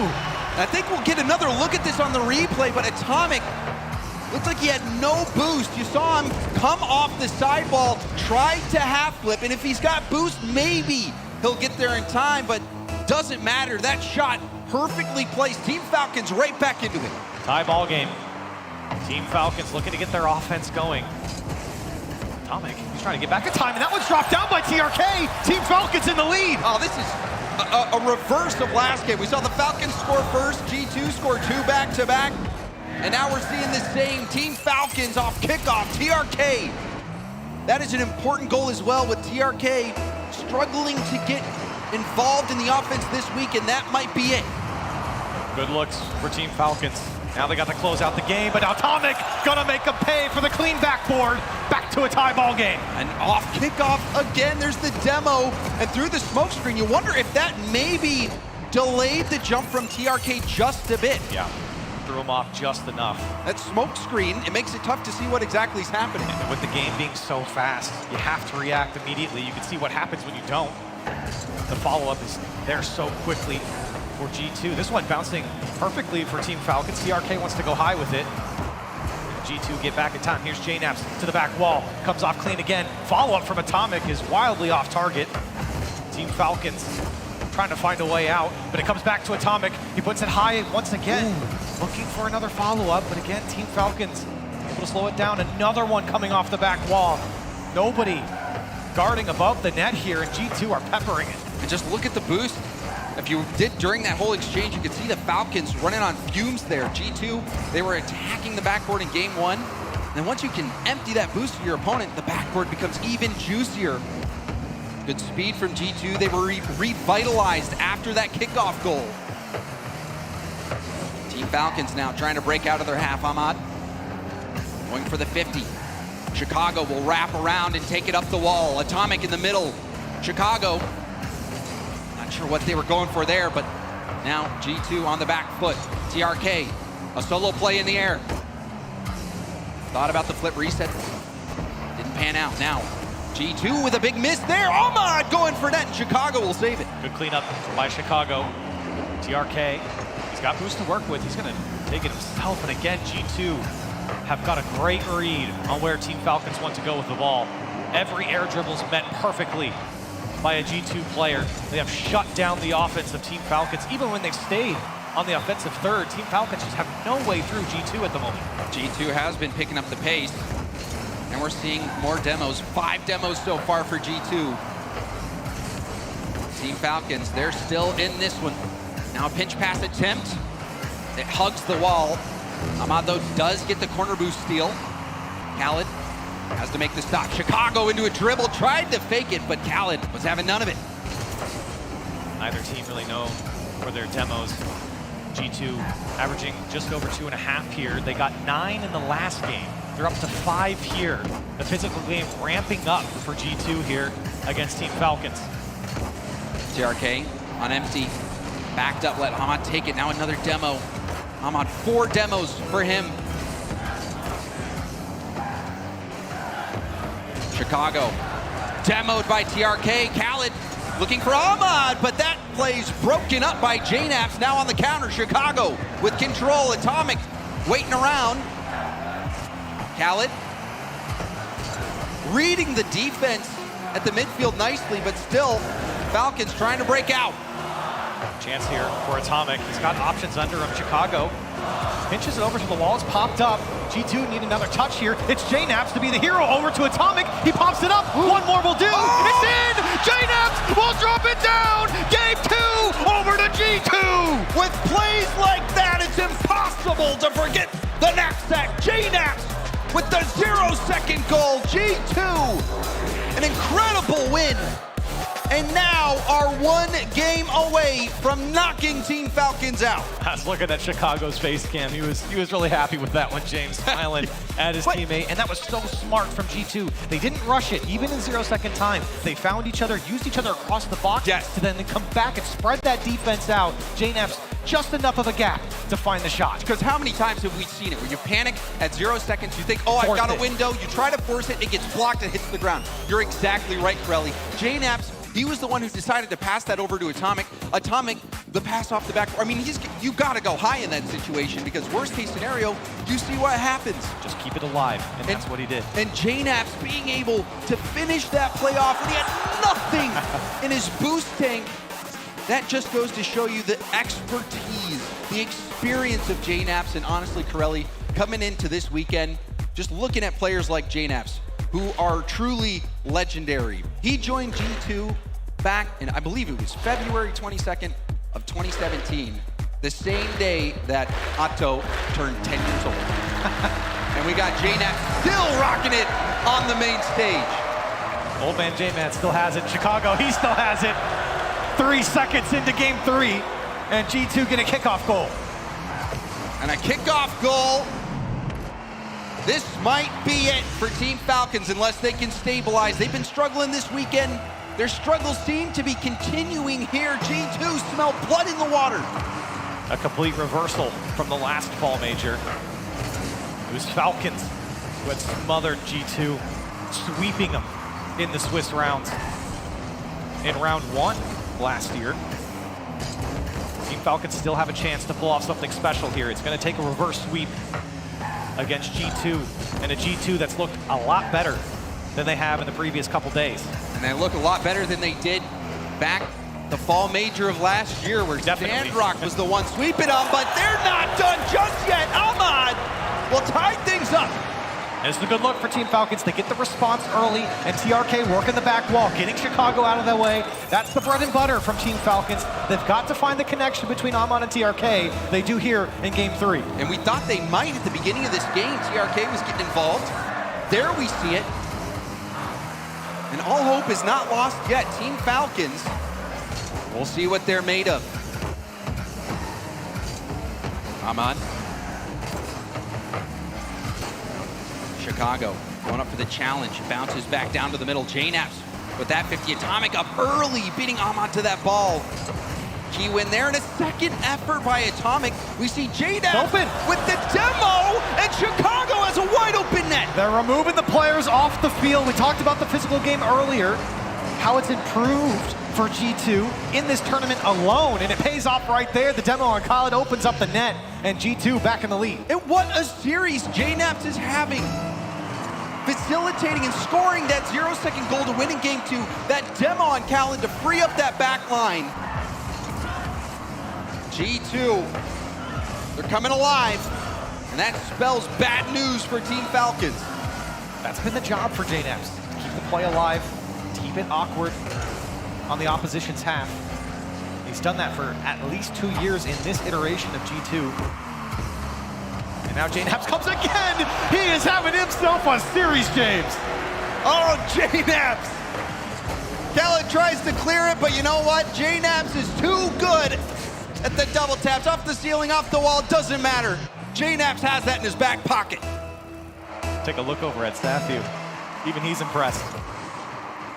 Looking over on the G2 boys, 3:30 on the clock, up by 2. And they are pressing on. They're not letting up against Falcons, who have struggled defensively against this G2 offense. Another one drops, a hat trick for Chicago.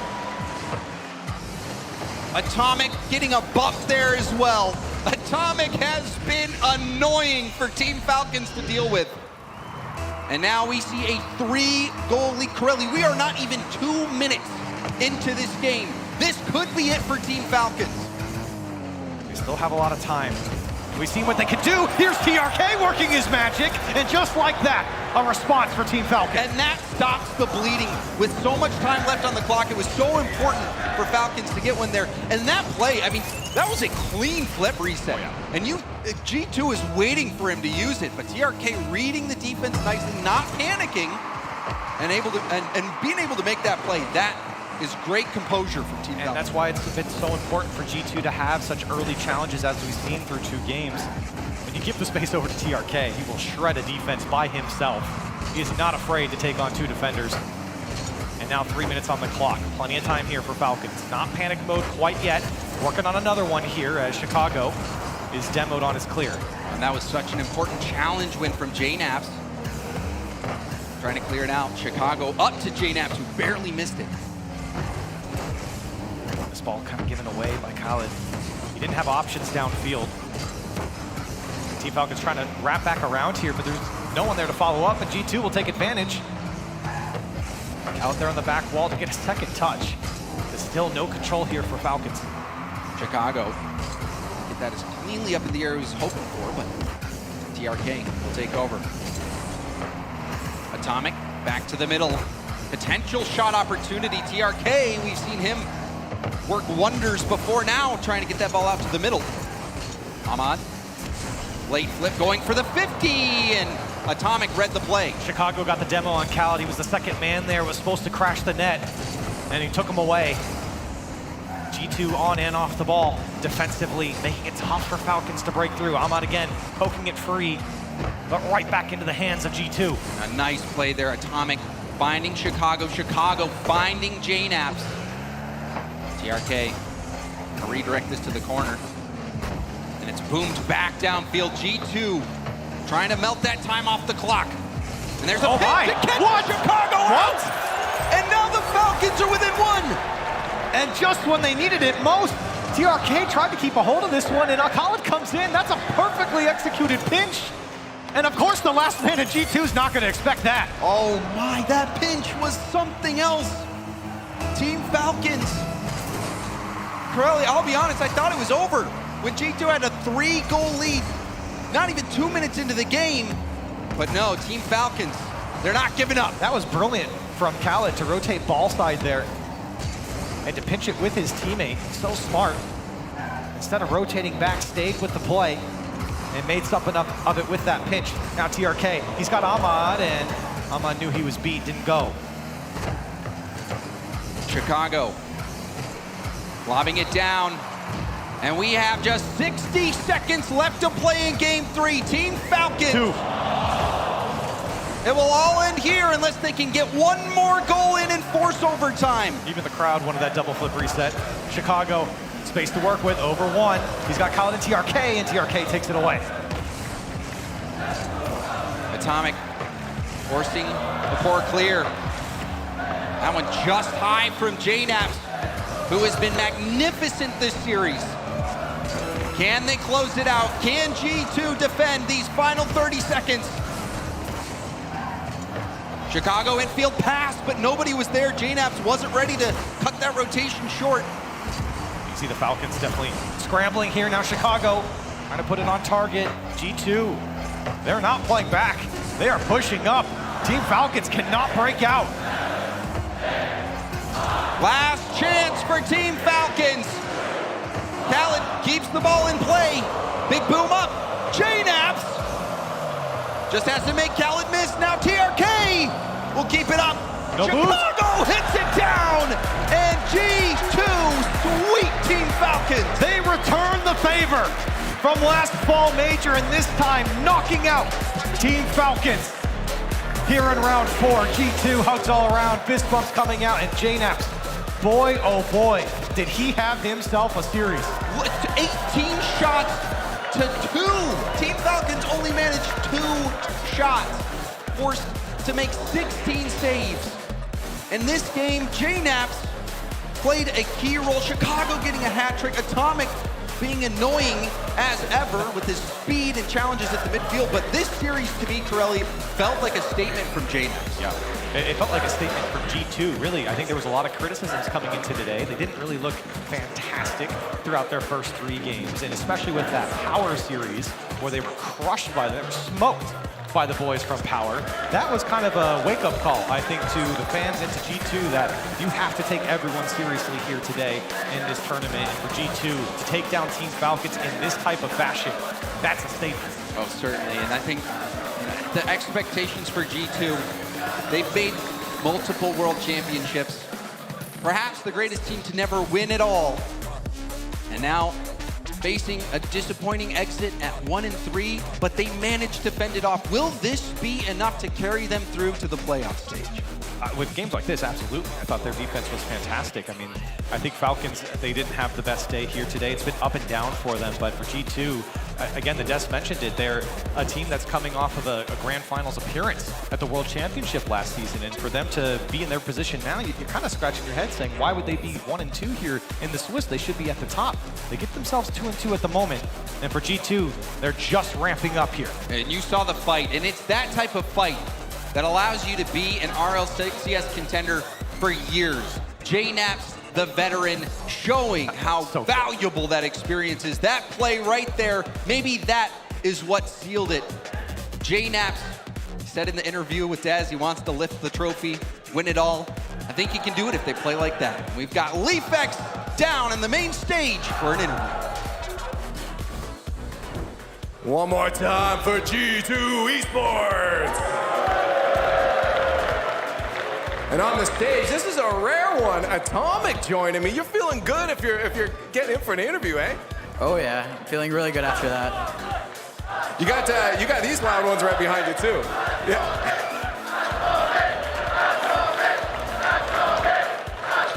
That must feel good hearing those guys behind you and just chanting. No nerves at all. You feel, I think it was JNaps was saying that you guys feel a lot better when you're on the stage. Yeah, I think we know why we play once we get on the stage and we see like all the fans, and it makes every goal feel more exciting, and like every series, it's just your blood's pumping and you're feeling great. Does it make a difference if the audience is a little more on the opponent's side at all for you guys, or is it just the energy in general? I mean, I'm sure if we play like KC, it's gonna be a bit tougher, but like, I think just generally knowing that like every time you make a good play, like the crowd's going crazy, it's really nice and it's fun, even if it's to the other team too. I absolutely agree. Now, I want to talk about this matchup specifically with the Falcons, because last time you guys played was actually a year ago, I believe, at the Fall Major, and it didn't go too well for you guys. Obviously, that's changed here. Do you feel like that's because of you guys, or maybe they were trying something else? But something worked. What was it?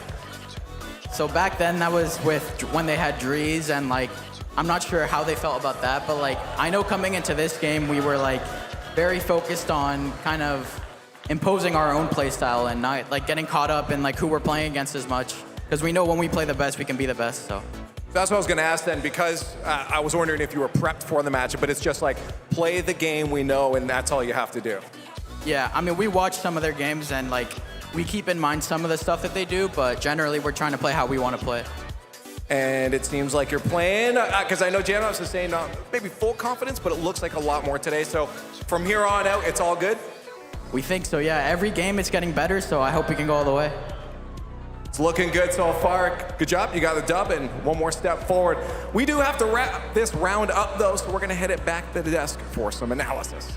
All right, my goodness. G2 Esports showing up on the main stage with power here. Firepower brought max horsepower. That was an absolutely one-sided match. It like first goal goes in, CJ, from Ahmad. We're like, oh, here we go. Yeah. And it just that was it. Yeah, it quickly went the other way, didn't it? G2, I mean, they just stepped up. The day off must have worked. The day off buff, or not the day off, but having some rest, I guess, and resetting, recovering, having a mental reset, and they just came out firing. They had a plan and they went in with it, and I guess after that first goal, as you said, Wave, it was pretty dominant, wasn't it, Shogun? I mean, I've never seen Falcons with less boost in their entire careers. There was not a chance for them to get up and going, but it's another team, T-Bates, that seems to have struggled today, just getting up to their own sort of levels. We saw it earlier on with the club. I was not expecting Falcons to also just come out and look, well, flat. Falcons, they need to find the magic that they used to have back in the day. 2 shots for a whole entire series is not something I expect out of them. But, Shogun, you're talking about the club, and the club, they were a little lost. Now, I'm not talking about lost. I'm talking about Astromic and Bims. They were not there to help out their team captain. And on the other hand, Daniel, he's played like a top 2, top 3 player at this LAN. He continued that form in that series.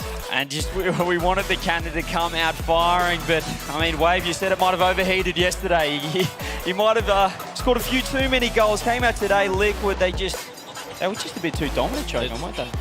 It was ridiculous. It really was. I mean, again, me and teammates were sat down there and we just saw so many opportunities being created, and then there was never a finish. Cash must have been looking at somebody in the trenches thinking, wow, I wish I was getting both the delivery and also the opportunity to shoot myself, because it was just so frustrating. So many of them were on a platter. They were on a platter indeed, but it was an okay series from them. But unfortunately, they got to go to the next LAN and then hopefully make it back. They do indeed. We have our round 5 matches set now. FaZe will take on Space Station Gaming. Power will take on Team Liquid, and Moist will take on G2. So we do not get El Splashico here in the round of 5. We could possibly see it in the bracket, but both Liquid and Moist going to have to find wins here in round 5. Yeah, I'm looking at this. Obviously, NA not happy to see Space Station against FaZe, but if you're Liquid and Power fans, maybe one of the better brackets that you could have got on either side. You'll be very happy to see each other there. And then Moist, G2 Esports. I mean, imagine that. We were talking about this the other day, CJ, about how round 5 was always going to have that one matchup that you're looking at going, how on earth is these two teams putting themselves in this position? That's the match for me. I mean, it's always that thing when you're doing these brackets, trying to put the top 8 together. There's always 2 or 3 teams that miss out, and right now it's going to be Moist or G2, and even Space Station, FaZe, T-Bates. I mean, it's crazy to think that these 2 teams, or one of these 2 teams. Of those 4 that we just said, 2 are not going to play tomorrow. There's a lot of them. That's a lot of them that are going to play tomorrow. Wait.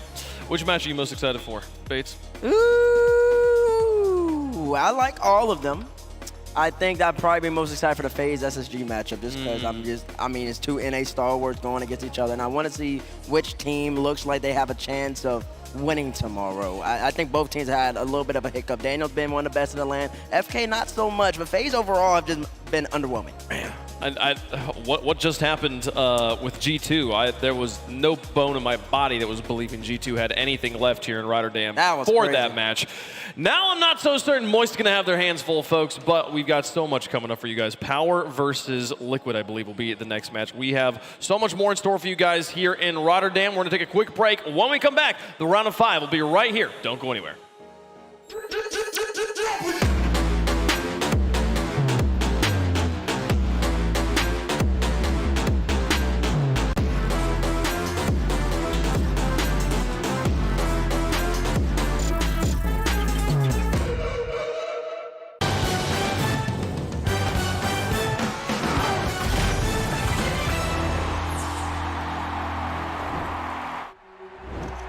You know, in the 6 years I've been doing this with Rocket League, the thing that has stood out to me that has differentiated the good players from the truly legendary and great players is not actually their mechanical ability to play the game. It's their mentality and the way that they're able to bounce back after a loss. There's a few players that I'm very excited to watch their careers as they move forward. Fight me. Rise on Moist Esports is a player who has such a mature air about him, whether it's in a team environment, winning or losing. He knows how to keep a balanced perspective on the competition. And now Rise on low boost. He's so good. When I think of Rise, players like Garrett G come to mind, the Turbo Pulses of the world. The Mount Rushmore of Rocket League, those players is what I see in the future for Rise. Well, I'm calling it now. I'm calling it now. Where's this camera? Okay, I'm calling it now. Rise is going to be a world champion. You heard it here first. I'm calling it early. That's happening.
Way too many faces in the crowd, but I think that I see you.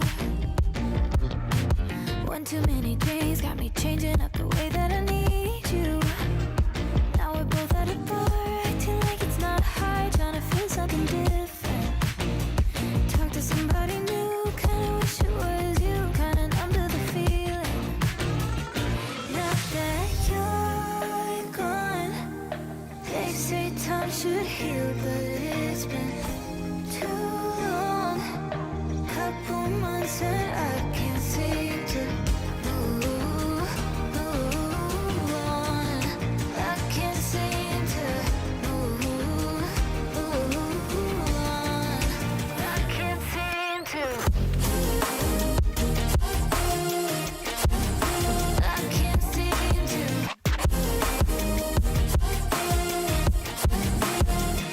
Not that you're I can't seem to. I can't seem to. Laying on my floor, thinking about all the things that we've been through. From 24/7 to pretending like I never met you. No, it's all for the best, cause I know we're a mess every time we're together. Going out of my mind, and I wish I could lie, tell you that it gets better. Now that you're gone, they say time should heal, but it's been too long. Couple months where I can't seem to move on. I can't seem to move on. I can't seem to.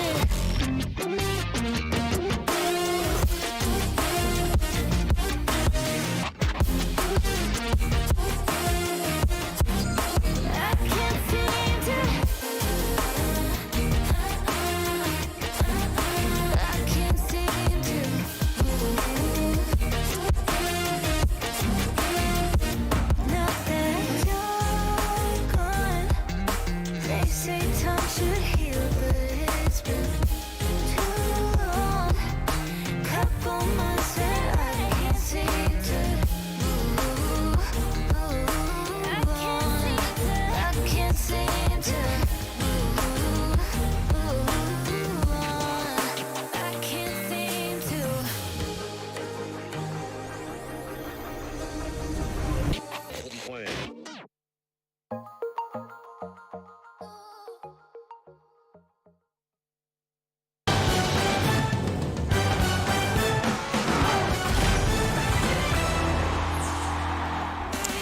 One more round to go before we are done with the Swiss and set for Championship Sunday. 3 more matches we'll play here on our first day with the crowd in the house. Team Liquid already played once. They got to get through Power, though, if they want to play on Championship Sunday. Welcome back to Rotterdam. The Fall Major continues to roll on. We've got a Dazzler on the desk with us. Dazzler, what'd you think of round 4? There's some upsets? Yeah, I would say there's some upsets. I mean, obviously, you know, some of us are in sync right now. You know, this one right here, I'm looking at you two specifically because the guy behind me, I don't know. I think he's all the way in the upside down area right now. Oh, yeah, he ain't got anything right today, huh? I'm writing them down. There's 3 L's on this page. I'm the new T-base. Since day 1, I've gone 3 and 8 with my predictions, so it's all looking good. 0-3. It's a hard job. It's not looking good at all. You got to regain here. Hopefully you can regain. You were talking a lot earlier, CJ, and I told you, it's a marathon, not a sprint, and all of a sudden you started falling down. It's about to change right here, right now. It's about to change right here, right now? Okay, well, we'll see how that one goes, folks. As we've got a schedule of matches to go through. We've got Moist versus G2 to close out the day. Again, matches that we could talk about being championship matches, but they're here for only one of those teams is going to be able to play on Championship Sunday. Space Station versus FaZe. This is true for all of them as well. And the match we've got next on the stage, Team Liquid. They were just here. They're right back on the stage to take on Power, who's been preparing for this matchup here. CJ, Power, what do they got to do? I think it makes it even tougher right now because Liquid just played. I think the buff that you get right now from already playing on stage, you're already playing in front of the crowd. But if we're going to look at Power side of things, OCE trying to make their first top 8, and they do like playing these high-speed, fast teams. That being said, though, this might actually hurt Liquid because Liquid is a prep-based team. They lost to FaZe. I talked to them after they lost to FaZe. It was because they didn't have time to prepare. Hopefully they did now going up against Power because Power is no slouch. Well, they've had very little time to get the turnaround here. Hopefully they've got some strong energy reserves because round 5 starts now.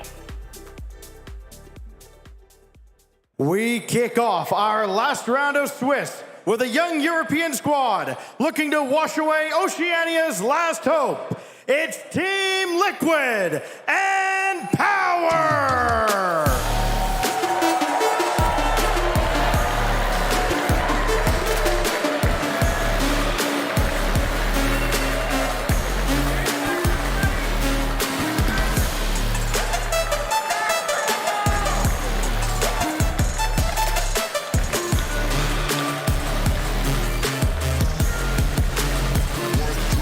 Dak said it perfectly. Oceania's last hope against the young guns of Europe. There's one thing for sure here, Daz. This is going to be high-octane gameplay. We're going to see mechanics galore coming in. Yeah, exactly. I mean, Amphis has been having a solid tournament, but he's not been alone there. Fever's also been helping out as well. Power have made it to this point. They've almost cut top 8. They've almost pushed OCE into a new territory, but to get there, they've got to go against a Team Liquid squad that, I mean, when you look over there, you see the giant himself, Oski. He's a problem all on his own. He sure is. Oski, he's been playing absolutely admirably this whole entire event so far. Him and Ato have been absolutely incredible. They're fastest duo. They're moving, they're grooving, and they're setting up that young man Chronic all the way on the end. And they're looking good while doing it. I mean, they are looking good. Oski last series was popping off as well. And a Chronic was one that we mentioned before the series. If he's playing well, this team is playing well. But Atto, I mean, it's a 3-headed spear. And it takes something. When you got a cannon on the other side, going up against Quadrant earlier, they had too much liquid in it. The cannon couldn't fire. And that's because their defense was too solid. Liquid, they got pressed a little bit earlier, but it seemed to have the clutch gene. When the clock started ticking down, they always came through. That being said, they didn't look perfect. Right? Yes, they end up taking the 3-1, but Quadrant had their moments against them. And for me, especially watching that matchup, it felt like whenever there's some extended pressure on Liquid, they really had a tough time being able to break out. Definitely low in terms of the shooting department. And importantly here, it is a different play style coming in. We saw Quadrant, they're a little bit more defensive and a little bit, I guess they're looking a little bit shaky, but Power, they love playing offense. And what we saw with Power coming up against G2, another offensive team, is they're in their element. But when they played V1, a defensive team, they don't like it because they want to be on offense. They like teams that don't want to be on defense. And Liquid, well, they just want to be in your net the whole time. So this is going to be a fantastic matchup for Power. But they have the firepower. They don't have the cannon. It's so hard because, yes, while Liquid wants to be on offense, we just saw fantastic defense from them. When they have to be on defense, they're seem plenty at home. That is scary as well then, because, you know, Liquid is, I don't want to call them a budget Oxygen, but they sort of play like the same play style. The offensive powerhouse, like they got a three-headed spear, all mechanical beasts in their own right, and maybe a little less high ceiling right now of Oxygen, but they're still a fantastic team. And this power team, you just saw Amphis, just saw Torch Sauce, I believe, unless my eyes are mistaken. And I don't know what to make of them. They 3-0 G2, there's Amphis. Yeah, they 3-1 Club, but then both of their losses, 0-3 Gen G, 0-3 V1, not even close. They weren't even in the same stratosphere as those teams. So it'll be interesting to see how they come out here, first time playing on the stage, trying to set new territory for OCE, making the top 8. Yeah, certainly inconsistent. This is Amphis' first time playing in front of a crowd as well. Jimmer, the coach, his first time here, so shout out to Big Jim. But for Power, they've been in this situation before. They were 2-2 coming into Sweden in the fall major last year. They fell down to Team Falcons, I believe it was, in the final round. So they're trying to go one step further here. Yeah, the way I feel like they end up having to do that is definitely going to be like leaning on each other here, because if they're not on the same page here, Team Liquid's going to be able to pick them apart really well. You see XPR, again, like I said, he's trying to improve as much as possible as a coach, but also like his game plans have been very particular. I think Liquid say they play with like a set of rules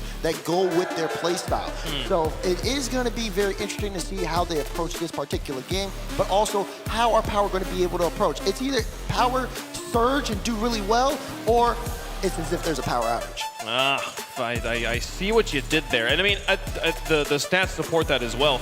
Power, as you alluded to, T-Bates, they haven't been to game 5. They're either winning hard or they're losing hard right now. So this might be one of those game 1 kind of defines the situation for us. So the players seem to be pretty ready. We'll be getting over to the stage momentarily, but before we do, I want to know how you at home feel about this one. Let us know in the fan vote, #TL, #PWR, and we'll start on this end for this time around. Power, I love this team so much. I want to believe in Torzas. I want to see Torzas on Championship Sunday, but after what I saw from Liquid in that last round, I cannot see a path forward where Liquid does not win. I've got Liquid taking this one. Listen, you don't put electricity next to water, otherwise it goes boom. And Power, in order for that not to go boom, I have to pull the socket. I gotta pull the plug. Team Liquid's gonna end up taking this W. They took out the cannon and they're gonna take out the Power with it. Now listen, I've been backing these Liquid boys for a while. I've had them making that top 8 before this tournament had even started. And I talked to Karana before the match. I said, "You ready?" He's like, "Yeah, you ready?" He said, "Who's casting? Who's on the desk?" I said, "I'm on the desk. I'm gonna pick you." He said, "Don't do that." He said, "Don't do it, because the whole desk gonna pick me. They're gonna jinx me. So you gotta go Power." So I'm taking one for the team here. I'm going Power because I can't let the desk sweep out. No, but you just said he just said Liquid. Change that to Liquid. He just picked Liquid. No, he had absolutely no analysis to pick Power. Yeah, thank you. Yeah, it's not Liquid. It's not Liquid. No, you picked Liquid right there. That is called collusion. Your desk prediction should not be influenced by play. Wait, how much Power? Change it back to Liquid. And you know why? Because I bet you he's picking Liquid right now. CJ, who you going with? Look, I cursed Power yesterday, and I can't do it again. Whoever you pick is going to lose. I think if you're a Power fan, this is a great matchup. I think forget about the perfect sweep yesterday against V1. Forget about that. That was a bad matchup for Power, but I think here, Liquid, I think it's going to be too good. It's hard to trust Power right now. I'm telling Torzas. And I'm going for Liquid so I don't curse. He can't even rep his own region. I'm not going to curse my OCE brethren. They'll be thanking me at home, I know. They'll be thanking me. Now, I kind of want to go with Power because I'm pretty sure the Karma gods are gonna curse you with another L for your betrayal, sir. How does chat feel about this one? They're supporting Liquid on this one as well. Clearly the favorites, underdogs, Power, going to have to find a way forward against Liquid, who have already played on this stage one time, and they made quick work of Quadrant in that matchup, folks. It's time for it. Elimination Station. Liquid taking on the big dogs in Power. Who moves forward to Championship Sunday? Only one way to find out. Let's get down to the Skyhawks.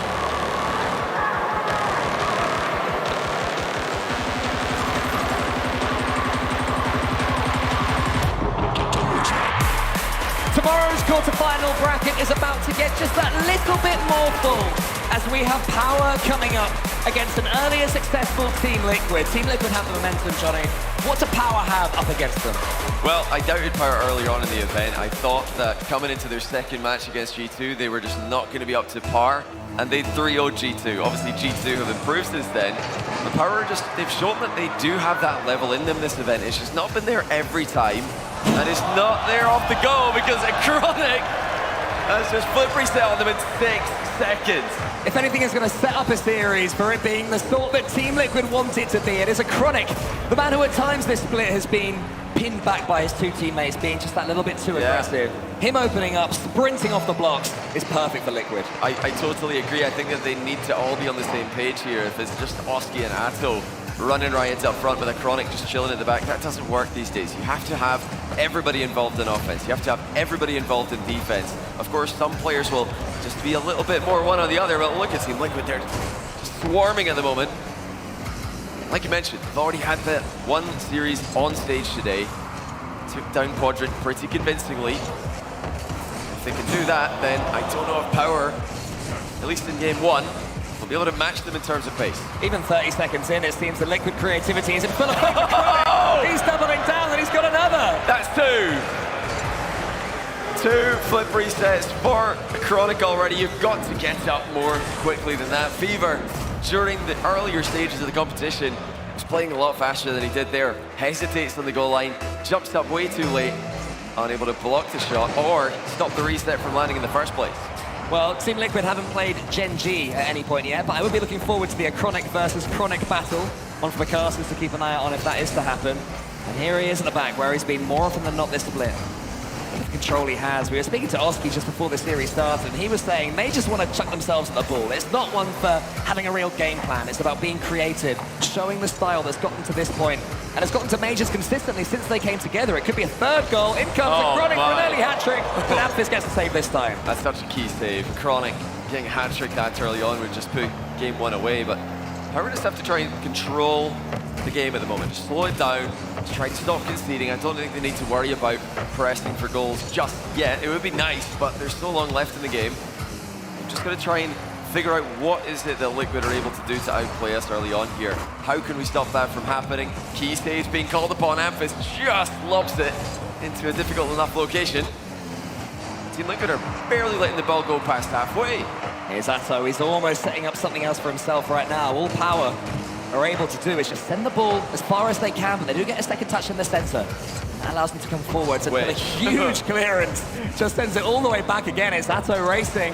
Is anyone arriving here for Team Liquid? No one yet, so despite all their pressure, they're not falling into the trap of overcommitting, but when a Chronic gets the ball, he almost certainly sinks it until that's saved in the air from Power. Well, it does Oski give a reset here. He tried to get one. It looks like he might not have, but a good 50-50 backup as well. Atto with a chain dash and an outplay in the back corner. Every Team Liquid player looking so mechanical. Starts off game 1. At least for Power's sake, they are now getting away from defense every now and then. Not for long, but it's a start. This is their best chance of the game. Amphis with a reset of his own, goes low with it. Saved well by Team Liquid. That was a great idea, though. The demo just opened things up for Power. Now starting just to build a couple of chances. That's what they want to happen. To find their way into this series and into this game. And having to do some defending in the meantime. Amphis takes a touch up against Atto. The challenge towards Fever, who tries to take control, but a Chronic is too swift yet again. Oski's coming up. Atto's underneath. And more last-second heroics for Power. They can't keep getting away with these loose balls over the top of their goal. Eventually, they'll be punished again and lose the third. But for now, they are getting it into the blue half. This is better. Oh, best chance of the game by far for Power. A double commit on the follow-up shot. Still a chance, though. Team Liquid are stranded here. Chronic picked up 100 boost. That's going to help out. Atto as well. So while Power had pressure there, they didn't steal either of the back boosts. Liquid were able to grab them both, help them break free of what could have been a bit of a tricky situation, but better by Power. Bit of an unpredictable play in the final third.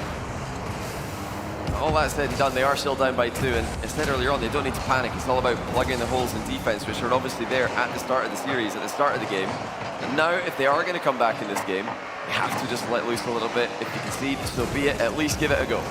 Which is rare as well so far in this tournament. Power and Team Liquid, two of the best defenses. Even though on paper you'd expect them to be aggressive, attacking teams. we've had so far at this full major.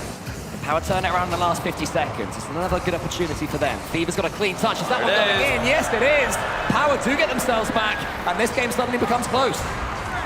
Very nice play by Power. Bit of a panic touch there from a Chronic. Tries to clear it, but that's just a pass to Fever, who's waiting a little bit further back. Chronic gives him exactly what he wants. Fever hits the open net off the wall. What have they got planned? On the kickoff, it's to the right, it's to Fever again. Early shot will be saved this time by Chronic. Power well played to the nick. Up the pace here a little bit. They've realized that they were just giving Liquid a bit too much time with their air dribbles. It's no longer the case. The momentum of an entire series could well swing on this next 30 seconds. If Liquid can see it away, they will feel like huge favorites going forward. But if Power get back, then maybe the same gold dust in the air that took them down G2 will be here up against Liquid. Fever into the center. Oski closes it down. Good defending from him. Atto is there as well. Good pace from Team Liquid. Power trying to launch one more, and that miss on the wall could set it up. Fever's in. Such a good mechanical player at home. Can he convert it? Over here at the LAN. A few more seconds left. Amphis is up. Trying to race Atto. Wow. Gets it through him. Still got a little bit of boost. Fever was coming in but couldn't quite get there. We're at 0 seconds. And Team Liquid do manage to see it away, but some good indications for Power. Yeah, I think they're going to just chalk that one up to being a warm-up game because they got blown away by a Chronic in the first few seconds. 2 flip reset goals in a row. The remaining 4 minutes, it was just leaning a little bit more towards Power with every passing second. They started to get out of their own half a little bit. Then it was a back-and-forth battle in the midfield. Suddenly, they're the team who are backing Liquid into a corner. So the way things are trending, Power actually won't be too upset with how this is going. They probably knew Liquid were going to have this pace in Game 1. They've played on the stage today already. They played on the stage in Europe, the London Major not long ago. Can Power respond quickly enough? I really feel like this second game is a must-win for them. Things are trending in the right direction, but you don't have a lot of time in a best of 5. Yeah, you don't have a lot of time, and Chronic didn't take a lot of time to get there. Always lovely to be here. I was given this earlier. Bronze 2, I'm told, to represent my casting. Did you get something similar? They gave me an SSL. Was that for your casting? Yeah, that's what they said. You got an SSL one? Yeah, Unbelievable. What can you do? But we are here. Sorry, Cole. It's fine, mate. It's fine. I know where I stand. And hopefully Power don't know where they stand. You know, they have to up against Team Liquid, who look better based on that first game, and just try and tear them down, get themselves a foothold in this series. And maybe this night is how they do it. Edgeable demo almost pays off straight away. That's something that worked phenomenally well for Power against G2 in the matchup earlier in the Swiss stage. Demo plays and passing plays. Those are the 2 main sources of Power goals in a matchup that was resulted in a very unexpected win, but very impressive win for them. It's a very nice pre-flip from Tarsos. That's Amphis with the follow-up, well left by Fever. Power 1-0. Johnny, you talked about the ingredients, and Power are cooking something up nicely now. Fever with the fake, Amphis with the follow-up. Came from a bump, it came from a demo, it was scrappy, it was dirty, but it was enough for Power, and you can see the reaction from all of them up on the stage. Tortoise in particular, he's been here since Season 3. He's seen it all in the world of Rocket League, been right up there even in the world at times. Now just trying to fight to get into that top 8 for the first time in this last couple of seasons with OCE. Yeah, Tarsos, don't forget, one of the greatest finishes at an international event, at a World Championship, 4th place. That is an equal best with last season's Furia for a team that isn't from North America or Europe. Oh, well kept alive there by Atto. A Chronic with the equalizer. This is all about Atto slinging the ball back into the middle. It was Power trying to knock it into the corner. Atto denies it. Team Liquid score. I love it as well from Oski, just refusing to leave the play. He got the flip reset, but he didn't turn around and look at his hard work and appreciate it. He carried on, went for bumps, went for demos, made it as difficult as possible to defend. Team Liquid to get themselves back in straight away. Now they take to the skies. These were working time and time again earlier on Manfield. And they're on Aquadome. They'll need a few more attempts, but that's good pace again from Oski. Oh, wow. Yeah, every time he goes up, it seems to be effective. What a recovery by Oski. He beat his opponent to the ball, got bumped into the ceiling, and still managed to use that to his advantage. And that's reminiscent of Garrett's famous goal in the grand final of Season 5. A series for many that's considered the greatest ever played. A shot still relevant in the modern day meta. Fever can maybe respond straight away for power. Falls to Amphis. Up to the ceiling he goes. It's a right show match right now between these two. All the tricks of the trade coming out between them. Team Liquid coming out on top for now, despite going behind. Fever is there, but he's closed down so fast again by Oski. Power are going to be having nightmares about him after this series is over. Just flashes of mechanical brilliance. Just that problem that many teams have when they play against Team Liquid. You know that they're going to come at you with all the pace and all the aggression, but it's not enough to know. It's different when you're in the lobby up against it. You underestimate the recovery speed. You underestimate what they can do off the back of your plays. Lovely back pass there by Chronic. Looks like his teammate didn't quite read that one to perfection, but they're starting to swarm Power again. All that momentum that Power were able to build up at the end of Game 1 into the start of Game 2, completely turned around by Liquid. This is, of course, a matchup between the two most recent winners of these teams' respective regions. It was Power who, despite disappointing at the start, won the final two for OCE. Whoa! And Liquid, who somehow keep that ball up. They won the final one in Europe. I don't know how that stayed out. All sorts going on the Team Liquid goal line. But one stat that matters is that it remains 2-1. Yeah, Power have to be careful here. That was a real scramble. They'll probably feel like they could have scored. It's all about playing the clock against Team Liquid on a 1-goal deficit. Don't need to panic just yet. If there's one criticism that has been sent towards Team Liquid, is that they do double commit at times. They do make mistakes. That's the panic flick from Amphis though. Something that they absolutely cannot afford to be doing, especially in Game 2. Warm-up game is finished now. Those excuses are gone. There is another criticism that can be levied at Team Liquid, and that's that they've not won a game so far at this event since going behind. They are 0-6, but interestingly, Power 0-8 as well. So neither of these teams good at coming back, despite the fact that Team Liquid have managed to turn this game around, at least for now. So despite losing, history and statistics are on Power's side. They can just get this goal. They've got 90 seconds left to force it. Torsos tries to take his time with the jump, but Oski too quick yet again. Fever just waits a split second, doesn't want to rush into things and force the 50-50 Team Liquid's way, but it is Liquid that win it. Good touch there from Atto, and fist to the side, and Fever tries to complete the transition, but Chronic isn't letting him. Power desperate for a couple of clean touches in a row. Well, there's a little bit of a double commit, nothing too problematic for a team like Oski. It's right back onto the ball. Power pre-jumping very early on these plays, maybe a bit too high at times, as Liquid start to adjust, force the ball underneath them. Fever's gonna beat the Team Liquid defense there, and that's a great second touch from Torsos. He's got the flip reset underneath the Chronic. He tries to go almost. Nice ideas from Power, but Liquid defending too well. It has been their stalwart defense that's been their best asset so far. As we mentioned earlier, we'll have to rely upon it again for the next 40 seconds to get a second 2-1 victory in a row in this series. Unless Atto can double up that lead, he tries to get the reset over Amphis. Amphis is there, is Liquid knocking on the door, trying to finish this game here. A Chronic almost takes it, just about off the crossbar though. What a save by Fever. Final few seconds of the game. Power stuck in defense, but at least they only trail by 1. Liquid looking to make it a 2-game advantage. Some would say that is just something Power cannot come back from. And they somehow create a goal-scoring opportunity against the run of play.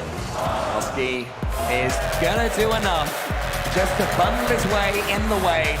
And as you say, Johnny, give Team Liquid that second game, and it's a long way back for Power now. They were 2-1 in the Swiss after beating G2 in the club, but lost to version 1, and now they are staring down the barrel of a loss to Team Liquid.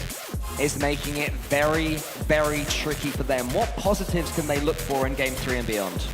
Well, really, it's a very tricky situation now. I mean, Power, the stats don't really help them out. Both of their losses so far in Swiss have been 0-3 defeats, as Des mentioned. Now they're down by 2, so, you know, they've not done this before at this event. They've not looked like they can come back from behind, and Liquid have got that mechanical ability. They've got those quick recoveries. By the way, Oski with a very nice save on his teammate's attempted own goal there, obviously not intentional. Yeah, those quick recoveries from Team Liquid are really causing problems for Power. They just get back to the ball a little bit faster than Power are expecting, and Team Liquid aren't, you know, we're talking about them as a team that have had criticisms against them. That's not to say that they're a one-trick pony. They're not just ball chasing at supersonic speed and hoping for the best. You know, a couple of times that game, They notice Power have pre-jumped them in defense, so they just force the ball underneath. They're still paying attention to what Power are doing, trying to counter that. So even if Power do switch things up, I think Liquid can still counter them with a switch up of their own. Right now, it's been all about Power trying to read what Liquid are doing. And that's like playing Rocket League on hard mode. It's always playing Rocket League on hard mode when you're up against Team Liquid, but an early lead for Torsos and Power will just change that difficulty to hard medium. Yeah, big dunk. Nice placement there. Underneath Atto. Thought that the shot was likely to go straight into the top corner, not that it was going to bounce into the top corner. Power, once again, able to take the lead in a game. Like you mentioned, before that loss that we just witnessed on Aqueduct, they were able to win every game in this event where they took the lead. But that stat is now no longer true. And once again, they almost lose their lead pretty quickly. Both teams, they've been good front runners so far. They might be in this situation. I think it's through. Somewhat open, not enough though. Atto slams the door shut. Atto just closed the angle as much as he could and managed to squeeze his way in the way, but Torsos is trying to cause some more chaos. Fever's going for a double touch. Actually, he's not. And Torsos comes in again, so Torsos seems to have woken up. He's the player that's trying to put his team on their back. The experienced man, speeding them up, leading the charge, setting up the pace, and Amphis gets an easy second. Yeah, very simple stuff for Power. Team Liquid needed to control this. They just needed a little bit more time. That corner boost was just grabbed on that far side. There wasn't enough time killed in the back corner for the third man to rotate back into the play. Power capitalized. Team Liquid's just brief moment where they're regaining their rotation, getting back into position. Power with their best chance so far this series of getting the game. A 2-goal lead. Still plenty of time, but they're playing well. They've definitely warmed up, it's fair to say, but Liquid got a lot of heat of their own. They'll keep the ball coming. Oski only as far as Amphis. Atto's coming in, he's got boost as well. This is danger right now for Power, but it's closed down by Amphis. Power have stepped up the pace, and for now it's working, but one touch from Macronic could change that. Oski shoots. It's on the crossbar. Maybe the pendulum has swung though. Atto goes for the reset off the backboard. Smart idea, but Power scramble it away. That's really well played by Power. I mean, these shots from Liquid are tough to stop. Oski nearly scored an absolute scorcher. For once, Power look good. Oh, another attempt on this time a narrow redirect from Team Liquid. I mean, if they connect with any of these plays, they're not going to be savable. Power have to be proactive. They have to get out and challenge. They have there. Now the net's open. It's on the goal line. What a read by Atto. Well, how much did he know about that? He was already up. He was just waiting. I think he would have assumed that this one was going in. It's the pure pre-jump from Atto. That's disgusting. To know exactly that the ball was bouncing up to the top corner from such an unconventional angle. Very well played by Atto. Said, Power, they're trying to be proactive. They're trying to get out there and challenge Team Liquid. They know if they just sit on their goal line, eventually Team Liquid are going to score. They're going to put in something that's not savable reactively. Even if you do advance, Team Liquid are so fast that they can outplay you. There's so much time left in the game. Tough position for Power to hold on to. How they would love to hold on. In almost all the series they go out in these lands, they go out 0-3. They have to try and just find a way to get themselves into series, even if it's not going very well, even if they're 0-2 down. Torsos gets to the top, but Atto's already reading it. The pre-jump meta is working right now for Liquid. Maybe Power needs to be a little bit less predictable. Take a first touch instead of going for an air dribble. Keep the ball as close to you as possible. Just try and tempt the Liquid players in to force a clean challenge as opposed to a clean hit for them. That's a great run down the line by Atto. Mind game into the bump attempt. Amphis dodges it. Key save. Amphis maintaining the 1-goal lead for Power. This is looking a lot like game 1 though, where they're just stuck in defense for large parts of the time. You feel like eventually Team Liquid are going to score if this continues to happen. Power look far better when they can start to fight in the midfield. They've got great cohesion with their defensive challenges. They follow up each other really well. Their comms are definitely working. Can they keep up with Team Liquid? Here comes Oski. Amphis once again. That guy denies the last play, but Atto's past his man. Knocked clear once again by Power. More and more possession plays for Team Liquid, not really materializing. Will they get frustrated? Power doing everything right now to keep the boost reserves high as that pre-jump pass from Macronic almost reaches its target. Fever takes control. Good play from him, but Atto closed him down yet again. It's always being read from Power. these solo plays from them, maybe passing's the way to go. They just have to mix something up. The approach isn't quite working anymore. It seems for all the world that Liquid will find a way. It's just a matter of time. Oski's trying to force the issue, but Torsos again off the backboard and then closes it down. And that's the extra touch that Power needed to let them in. Fever almost beats Oski, but Oski gets the save. That's great stuff from Oski. Staying active in the play. Realized that Atto had not cleared the ball, so he waited exactly as a striker would for it to fall down in the middle. More saves coming in for Power, just routine saves. They're just keeping their, just keeping their synergy going is the key here. Whenever somebody challenges early, it forces Liquid to go over the top, and then the goalkeeper can make a save. Another example of that, early challenge followed up by a save. That's been the recipe for success for Team Liquid. Now it looks more than a recipe for success for Power, I should say. It looks more than doable for the comeback.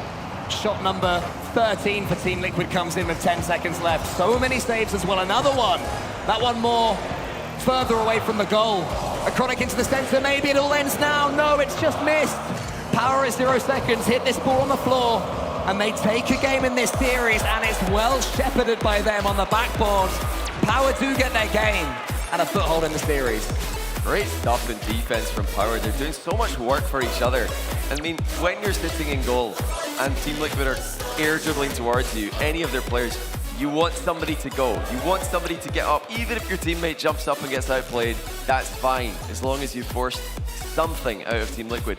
They struggled at the very start of game one.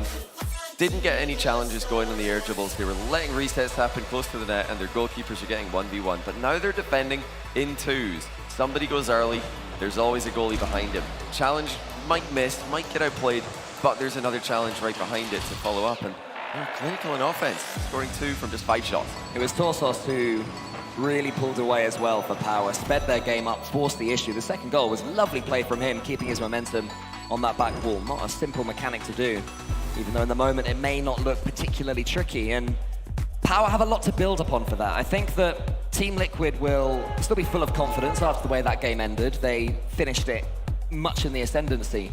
But Power have proven that they can defend against Team Liquid. Maybe they can frustrate them if the game stays at 0-0 for a little while and force their own goal just on the break.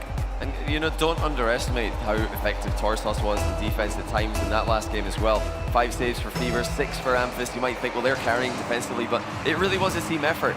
Every play had 2 players working in unison to stop one of Team Liquid's, and then the quick recoveries would make sure that they had enough left after those 1v2 plays are attempted by Liquid to get the clears, to control the play, and hold on a second, almost managed to synchronize the last second demo. A very nice little angled double tap. Patience from Power here. They've slowed down the pace of the game. This is getting more into their territory and not what Liquid are used to. Liquid have dealt with it for now. The Power are showing the different strings to their bow. They could be quick and they can be slow. So many shades of grey in between. Here's Fever to the ceiling. Amphis is arriving at the side. Is the ball going to find him? Wow. Yes, it is. Brilliance from Power, and they take the lead again. It's just perfect positioning from Amphis. He started that play at the center of the box, ran all the way around to the far post to give that downward pass option. If you're in the middle, it's much harder to reach that ball if it comes quickly down to the far post. Amphis hitting it after it's way past the post, still able to slot the angle. Comms are online for Power. Comeback is very much online as well. Remember as well that Team Liquid played on this stage earlier on today. They were warmer coming into this series. The fact they got the first 2 games and Power started a little bit slow maybe is par for the course and perhaps expected. Now they've got to get that momentum back. They're trying those flip resets that were so devastating in game number 1 and 2. Not quite worked here. Again, Power have opened up to them. They're reading the solo plays. Perhaps an infield pass would be better for Team Liquid because Power seem to know exactly what they're doing. 3 jump saves, but now Atto has a bit of time. He's trying to fake out Amphis, and Amphis is not falling for it this time. Well, if Power can pull this off, it will be quite spectacular. A reverse sweep on an informed Team Liquid, something very few teams would be confident in doing. Not only that, they're going for something quite historic. Only the second time that 2 teams make the top 8 at an International Rocket League RLCS LAN who are not from NA and EU. Last time that happened was Fury and Falcons and the London Major. So this keeps happening. We're not going to be talking about OCE trying to play catch up to South America and MENA. You know, they're really getting in the mix here, showing that they're here to play. It's inspirational, traveling to the other side of the world and take you down a European team in their backyard. They just keep getting these final touches, Power, right? When it seems that Team Liquid are about to put them in their grave, Power just charge away, charge them down, get in their faces and keep them out of their goal. I don't know how long it can happen for, but for now, Team Liquid continue to be frustrated. Fever at the other end wants to get a dunk on Atto, but Atto closed them down too fast. All Oski can do, the man who was stopping Power at source every single time they came forward earlier, all he can do is tee Power up for the next attack. Well, Team Liquid are expecting air dribble resets here. They're standing off, getting ready for the play to come towards them. But it's the offload, perfect pass, and the bump was connected as well. Every player from Power making sure that they synergize to perfection. The timing is everything. Team Liquid had no response. The last time Power were in this position, 2-0 up in the previous game, they conceded one but held out for a 2-1 victory. This time I get the impression they're going to stay on the front foot, try and turn it into 3 and build some momentum for Whisper It Champions Field, the first one of the day, the first one with this crowd. Will we be treated to that fabled map, or will Team Liquid break Power's hearts and OCE's hearts? They're coming forward now. Torsos more great defending on the backboard. Their backboard has been locked down for the last 3 games. Yeah, they're just frustrating Team Liquid. For Team Liquid, they want to make those big solo plays. They want to give the crowd something to cheer about. The multiple reset plays, the backboard rebounds. But it's so difficult to do that against the defense who are playing as well as Power are. And it's not 1v1 plays for Power. They know that individually they're probably the second best team here, but they can make up for it by synergizing to a higher level than Team Liquid do. And they're faking everything as well, Power. They're going up for the ball and letting a teammate in, and Team Liquid continue to fall for it.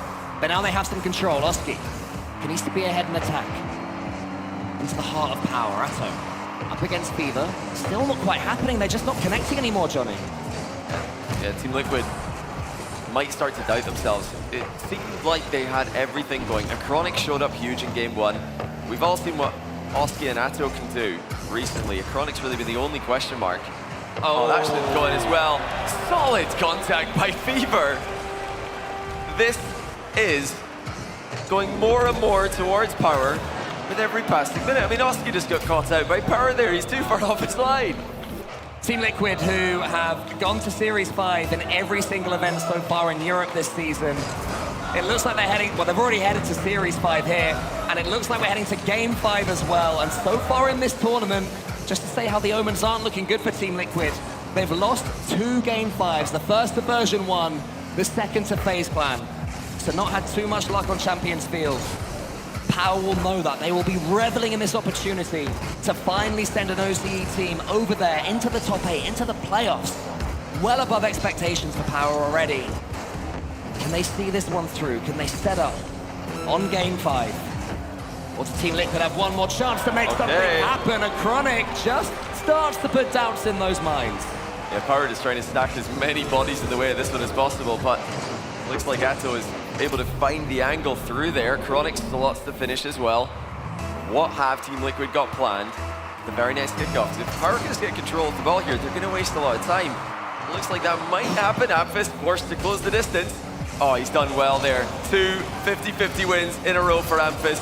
Doesn't rush the shot. He didn't want to give Team Liquid anything to work with there. Instead, he just controls the ball. That's not too bad of an outcome for them. They've wasted a lot of time. Yes, they gave away half of a chance, but composure from Power. The comeback is real. Team Liquid lose twice in a row. Power with a better scoreline with every game that goes by, and they're going to put in. Oh no, they're not going to get one more. Just barely denied by Oski. Power looking to get OCE into the top 8 for the first time since the Open Circuit era, and it's Torsos. They go from OCE alongside 2 of OCE's most mechanical players. If anyone can do it, they can. Liquid's coach, Exper, is pacing up and down. Words being said very quickly by him to his team. He is well aware that something has to change going into Game 5, because right now, it's Power that has the momentum. They have the belief. They have their region on their side as well. It's pretty even between the crowd who they want to see win. There'll be support for both teams, but other than that, everything in Power's favor. I mean, Team Liquid, Johnny, they're a team that live and die by the sword. They will never mix up their play style. Unless, do they? I mean, I don't think they should. Okay, this might sound crazy, but I think Team Liquid should just keep doing the exact same thing. I think they'll probably know themselves that they've lost 2 games here because they didn't execute their game plan as well as they can. They didn't play well enough. They should know that they are better players. I think anyone who's looking at the individuals here, you know, I think players like Amphis and Fever are underrated on the world stage, even by myself recently, but Team Liquid mechanically are above Power. If Power can't keep up with them, and Team Liquid should win in the modern day metagames. So Team Liquid have just got to make those plays happen, make the mechanical plays happen, go up for everything as quickly as they can. That is how they beat even the best teams in the world. Trying to play Power's game, the slow game, the organized game, that's not the way to do it for Liquid. They've lost 2 games in a row, but I think they just got to stick to their plan. They will get the opening goal. Much needed momentum for Team Liquid. Plan A continues, and it's Oski, who has been a little bit quieter these last couple of games, nipping in between Fever and Amphis. The finish was put away by Atto. The 2 attacking powerhouses for Team Liquid combining in 11 seconds. This is the team that at the last major they were in, they reverse swept G2 to eliminate them. They are now on the cusp of being eliminated via a reverse sweep themselves, and I'm gonna guess they don't want to know what it feels like, Johnny. Yeah, it's something that you don't want to ever remove from your bucket list. Just keep it there. So retire before that happens. I think Power's composure has been phenomenal so far this series. The fact that they've conceded early will not really bother them too much. Once again, they've connected a demo. As an air dribble's coming in, but Liquid have come away with the ball. Oski wants the triple, and he gets the triple! Oski comes back with a bang. First the setup for the first, and this was even better. The first touch was flawless, the second one via Borog Torsos, even better. 2-0 Team Liquid, the start to Game 5 of their dreams. Finally, their Game 5 woes at this major look to be turning over a new page. Maybe Fever's in though, but not quite this time. Both goals have been Oski beating his opponent to the ball. You know, we talked about it. I don't think Liquid need a game change, a game plan change. You've just got to play your game just that little bit better. If they can peak, they're a match for anyone. Their style, they mixed it up in the middle of this split, and it just made them, I think, play far worse. When they're not playing that confident, aggressive style, they don't look like the same team. So I'm glad to see that they've stuck to that. They've not had any doubt of their ability to win this, even after losing 2 games. Now, balls in Power's court. What have they got in response? Tight angle snipe just off target. So near, but they are playing such a high third man Power. They're really going for this one already. The kitchen sink is well and truly in play as Torsos comes up. He has Amphis to his right. Goes solo instead, trying to charge down that man Oski, who is everywhere on the pitch right now. Every double touch going his way. The ball finds its way back to him, in fact. It's like it's magnetically attracted to the man. The ceiling with him, Amphis booms it as far as he can. And Chronic can't quite get the touch. Now there's Atto. Torsos has to get in the way or else there'll be an easy third for Liquid. Still could be. Atto shoots, but Amphis saves. Just under 3 minutes left. Here comes Oski again. He has been a nightmare to deal with in Game 5. Past one, but the second denies him. It's just all about Oski in this game, and this is why Team Liquid are so difficult to play. If any one of them pop off, we saw it from Game 1, in Game 1 from a Chronic. We've seen it from Atto several times recently as well. This game has been Oski. Any one of them can show up and do the heavy lifting. Oh, that's a massive fake. Chronic denied by Fever, who, credit to him, got faked out, turned right back around, put a challenge in. Yeah, didn't get frustrated after being almost embarrassed for a second. Did his job in the end.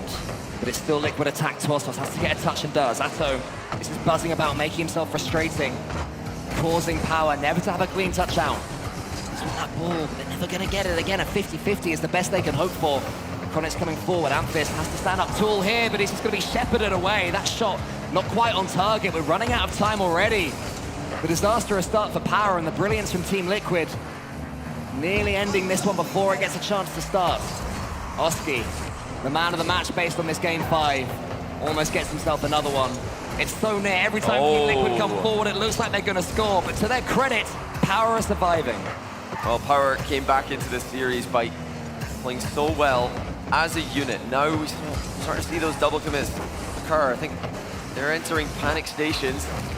As time starts to run out, I think it's that the fact that they're down by 2 has got them in a bit of trouble here. If it was 1, I feel like they'd still be patiently waiting for their opportunity, but they're really forcing the issue here. They haven't been able to make the big play happen. Fever with the bump. Oh, he almost got it through. Still follow up from Torstos, but Chronic easily deflects that one wide. We just need a little bit more from Power in that final third. They're going all in, the gambles on getting this first goal as soon as they can, but even despite that, it's been 2-0 for way too long as far as they're concerned. Torstos finds Fever. Fever hopefully for himself, back to Torstos, but not happened again. More good defending from Atto. His mechanics haven't been at their best, but defensively he's been strong. Fever finds Torstos. Amphis is there waiting for it. Torstos is hoping the ball is going to wrap around for him. But Liquid defending as a 3, happy to sit back when the time is needed. This is what their experience on the big stage has given them. No more diving in when they don't have to. It looks like it's running out of time, Johnny. Yeah, this might be one of the last chances Power get, and it's just not materialized. Oh, hold on a second. They get it out of nowhere. Well, the first shot missed. The second shot was missed hit. I mean, that looked like an attempted shot, but it passes across to Amphis. Listen, if that was a pass, that is incredible vision from Power to catch the team play as the players were rotating out at the far post. They've done it in just enough time. Here come Liquid again. Atto against Amphis, centers it. Not cleared well. Now they're gonna have control. Power on the ball. Amphis loses out to a Chronic though. A Chronic just trying to keep this ball on the Power half for as long as he can. Torstos has some players to his side, but doesn't find them. Atto's getting involved. Fever in the way. How's the Power boost? They're all low. They can't possibly do anything when they haven't got any boost to do it with. Torstos up. It's just gonna be let die by Team Liquid. They see away the OCE threat and get themselves in to the top 8. Well, that was a scare for Team Liquid. Power played so well from behind. 2 games down against a team in form, already with a win on the day. Power just refused to lose. They played so well as a team. If they just started off a little bit faster, I think they could have had this, but still, a solid result for Power. I know that they've been a bit up and down throughout this weekend, getting swept and then getting big wins. They finished off with a great fight. We thought it was just another sweeping loss, as the other 2 losses for them in Swiss were, but they showed real guts and came back against Team Liquid. Equally, well done to Team Liquid. Yes. Game 5, all the momentum with your opponents, and they trust themselves to just execute their game plan to a higher level. It wasn't a game plan change. Maybe they, gave each other a bit more space. Maybe they decided to calm a little bit more. But in terms of play style, Team Liquid do what Team Liquid do best. They beat you to the ball. They flash their mechanical skills all over the place. And they're very tough to beat when they put it all together. It's difficult for Power, but the camaraderie is still there. The group hug, the smiles. They'll know they've really made a good account for themselves at this major. They can definitely get a top 8 this season. I mean, we've not seen one from OCE since the Open Era started.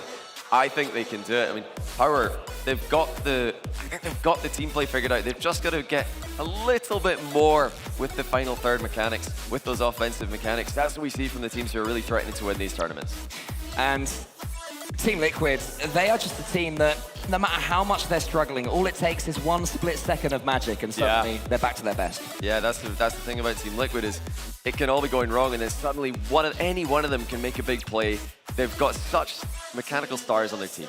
Well, how do they do it? We're about to find out because Leaf is on the stage with a man who has a Portuguese flag draped around his back. That he most certainly does. One more time for Chronic and Team Liquid.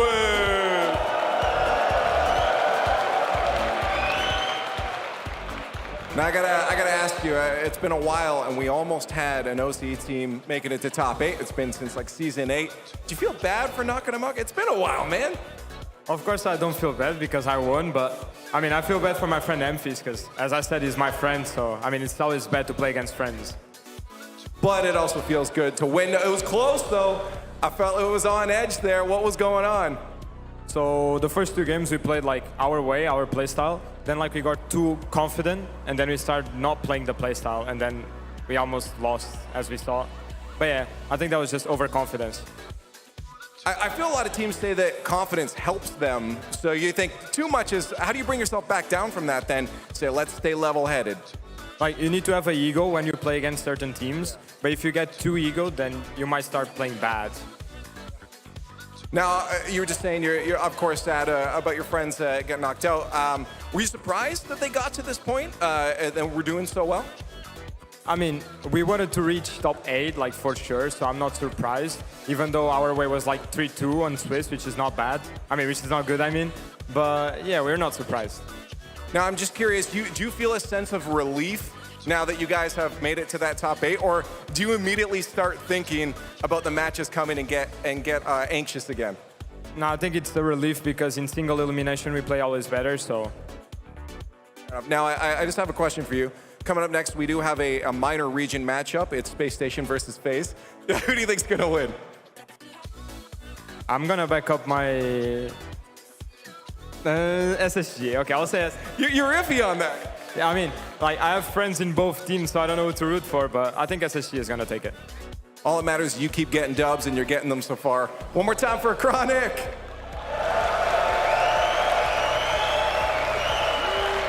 As I said, though, round 5 is going to carry on after the break as we narrow down the competition, and the next 2 teams to hit the field both hail from North America at Space Station Gaming versus FaZe Clan after the break.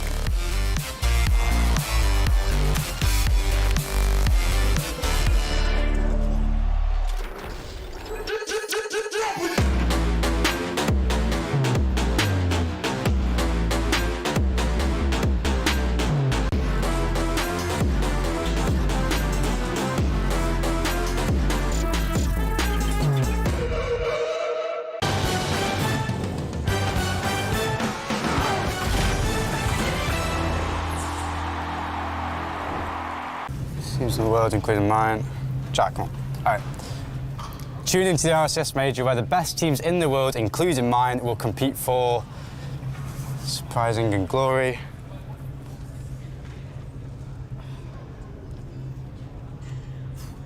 Tune into the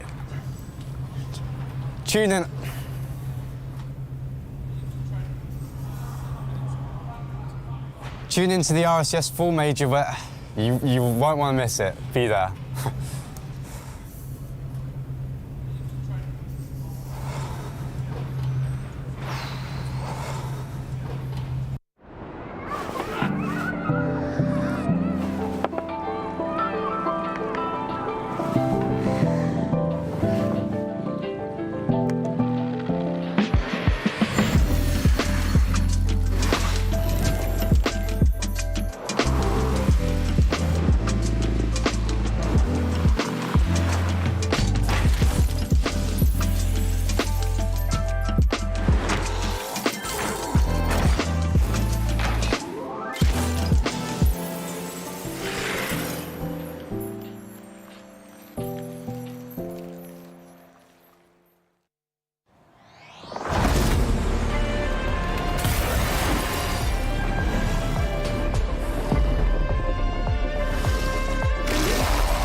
One to the backboard, tries to send one to the back of the net, and he will triple touch. You said the double might work out. How about a triple? Oh my! This time, fire! Try to clear this away. Let me go. Put them at me. Picks up the steam. It's still there for Jim. He scored.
death. To make it out of here, take a certain finesse. Die trying to earn him a rep. It's coast, gotta learn to respect. Really, I turn up for less. Like who now? It ain't even worth it to guess. The man going now, you looking nervous and next. And you gon' end up right with him on a shirt with some text. I'ma burn up a check. Have my little buddy cook him, he a personal chef. Learn from the best. Got a plug in the Carolinas I ain't personally met. But if you ain't paying homage, I'ma service the debt. You know I'm loud with the step, loud with the pressure. That bully ball from the cupboard, the fully stock on the dresser. I put his cardio sucker, you know we rockin' the letter. Not finna let her be on your block with the extras. Little Twizzy on the stand, you get ass gang. A little winner in that fang, got his ass flame. I told him mirror bust it down, lead the back plane. That's why this in my whip got your last name. So down when I'm top on the phone. Lead the car running, little cutty knock on the door. Why the ones ain't bad to stay talking the most. Lee saying with your chest when you talk to the goat.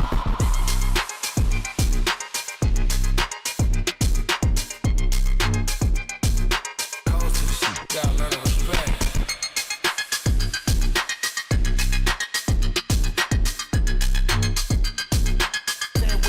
When you talk to the goat.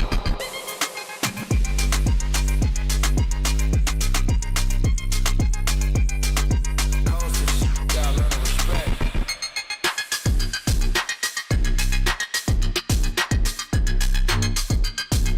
Stand with your chest when you talk to the goat. I'ma burn up a check. Have my little buddy cook him, he a personal chef. Learn from the best. Got a plug in the Carolinas I ain't personally met. But if you ain't paying homage, I'ma service the debt. You know I'm loud with the step. With the pressure, that bully ball from the cupboard, the fully stock on the dresser. I put his cardio sucker, you know we rockin' the letter. Not finna let her be on your block with the extras. Little Twizzy on the stand, you get ass gang. A little winner in that fang, got his ass flame. I told him mirror bust it down, lead the back plane. That's why this in my whip got your last name. So down when I'm top on the phone. Lead the car running, little cutty knock on the door. Why the ones ain't bad to stay talking the most. Lee said with your chest when you talk to the goal.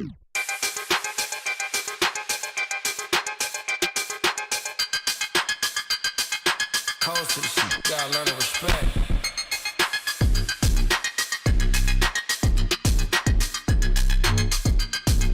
Stand with your chest when you talk to the goat.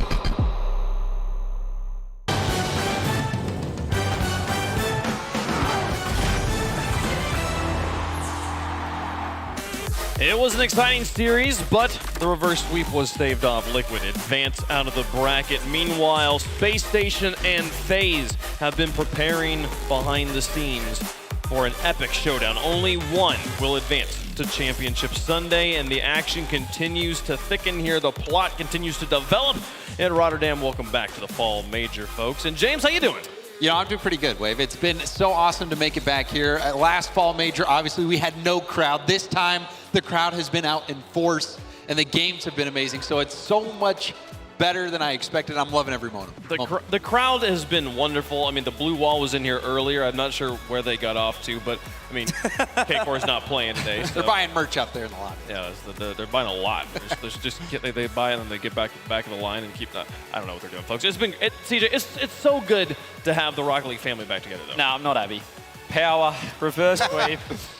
So close. You predicted against them. Why are you have no No. I was on purpose because I thought I'd given them, all they needed to finally get a top 8 for OCE the first time. All they needed. Yeah, and yet it still wasn't enough. It almost was enough, but what a series from Power. They'll be going home, but Liquid moving on and Liquid looking strong. I like that. Yeah, they were. I mean, they started out that series with 2 flip resets. Honestly, yeah. I was expecting it to be a pretty quick series, but Power did show great fortitude, holding on to that series, fighting back to that game. It goes to show as well, like Liquid just had the warm-up. They did play that series, so it'll be interesting in the final 2 games how much that warm-up offered. Yeah, for sure. Well, there's been so much action going on here, and it's been really special to be here in Rotterdam in the Netherlands. There is one player in particular, though, that is synonymous with the Netherlands and Rocket League.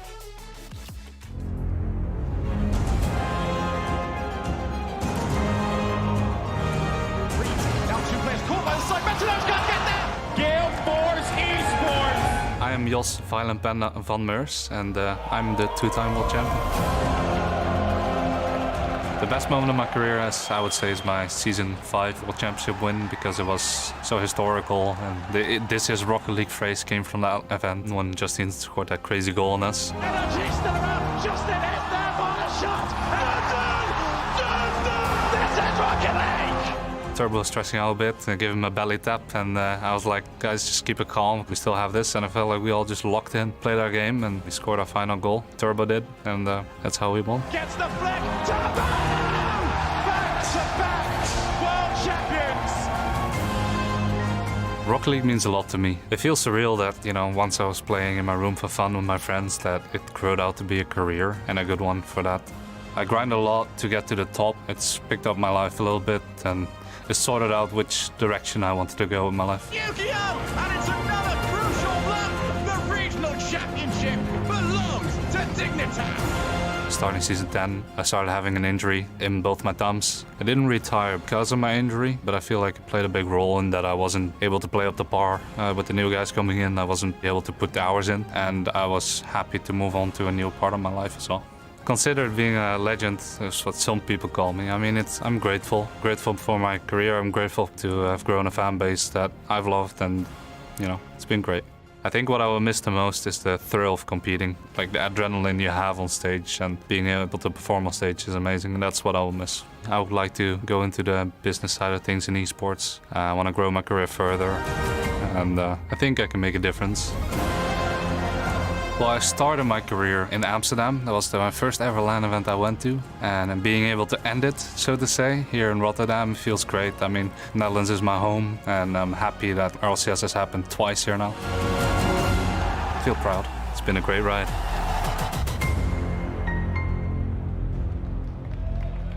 Please welcome with me the VIP two-time world champion, Violent Panda.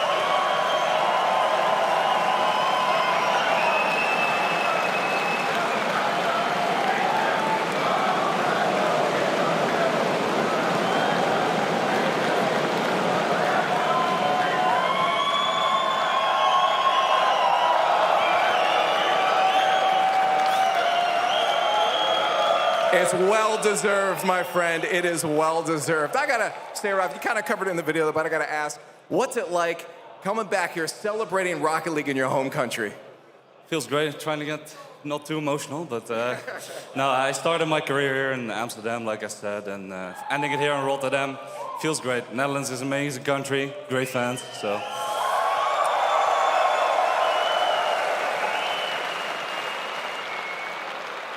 Yeah, I think it's crazy because you've inspired so many people throughout your career. It's impossible to overstate how much of a legend you've left in this esport. No, really, man. This is the moment to be proud, man, because it's incredible. Did you ever have that moment where you step back and you're like, oh my God, I was the best of the best twice? No, I don't. I mean, I feel like it's just no. I don't want to brag. I mean. It's been a great career, and I'm... Thanks, guys. It's been a great career, and I'm happy of what I've achieved, and that's, something to be grateful of. I'm curious, just throughout it, you've had so many moments, but is there one specific one that stands out? I know where it'll go, but what's your favorite moment of your career? I think everyone knows Landon. It's been a great moment. It was the last best LAN of my career, and we won that one, so I'm happy of that one the most. Winning is cool. It had to be such a moment. What else about that event? Because it was such a historic moment. I mean, the best part of it was the crowd, they cheer back here. But yeah, Landon was great, the crowd was amazing, and winning it was the cherry on top. Well, I want to know now that it has come to an end, you obviously want to continue in esports, and I know you'll do well. I'm just curious, for so many new players, we've seen so many join the stage in the past couple of years here, if you have any advice to the next generation coming out? To remain to have fun. I think I've learned in my career to just have fun. Don't get too stressed. In the end, you're gonna look back when you're older, like me, on your career, to have not worried about everything so much. Just have fun, play the game, like how everyone plays here. If you're good, you're good. If you're not, unlucky. But just have fun. Also, please don't say you're old. That's it. But I'm just curious now, at the end of this, you're on stage, we're here, I'm gonna give you the mic. Is there any final words that maybe you wanted to say just to cap off such an incredible journey? Yeah, I want to thank you guys very much. Not trying to get too emotional here. But yeah, I want to thank you guys. And,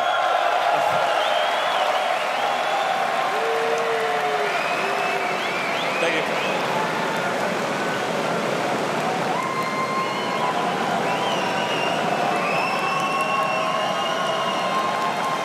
But most importantly, I brought my girlfriend there on stage because she's, yeah, I know. But she's been the rock of my career, to be honest. We've met 5 years ago in Rocket League, and I wanted to end it with her with one important question.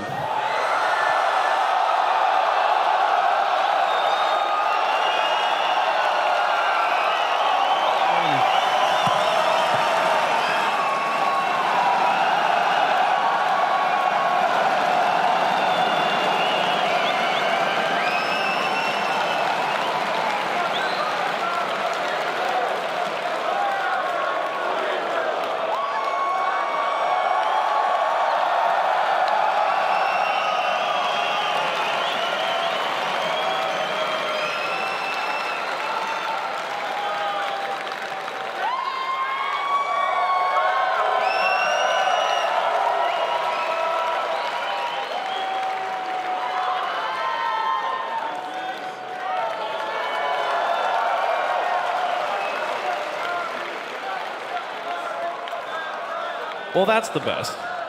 That's my favorite part of the day. Wow. You know, honestly, Wavepunk, we have watched Violent Panda for quite some time. I mean, Yeah. I still remember back him getting to the grand finals in season 2, winning Universal Open, winning back-to-back world championships. You know, I remember when Mel came into his life, and seeing this from the very beginning, and it just, you know, Panda's full of wisdom now. He said, just have fun. And, you know, really, when you look back, it's about just loving the game and also just the love that you build between people. And to see that moment, you know, the love between him and his now fiance. Fiance is a good word. It's unbelievable. I was getting emotional with that. that. Was, me too, CJ. I was looking at you. You're making me cry. I mean, for those that haven't had the pleasure of meeting Panda and Mel as well, like to play him, it was more about who he is off the pitch. I mean, he's a two-time world champion, as Leaf said, but just a phenomenal human being off the pitch and someone that you'd always want to, you know, if you bump into him in the street, you're going to end up spending the rest of the night with him. You know, he's an absolute legend, and I guess what a beautiful moment to cap off a outstanding career. I could not dream of having a career that he had, so sensational. That was beautiful. Having the career he had, then ending it in this moment, in this place, in his home like here in the Netherlands. Just love that so much. What a day it's been already, and we got more Rocket League to play. We're gonna keep on going. Shift gears back into competition mode, folks. Get the sappiness, you know, contained it well, or let it out. Whatever's good for you, folks. Let's talk about the next match that's coming down the pipeline here. Take a look at the schedule and what has been going on over the course of the day. We've gotten 4 of our 6 matches concluded, and we've got 2 left to go. Moist versus G2, still waiting and preparing backstage, but for now, it's time for a duel from North America. Space Station Gaming taking on the FaZe clan here. Bates, this one means so much. You win, you play tomorrow. Yeah, it means so much. It's so sad that we're about to have to go from absolute pure joy to just nothing but heartbreak for they one of both won over there. SSG, FaZe. Yeah, there's going to be a loser here, wait. Yeah. NA, Faithfuls, both of them. FaZe clan, they made a move. SSG, they also made a move. Both of these teams want to be contending for major championships, and now one of them has to knock each other out before Championship Sunday. FaZe clan's been here so many times. We talked about them being 4th clan. They've got to make it through this if they're ever going to have a chance to get past that 4th seed. They've got a few more games to go, but Space Station's trying to take it from them. It's time to get them on the stage so they can duke it out. Only one of these North American contenders can live to fight another day. Here is Space Station Gaming and FaZe Clan!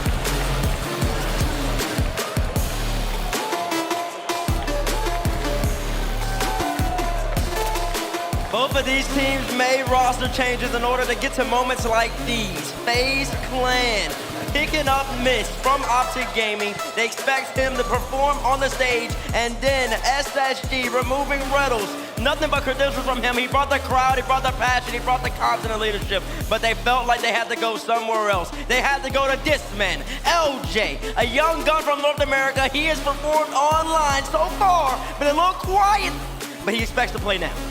And I really enjoyed watching LJ in their first win against the Falcons. I thought he was a key player, but this is the moment where you prove your worth. Yeah. Space Station Gaming, for me, that it feels inconsistent, their performances so far, but there's one man, Arsenal on land, who is the difference. He's the hype man. We know Daniel's basically going to pop off. He's going to score 1 or 2 solo play goals a game, but if Arsenal can get hyped and get this team going, that's going to make Chrome's job a little bit easier behind him too, Bates. It sure will, but of course, there's a young man. He's grown a couple inches. I just want to let everybody at home know. Has he? Yeah, he sure has. He's about 2 inches taller since you saw him at Worlds. His name is Daniel, and that isn't the only thing that has gotten better. His performance on the pitch. Arguably the best player of this event so far, Daniel. He has been outstanding, been carrying the roster, but it's not going to be easy because there's people on the other side who are just as good. There's so many here. I mean, we lost Roldiz on first touch today because he was preparing for this moment here behind his team, and he's got 3 incredible young guns in front of him. And he spoke about it in the VT earlier in the pre-show. This team's quiet, so when they come up on LAN, how do they play up to this crowd right now? It's going to be down to Roldiz getting this team going. First killer.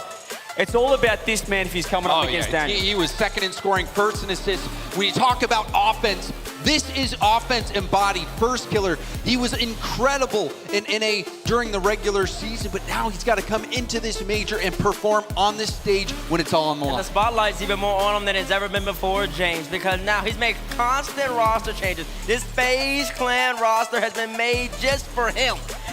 And now he really has to perform. There's no more excuses. This is the team you won. You got the coach. You got the players. You got the mechanical talent. Gibbs isn't here to hype you up. He called you the best in the game. First killer I expect you to perform. This young man right here is typical. He's been doing it for a minute here. Back in the day, was almost heralded as the best in the world. May not be in that conversation still, but he's still got nothing but game. Hey, he's certainly gone under the radar a little bit, typical. I know you've been pretty big on the addition of Mist into this lineup, locking down the defensive half. There he is there. Or should we call him Nick Costello, the man, the myth that you'd say? Talk to me then. He's been locking it down. He was certainly the last piece of the machine that was salvaged.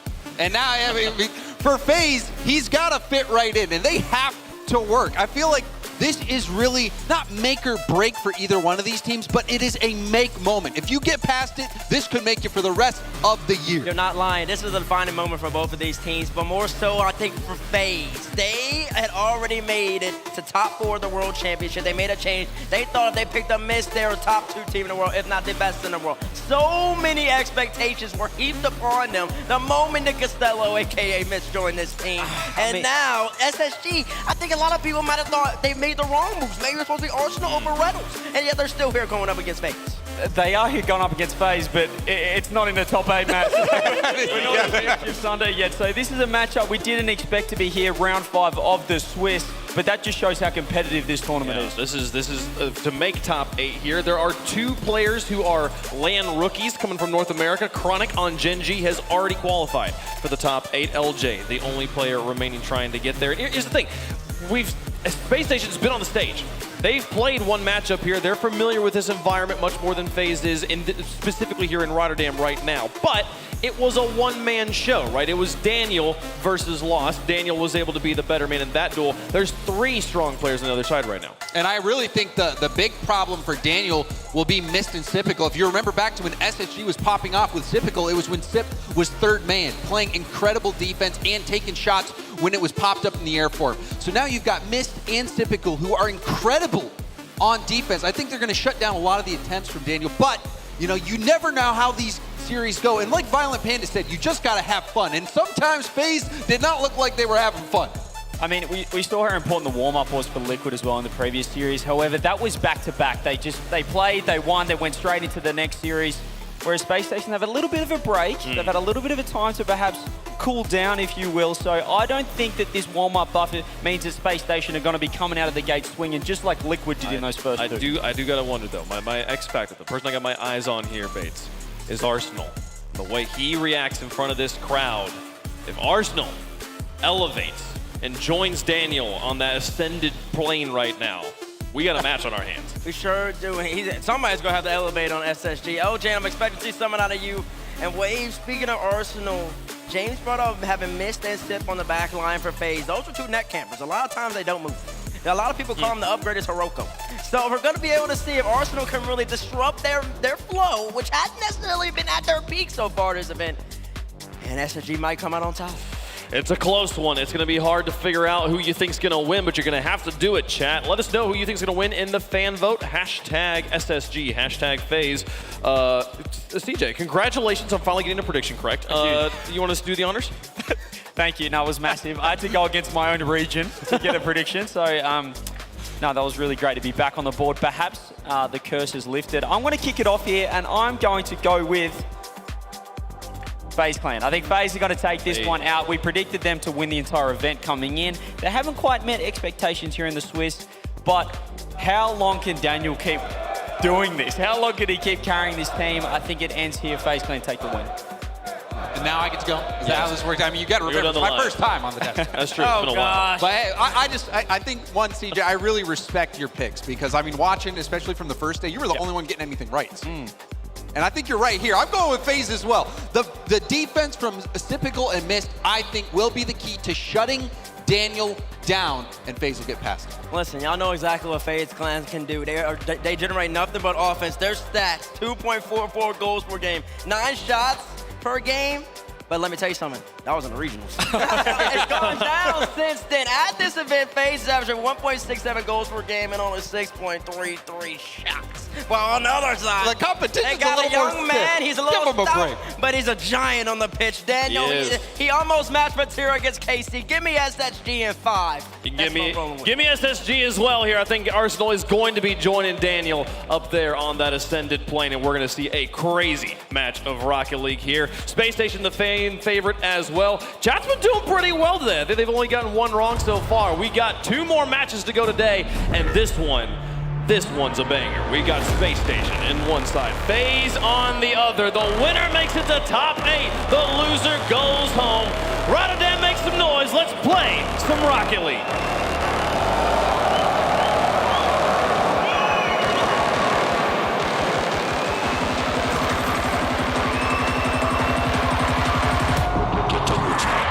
The North American Showdown about to begin. Only one gets to go to the playoffs. Who represents Turtle? This one's gonna be a banger. Oh, it's going to be a nail-biter of a series. We've got 2 prodigies on both sides. First killer up against Daniel. Who can make the most noise? Who can make the biggest impact on the stage? We've seen so many amazing shots out of both of them, but this is where it's all gonna matter. Booking your ticket to top 8. There aren't many other players that you can watch routinely 1v3 the other team, but we've got 2 of them in this match. Like you said, Daniel and First Killer. Daniel in this tournament, done everything possible. Arsenal, LJ, gonna be given a chance. Arsenal shot denied right off the bat. And we've already got some defensive rotations from FaZe Clan. That is my biggest issue coming into this series alone. And while T-Bates mentioned it and talked about it a lot on the desk, they looked fantastic statistically in the regional events, but here on land, they're letting in so many shots. They're letting the opposition shoot left and right, and here comes Daniel with the first goal. Daniel knew it. He got right into position. LJ, a wonderful carry. Perfect control to get over the defender, and Daniel, all the work was done for him. That's my biggest concern. FaZe Clan, they're averaging 10 shots against their own net here at this major. And for Space Station Gaming, there is so much offensive firepower that can dismantle your team regardless of how much space is given. If you're letting them take 10 shots, that might be the end of you.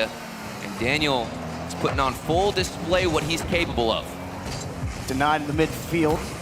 Was First Killer, let Space Station get pushed across the midfield. Daniel on his first catch. Won't get much done. FaZe starting to stabilize on defense. But just a dump off to LJ on the back wall.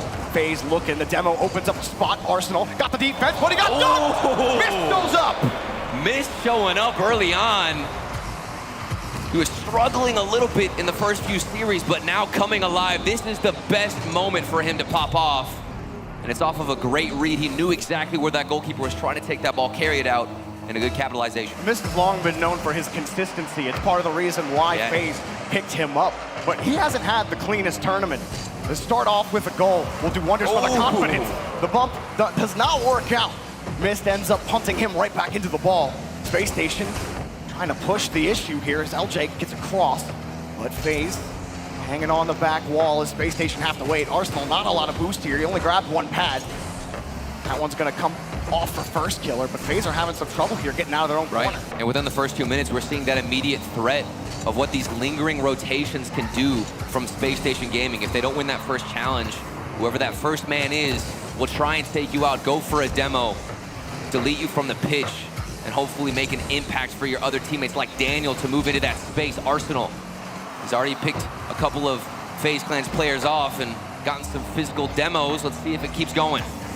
FaZe love to play that catch and run across their own wall and beat you with a quick counterattack. The mechanics we know that these players have. It's a good 50, but that's only for Space Station. Flip reset. He's got it, wants the bump, but not gonna get first killer.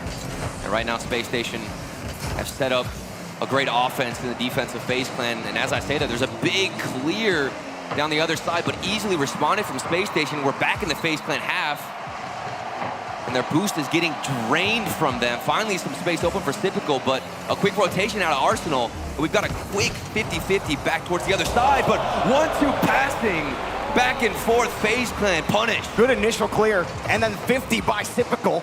Got the pop-up for Mist, who just beats the defender to the ball. As Space Station, you're spending so much time beyond the midfield line, but that 150 forced him to rotate back, a little slower back, and Mist, he beats him by inches. Jorbian, you mentioned the midfield line. To me, that is the key for FaZe Clan. I was rewatching that series with Space Station up against the club, and a lot of the club's goals stemmed from those dribbles on the midfield line.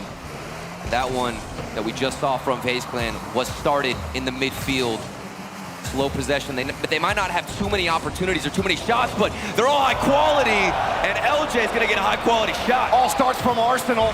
Got a full field clear, all of FaZe wait for it to come back, and you know, that's fine if you want to play it, but Arsenal knows how you want to play the game. You got to catch that one perfectly. All of FaZe just let it come back.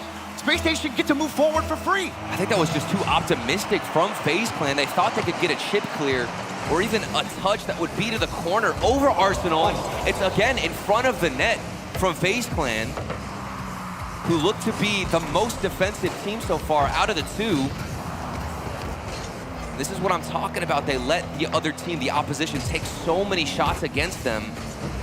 It's gotten them a tied-up ball game, but how much longer can they survive? Because Daniel is in the air and trying to make some magic. Hard touch, LJ. Great catch, slowing down the ball as well. Means no hard rebound, and first killer's forced to retreat.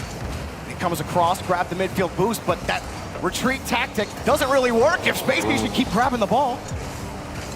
FaZe able to stabilize. First killer up high, back to Typical. Drop down the first killer, off and rolling in front of the box. Shots denied. Vision on point for FaZe Clan. They might not have gotten a goal from that sequence, but my oh my, did it look good. Finding each other. Good crosses across the pick. The first killer doing a little dance against the third goal. First killer freezes the Space Station defense on this catch. And look as he resets on the ceiling, like it's underneath it. Perfect use of the boost as well. Everything goes perfectly for him. And that's what happens when nobody is gonna challenge. The landing on that ceiling is so important. It's so easy, Jorby, as a player, to change your approach to the ball and wobble, but here's Daniel. Quick responses out of the blue side. Quickly, as on the kickoff, LJ cuts off Typical, and watching, just cut in, expecting that he could beat Daniel or at least get that touch. Daniel gets him on the left side. FaZe, for all their defense, for all the shots they allow, they let one through on the kickoff. That's gotta feel bad. And it's gotta feel good too for Space Station, getting these quick early responses. And I'm surprised that FaZe Clan have been able to generate so many quality opportunities. They're far and few between. Big counterattack, clear down the other side, but First Killer, deep rotation, calmly carries this out. First Killer doing a lot of work. 1 goal off his 2 shots. 4 saves, another shot, that one from Mist. Denied, First Killer also denied a low slow roller. Typical scores! The barrage is simply too much out of FaZe Clan. 1 save from Daniel, 2 rotating to the corner. Arsenal is trying to get back. Regardless of how slow that shot is, it's on target, it's accurate, and it's the 4th goal. I'll let it go in on the kickoff. See what Space Station has drawn up here. Oh, fake. LJ, second man, picks it up, now 3rd. It's Daniel, launches it up high, and just couldn't connect with LJ or Arsenal. And a big clear for FaZe. Down, maybe not. 1 more off the corner. There he is. Oh, Daniel keeping the ball up. First Killer wants the double, wants to end it, and it bounces on the ramp. And they want to keep it going, but Space Station just don't have boost. They're going to need to pull off some incredible magic. LJ grabbed the full tank. Daniel's picking up small pads, but the ball's almost up to the ground. Word. There it goes, FaZe finally ending. Finally, that ball just did not want to touch the ground here in Rotterdam as the first game does go in favor of FaZe Clan. A very defensive performance, but such high-quality rotations. You know, there were earlier moments in this tournament, Jorby, where I saw FaZe Clan trying to play as defensively as they did here up against Space Station, but the communication nowhere near as perfect and as flawless as what we just saw. Barely any double commits, everybody spreading the field, and the counterattacks, such good precision whenever they were taking shots. The Space Station, where does the adjustment come? On one of those, they started to get starved on boost. FaZe protecting their own corners, which will also make that counterattack more lethal. But Space Station, they have to find a way to stop First Killer. It's like, is it going to be Daniel this time? We're talking about First Killer versus Daniel being the matchup. Well, First Killer has been #1. So maybe Daniel can respond, but I still think there's still some good plays from Space Station in between. I still think this favors Space Station with the aggression and what we're seeing out of them, because there haven't been as many demos. They still have the chance to, like I said, go for those lingering rotations, extend forward. We saw it at the beginning, and that's where I thought they looked the most dominant. It trickled off as they got counterattacked, and maybe that destroyed and cut their confidence in half. But coming out into game 2, I don't think there's too much adjustment to be made. Holding possession, giving Daniel opportunities, it was all there. They just need to connect and honestly be a little bit more cautious of those counterattacks, but don't change too much here. There were some questions about Space Station after day 1 of this tournament about whether or not they were going to get it done even after day 2. A lot of people thinking, are Space Station done? They just didn't have the same energy. They didn't have the same authority on the pitch that we're used to seeing outside of Daniel. But all of a sudden, they get to the crowd day. Arsenal wakes up a little bit, starts creating opportunities for his team, and LJ as well. The team is picking it up as we enter the crowd stage, but FaZe is smacking him in the mouth first. They're going to need to find a way to respond. We're already seeing Space Station back on the foot where they left off in the half of FaZe Clan. It's going to be a matter of how they can break down the defense. This is the reason why FaZe picked up Mist, to be more solid, to be more stable in that backfield. It's worked out. And so far, nothing too spectacular is coming in the favor of Space Station, but they are hunted. Now a lot of battles in the corner. First Killer might get a lead.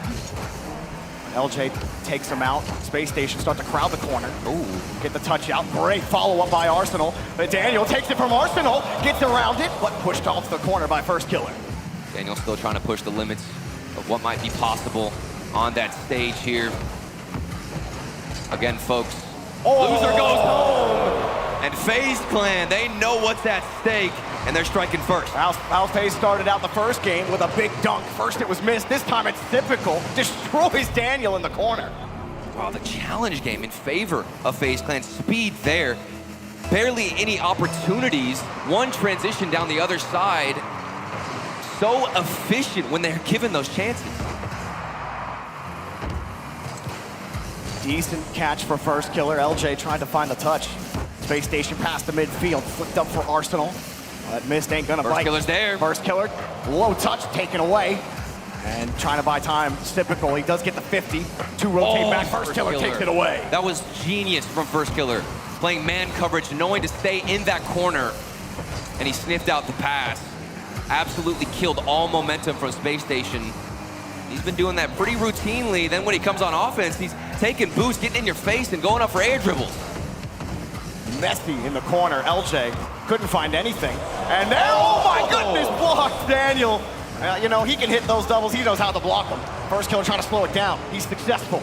Coming across to defend him. Oh, the spawn Arsenal runs into Daniel. And FaZe, they weren't able to punish them on it, but they keep the ball locked in the corner. And look, Space Station, all of them on zero. LJ picking up pads. FaZe, this is the chance to punish them. Shot underneath. LJ's not to be trifled with. Gets off one. FaZe still with possession. Got it across the side wall. Daniel working for it, but everybody's close and just can't get it through FaZe. They couldn't break down Space Station. First killer. One more pop. And it's taken away again. Daniel, a little more boost for him. How about the defensive work here? Oh, yeah. I mean, they're getting bunched up. The boost robbed right in front of them. LJ had to make several goal line saves, sitting on 0 boost. But they have kept it within 1, and they can be proud of themselves. Now looking to transition. They want to be proud of themselves on offense, too, because they need a goal. Under 2 minutes left to make a change. Saw first killer in midfield. He got a little chip on Arsenal. It was enough to give FaZe. Doesn't matter after LJ completely erased that with that 50. Still, first killer being a menace in every phase of the game. Space Station still not able to grab possession. Off the wall. That's a free ball for FaZe. What do they do with it? Typical off the ceiling. Just wanted to control it. Don't want to give Space Station anything easy to work with, but here they come anyway. Arsenal had to drop it. There just wasn't anywhere to go. FaZe Clan are so much more aware of each other on the defensive side. These rotations haven't slipped up a single time. I'm telling you, you go back in the replay reviews, you look at their defense, they are tripping over each other, double committing. Oh no, missed. He pulled off, acted like he was going to challenge the ball. Space Station still keep it, but it delayed the rotation a little bit. Now they have to pick up a save. FaZe still on. What a pass! Pass across! Oh, first killer dives in front!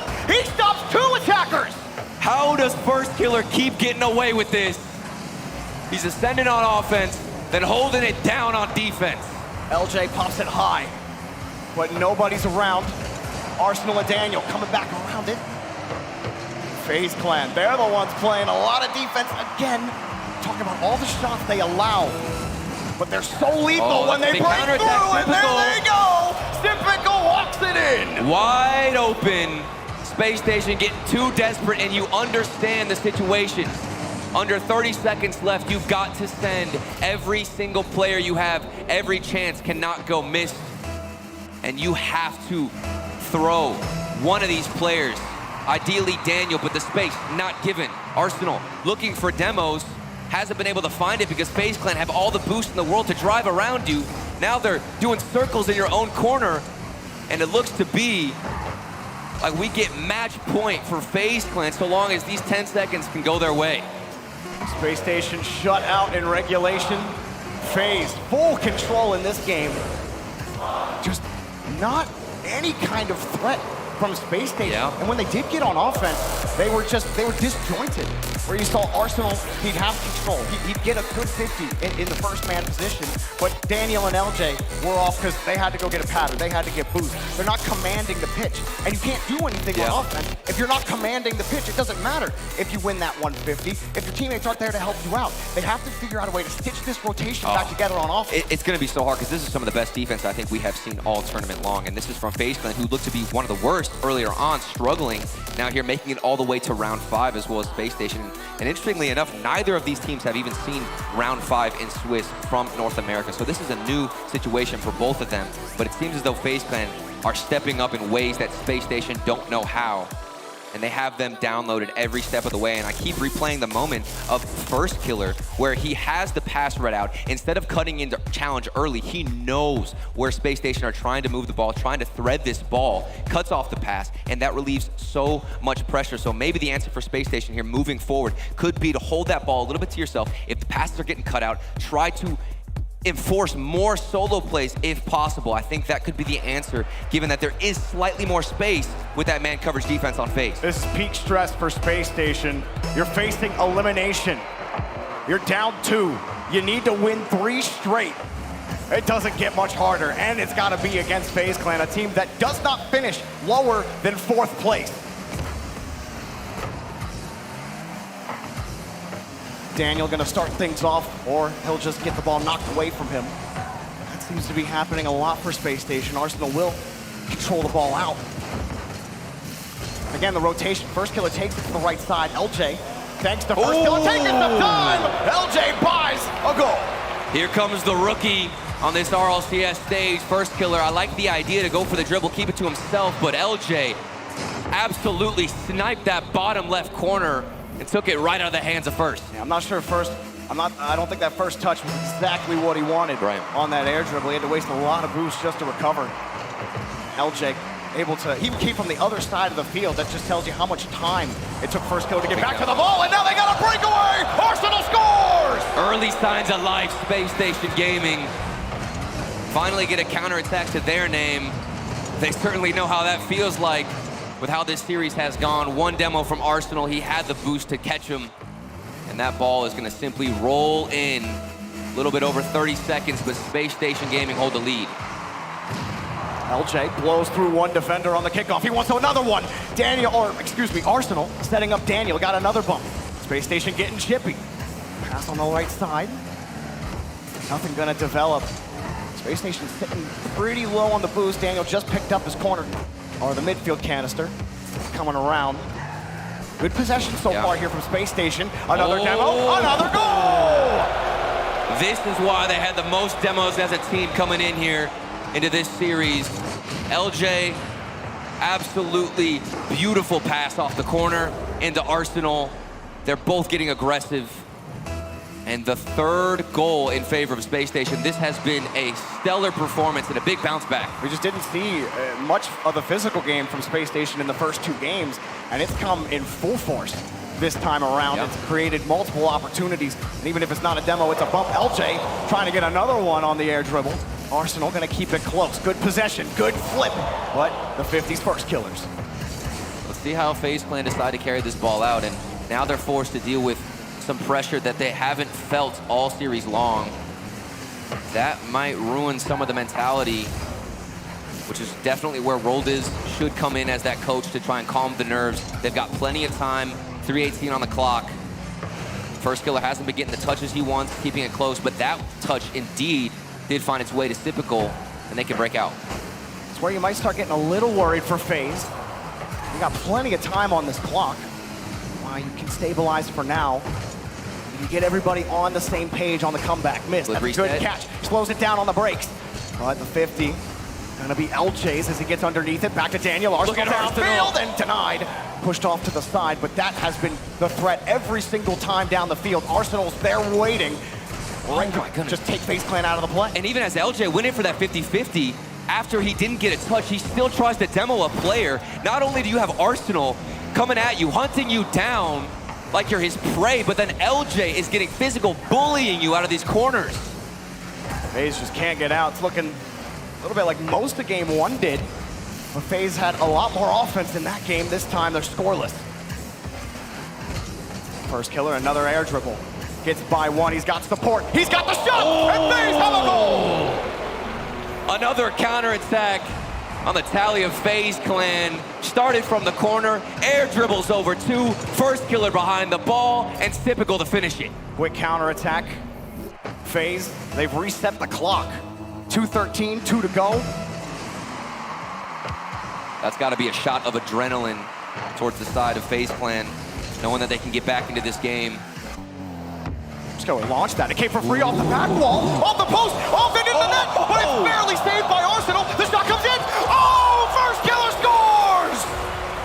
You thought one goal line save was enough, but the power of FaZe Clan keeps coming. First killer, making sure he can secure that goal, and they almost got that second follow-up touch, Jorby. I might have fell on the ground if he made that second. Good rotation. I think I would have lost it. I would have lost it, but we are within one. FaZe Clan, immediate strike back. It's all of a sudden a new ball game. First killer. Not gonna get the push going. Space Station trying to push the issue. Daniel steals the boost and deletes a player. First killer, all he can do is launch it up. LJ's there waiting. And FaZe back on the orange back wall. They're used to it at this point. Typical. Nothing for them. The tense moment hangs between both teams. Space Station knowing what's at stake. And Daniel knows what's at stake! Puts it in! Up by 2! What from the young prodigy through the corner, off the wall. How do you even get that read? How do you find the angle? Only Daniel has the answers. That was a nasty one. When you thought FaZe started knocking on the door, Space Station locked it up. I got concerned for Space Station Gaming because they saw a little bit of some retaliation out of FaZe Clan, good counterattacks, and maybe that would have been a sign for SSG to pull back with their demos with this level of aggression. But that goal should secure a comfortable lead as time is running out. Good cut by Space Station on defense. Denied in midfield as well. Need a couple of good touches. Daniel's there. But LJ got the good touch. Daniel got that one, but taken away. Still a minute. FaZe don't need to panic just yet, but there's only about 20 of those seconds left. Up in front. FaZe trying to play it slow. Methodical was typical, but he lost the ball. And LJ kills more time on the clock. Good 50 from LJ stuffed in the corner. What a bump. Oh, and another bump. That Here one. comes the follow-up from Daniel. But FaZe Clan, this defense still looks very impressive. It has led up a couple of times too many. But we've seen more offense, big demos, and that's where they have to respond. They're getting bullied out of their own end. Arsenal gets a beautiful first touch on this one. The follow-up bounced her, and the crossbar doesn't ruin him on it. The demo opens up the space. FaZe can't make up for lost time, and Space Station regain their initial lead. Arsenal is simply not going to miss those. You clear the path, you set it up, and Arsenal's going to finish. What a response, too, from Daniel. Good kickoff. And this is going to be another one, 6-2. It's running away. This win for Space Station is important within context because a lot of Space Stations win this weekend. We've been saying it over and over. I've been because of Daniel, but this is a full team win for them. And to me, that's more important because if you're going to beat FaZe, I don't think it's going to be with Daniel alone. Arsenal and LJ really picking up the pieces and enabling a lot of these opportunities. Arsenal scoring a couple. He's starting to come online. And LJ, he's usually quiet, but quiet isn't always a bad thing, right? He's won a lot of 50s. He's done a great job protecting the ball for Space Station. And when you combine that with Daniel's insane mechanics, you get a beautiful pie. And Space Station, well, we're starting to bake it now. Yeah, absolutely. A beautiful pie indeed. A three-headed monster. And I think LJ getting that first goal, really setting the stage as well for Space Station Gaming, was a pivotal moment. And he's the rookie, Jorby. As a player, when you come out here on this stage with this crowd being as loud as it is here in Rotterdam, there's a lot of nerves. The game's going to feel completely new up there. And just seeing your name pop up, getting a goal, something that you can be proud of, is going to set the tone, set the mood as the game will continue to play out. I think FaZe, they really need to switch this up. I know they want to play this play style of the consistent air dribble, of being able to outplay and get a sick pass after you did some kind of crazy air dribble stealing reset, right? But Space Station got privy to it. They started demoing you. They started bumping you off the play. And then even when they were low on boost, they didn't leave the play. They were taking small pads and trying to stay in the way of these attempted air dribbles from FaZe. So for FaZe, something's got to switch up here. You either just get better at avoiding demos. That's hard to do with Arsenal on the field, right? That's so hard, but what was working in the first two games, if you looked at the boost counter, Space Station Gaming had 0 boost whatsoever. Nothing in the tank as they're rushing back and forth. And if you don't have any boost, there's no time to even go supersonic to try and get these demos. You can't bump, you can't get physical. The story has changed, especially in Game 3 as they adapted. Game 4, who's gonna write the script? FaZe Clan, 1 game away from securing top 8. Space Station begin their journey. Cut off FaZe, missed. Gets underneath 1. Since game 1.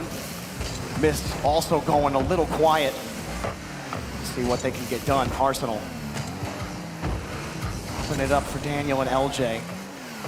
Space Station gonna work forward beyond this FaZe back wall. It has been difficult to get by. That's why that physical game has been so effective. And it always starts with Arsenal. Anytime you see Space Station Gaming. Or at least that's the most effective rotation, right? With him in that first man position. Well, you don't really know what he's going to go for. And the issue is it can be a bit too aggressive. Sometimes it can be risky to send all these players forward. So Space Station would obviously love to get these dubs and not have to go for that physical game. But if you're unable to break through the barrier of FaZe Clan, that might be your only option and the most effective, like you said. But Space Station, they're facing a lot of pressure, and Typical throws a heater onto the net. FaZe score first. We gotta wonder what happened to the rotations. Daniel cutting in early. Arsenal is trailing behind the ball, and he turns the wrong way. And he doesn't have any boost as well. You understand why he has that habit to go towards the 100, go towards that full boost pad. But at the end of the day, the rotation, not perfect, and FaZe up first. First killer cutting off Daniel's clear. Ball's back down onto the ball. Control, but no 50. Space Station in the counter.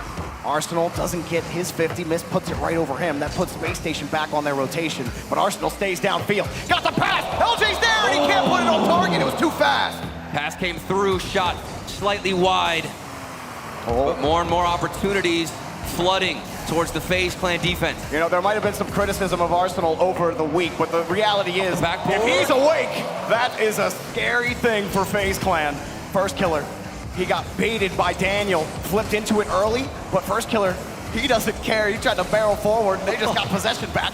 Arsenal able to push it back, and all of FaZe are back. But look at Daniel trying to force, missed up early. He did. He forced first killer up when he comes back down on the save. LJ gets up quickly, but Typical freezes him in midfield, and FaZe denied Space Station a quick counter. They got to work for their food.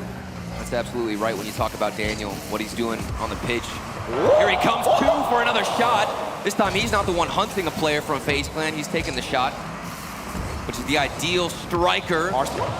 But anybody from Space Station, Daniel, can hit a beautiful shot. LJ? LJ, he's gonna be one player who can himself. Space Station waiting for that one opportunity that'll break through. 3 straight shots, but no goals. Space Station still pressuring.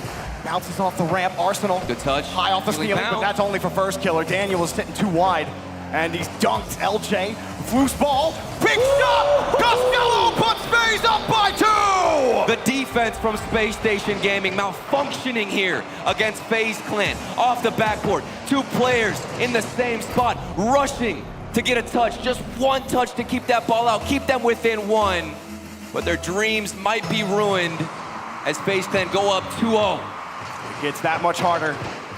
Space Station, a lot of good ideas, a lot of good tries, but nothing great. LJ, no touch, and Mist has to play it back to the corner. Daniel, no boost, just wants to force the 50, and flips right by Arsenal. LJ also nothing in the tank, no corner boost as well. He's frozen, made the 50 work, and he gave Daniel an out. But look at FaZe getting back to the ball. Arsenal trying to work wide, but LJ has to wait now. Daniel has to cut back in. That's a high ball, but LJ's beat. No, he's not actually. First killer actually took a bad angle, and he had to cut himself down. Now Daniel has LJ denied. High off the backboard. Arsenal pass, shot denied. First killer gets there again.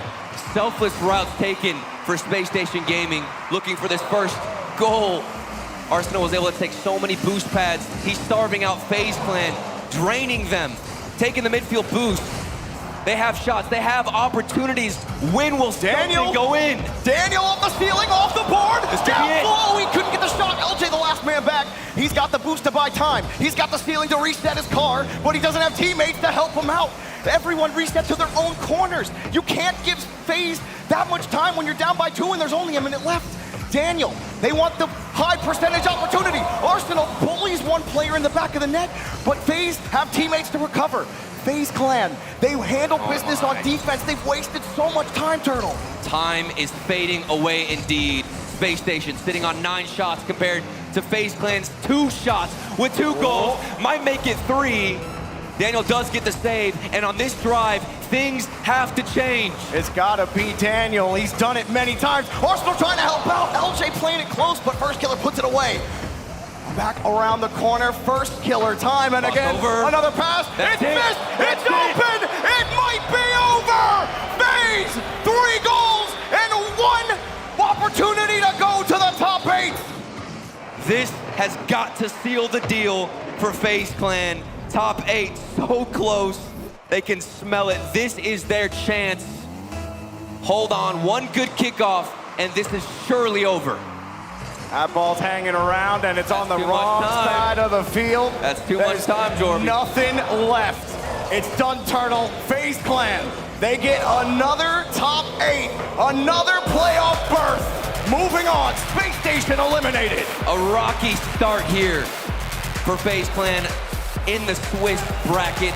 A rough loss against Moist, a 3-0 against the Pioneers, edged out a win against Liquid, swept by Gen G, but then bounced back against Space Station. That's their route to top 8, and they might make an even better run and potentially break through another top 4. There were times at both of these teams, a lot of people out there were feeling like, okay, Swiss, this is where both of these teams are done.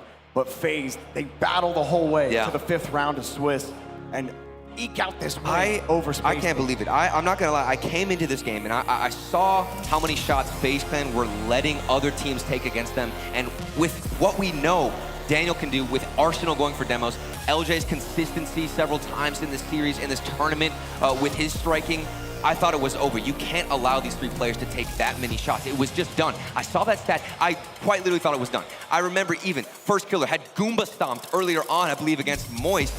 Goomba Stomp missed. The defense was in shambles. They have completely done a 180, hit the brakes, done a U-turn, and bounced back. Haven't seen many teams be able to do this in this environment, but somehow, some way, FaZe Clan have done it. First Killer, we talked about him so much, but his teammates really supported him. Did you see First Killer on defense? I'm not sure we're gonna see all of that in the highlight reel, but this guy dove down, made so many saves, missed his typical put the ball away, but make no mistake about it, First Killer was the conductor of FaZe Clan in this match, and wow, another win for FaZe Clan, but let's take a listen over with Leaf on the interview. In about 8 seconds. In about 8 one's seconds. on me, Leaf. No worries. We're waiting. Dramatic pause. Very dramatic. Dramatic. And now we go to Leafex. 3, 2, 1, we're here. We're here one more time for FaZe Clan. Louder, please. That's better. That's better. And on the stage, we got First Killer joining me, man. Just before this, you said, that was nerve-wracking. You feeling relieved now? Yeah, I'm feeling a lot better. It was nerve-wracking because, like, you know, that feeling of, like, if you lose, you're out. And, like, I don't know. I just want to win this tournament, so, yeah. It is scary to have it down on the line like that, but do you feel like the rumble of the audience and everything helps, or do you, like, not even just zone that out? I like it, to be honest. So, like, yeah, it gives me more energy to, like, I don't know, like, just pop off and, like, go all out. So, yeah, it fuels me, to be honest. Do you feel like maybe that's could have been what was going on? You guys had some ups and downs through when we were off. We didn't have the audience here. Do you feel like that might have been part of it, or was there something else going on? It's a little bit of both. A little bit of both. We're not very much of a Swiss team. We play better in playoffs, in my opinion. And also, yeah, the crowd helps a lot if they're here. I was gonna say, because you guys generally like overall kind of you don't like pop off like some of the other teams like Moist or anything. You're not yelling across the stage. And that is that something you have ever thought about trying to do, or do you just want to stay in the zone? Nah, I don't like really screaming at the other team and stuff like that. I just want to keep it between us and just win fair, like being fair, not like screaming so they can hear you and you know you get in their head. Not anything like that. Now, EU's looking super strong with a lot of their teams here right now, and I'm just curious if you guys have learned anything through this process, or if you're trying to get back maybe just to your stuff, or you're trying to adopt to make sure that play style isn't just countering North American play styles. I think right now we're just focusing on us. I think if we go back to how we normally play, we can face off against any team, but that's if we play how we know how we can play, you know? So, yeah, I mean, KC and Oxygen are very scary, but I think we can take them. There's not much North American representation left in that final bracket, but you said now that we're in that, you're a playoff team, do you feel like it's not gonna matter? You guys should still be able to carry that NA representation? I think we can, yeah. It's like, I don't know, I think we're top 2 NA. Also, Gen G is gonna do really well in the playoffs, in my opinion. They might make finals, I don't know. Well, you guys have gotten to the playoffs, so congratulations. One more time for First Killer. And we have one more match here in the groups. One spot remains for Championship Sunday, but 2 teams are still around. After the break, we watch Moist representing EU face down NA's representative, G2 Esports.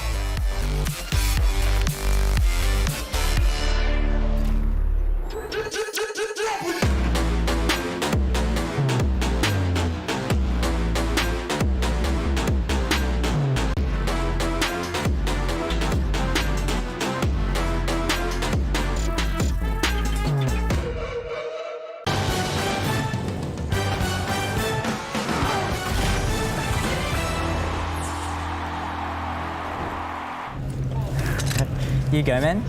All right. I'm passing through FS. You go. I'll go. Yep. Open. Oh, I'm in. My bad.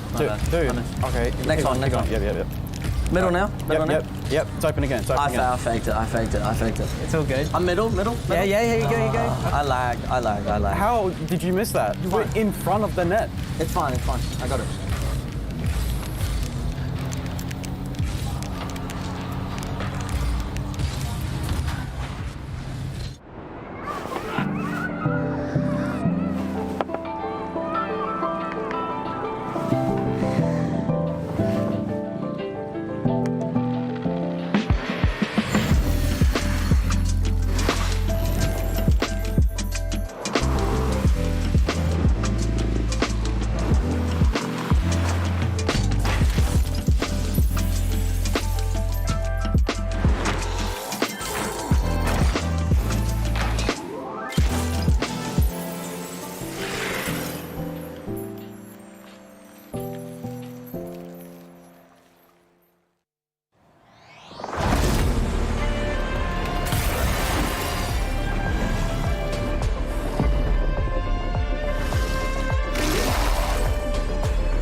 some familiar glare blinds me out, I'm blinded. These mattered my efforts to keep you satisfied. I think to be losing you is not worth the fight. So I speak up, I scream into the void. I reach for a hand to guide me through the shifting land below. I'm running up, the walls are closing in. I feel the cold embrace of dust we rise and dust we fall.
Hear my voice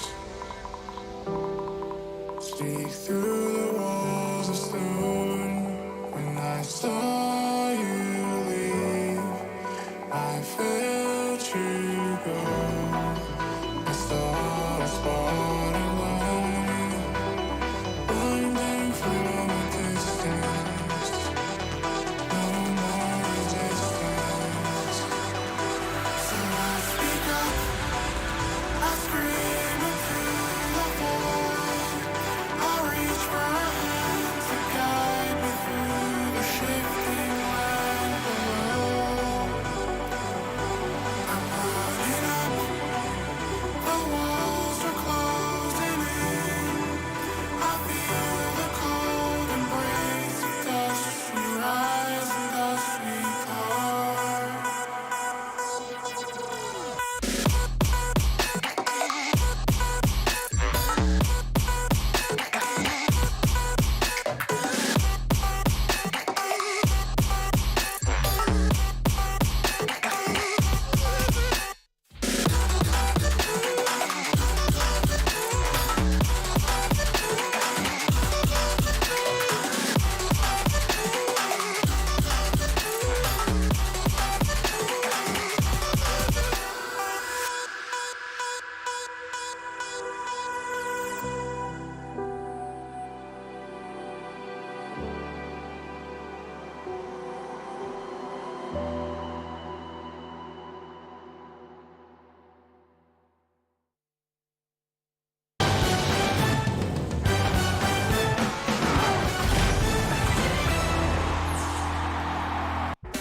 One match remains to be played here on Saturday. Fall Major, the RLCS. Moist Esports trying to survive against a transcendent G2. They have looked in new form today. Can they continue it against the wettest of teams? Welcome back to Rotterdam, folks. We've got one more to go. And one more team to put through the playoffs. 7 out of 8 have been decided here, CJ. They have. We're at the pointy end now of the Swiss stage, and the crowd's starting to get a little bit warmed up. We got one series to go, one more team to get through to the top 8, James. And has this tournament gone how you've expected? You know, I think for the most part, yeah, it kind of has. Honestly, I think it really has for the most part, yeah. So, but I think this next matchup is going to be really interesting because it's in AEU again. We're here on European soil. Johnny was talking a lot. He was actually giving you a lot of grief about Europe being so dominant. So I feel like this might settle some of it right here. Yeah, I know. I do believe that if G2 wins this, that'll be 4 NA teams through. Is that 4? Am I right? Am I right? And how many EU teams would we got 4 EU teams and 3 NA teams. At the moment? Right now. What about? Wait. What about Oxygen, Carmine, Wait, Gen G, what about Liquid. Secret? Oh, you're calling Gen G a European team? Kind of. And you cannot do that, Wave Punk. We version 1 is through, FaZe is through, and then Gen G. So 3 and 3. 3 and 3. So this is the tiebreaker. This I cannot believe right here. I mean, one Sam. SSG just dropped the FaZe, though. That's a tough series. I do believe that Daniel is a top 3 player at this lane. Well, let's take a look at the schedule, folks. Here's what's happened so far today. We got one more match to go. We finally went to Champions Field with Power versus Liquid. Only time we've been there today. FaZe Clan looked like especially it might look like we might actually get there, but no. They shut that down very quickly. FaZe Clan able to put that one away in the 4th game. First killer playing some transcendent defense. I've used the word transcendent too many times today. We're gonna stop doing that from now on. One more match to go. Moist Esports taking on G2. And my goodness, this is not where we expected them to clash, but it could still be just as good as where we thought it would happen. Yeah, it's been the story of the past few matches, hasn't it? These matchups that we're expecting in the quarterfinals or semifinals, we're seeing here round 5 of Swiss. This is the EU versus NA matchup that we all know and love. Oh, it certainly is. And I mean, this is, if you remember back to the Los Angeles Major, this was a matchup, obviously minus Batira, but it's going to be a bang. 2 of the storied teams of last season trying to continue their story here in Rotterdam. Only one spot remains in Championship Sunday. Naturally, it comes down to NA and EU. Give it up for Moist Esports and G2.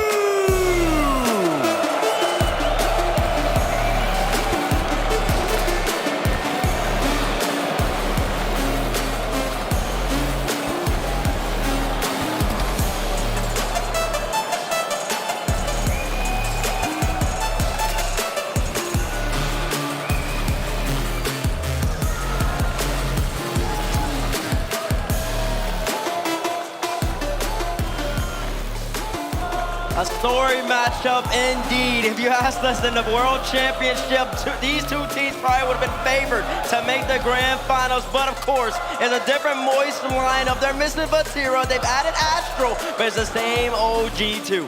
And Moist were looking hot 2-0 in the Swiss stage. They dropped to KC. They dropped to Team Secret as well. That was a big upset, but it's a new dawn. It's a new day for this Moist lineup. G2, however, they've reclaimed some form here. They have, and I mean, they're coming in with some practice earlier on the stage against the Falcons, but Rise, we've heard him even singing earlier in the Swiss stage. We've seen him with confidence, but can he bring his best level of gameplay here when it matters most? Yeah, he really steps up on these type of days when he has a crowd behind him starting. His legacy basically started in LA that Saturday, and it continued for the whole entire duration of the rest of the season. Whenever a crowd is behind that young man, he performs. He give us a wave. Joyo, give us a wave, please. Here he is. Give us a wave. Joyo! Joyo! Can he hear it? Man, those headphones really do a good job. Wait, here we go. Come on, Joyo, please. Come on, Joyo. What a man. The man, the myth, the London MVP, the Spring Major MVP of last season, absolute superstar. And Astro, the new kid on the, well, not the new kid on the block. What are you talking about? For this lineup. Astro has been around since he busted onto the scene with Dignitas. And, you know, he's had a bit of an up and down career so far. Up with Dignitas, then he did the stint with Oxygen and Solary. He was down a little bit. Now, the question is, can he get back to the top? On Carmine Corp, they had a fantastic run at the World Championship. But, you know, is that going to be the peak? Or is he going to start another valley? The fact that Carmine Corp blew it all up and made a completely new roster after that was the question mark as to why. Does Astro still have it? Because why would you let somebody like that go? Moist trying to fix those answers. But now, on the other side, you got that boy JNAP CK. I mean, how good was it seeing him pop off in the previous series? The old boy, the old guard, we saw at the World Championships, he was saying that's his final. We nearly thought he was going to retire at the World Championships. He was saying, this is my the final hurdle to overcome. But he's here, new season.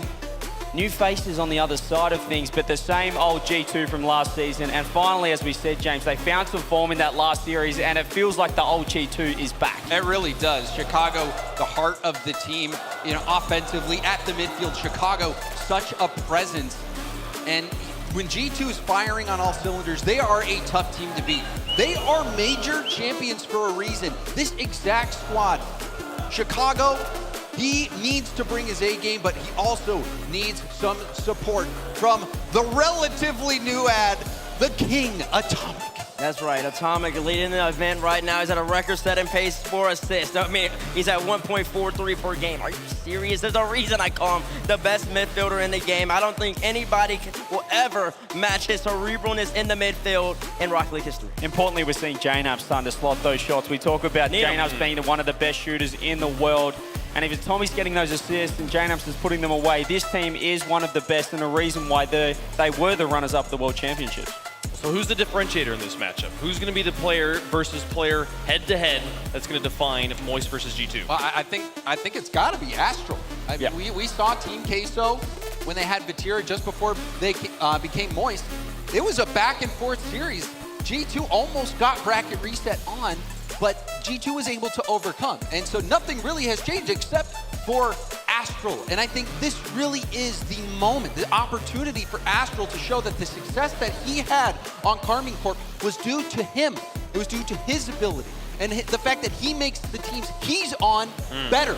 And this is the test. This is the test for Astral, and this is the test for Morris. Players were calling him, if not the best mechanical player in the world last season. Even Noli, former teammate of his as well, said he is the best mechanical player in the world. But we haven't seen it yet. This is his time to step up on land in front of the crowd. Well, folks, let us know who you think is going to win. Moist versus G2. We saw G2 earlier. First time we're seeing Moist here on the stage.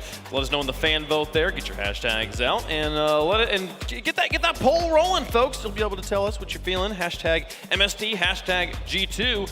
I'll start things off down here. G2, I predicted against them with Falcons. They made me look silly. They made everybody look silly. Mainly they made Falcons look silly. They were playing amazing. They were playing next level Rocket League there. I'm not going against them again. Give me G2 on this one.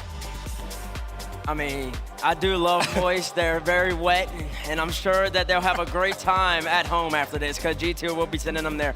In 5, the same old, G2, I think they've been one of the best teams here. They've had a couple hiccups, but they're the only team that pushed Oxygen the whole entire time this weekend. And I think they're going to beat Moist right here. I think that's a good prediction. You're solid. You're right on because I agree. I'm going G2 simply because I think you have to ask yourself, who makes it better? Is Vatira better than Astral? Did Vatira make this team better, or does Astral make this team better? I think Vatira is the best player in the world. Yes. So I think G2, they're going to have it.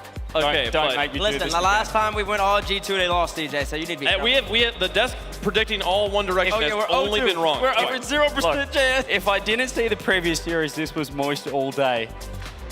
But I'm going G2 after what we saw in the earlier series. We're going again all the way. 4-man G2 prediction. Gibbs is not here, but he picked Moist. So this is did pick Moist. This is a 4 G2 1 Moist right here. This is all G2. You're just trying to prevent it so that G2 doesn't have a sweep prediction. No, but you're trying to. I love what you're doing. Kind of. I'm with them with that. I think this is a good idea. Okay, folks. Chat's also got G2 though, so this was a very narrow margin there, folks. The last match of the day. Moist versus G2. Both top teams in the world, but only one can be in the top 8 on Championship Sunday in Rotterdam for the Fall Major. G2 on one side, Moist on the other. Get up and get loud. It's game day.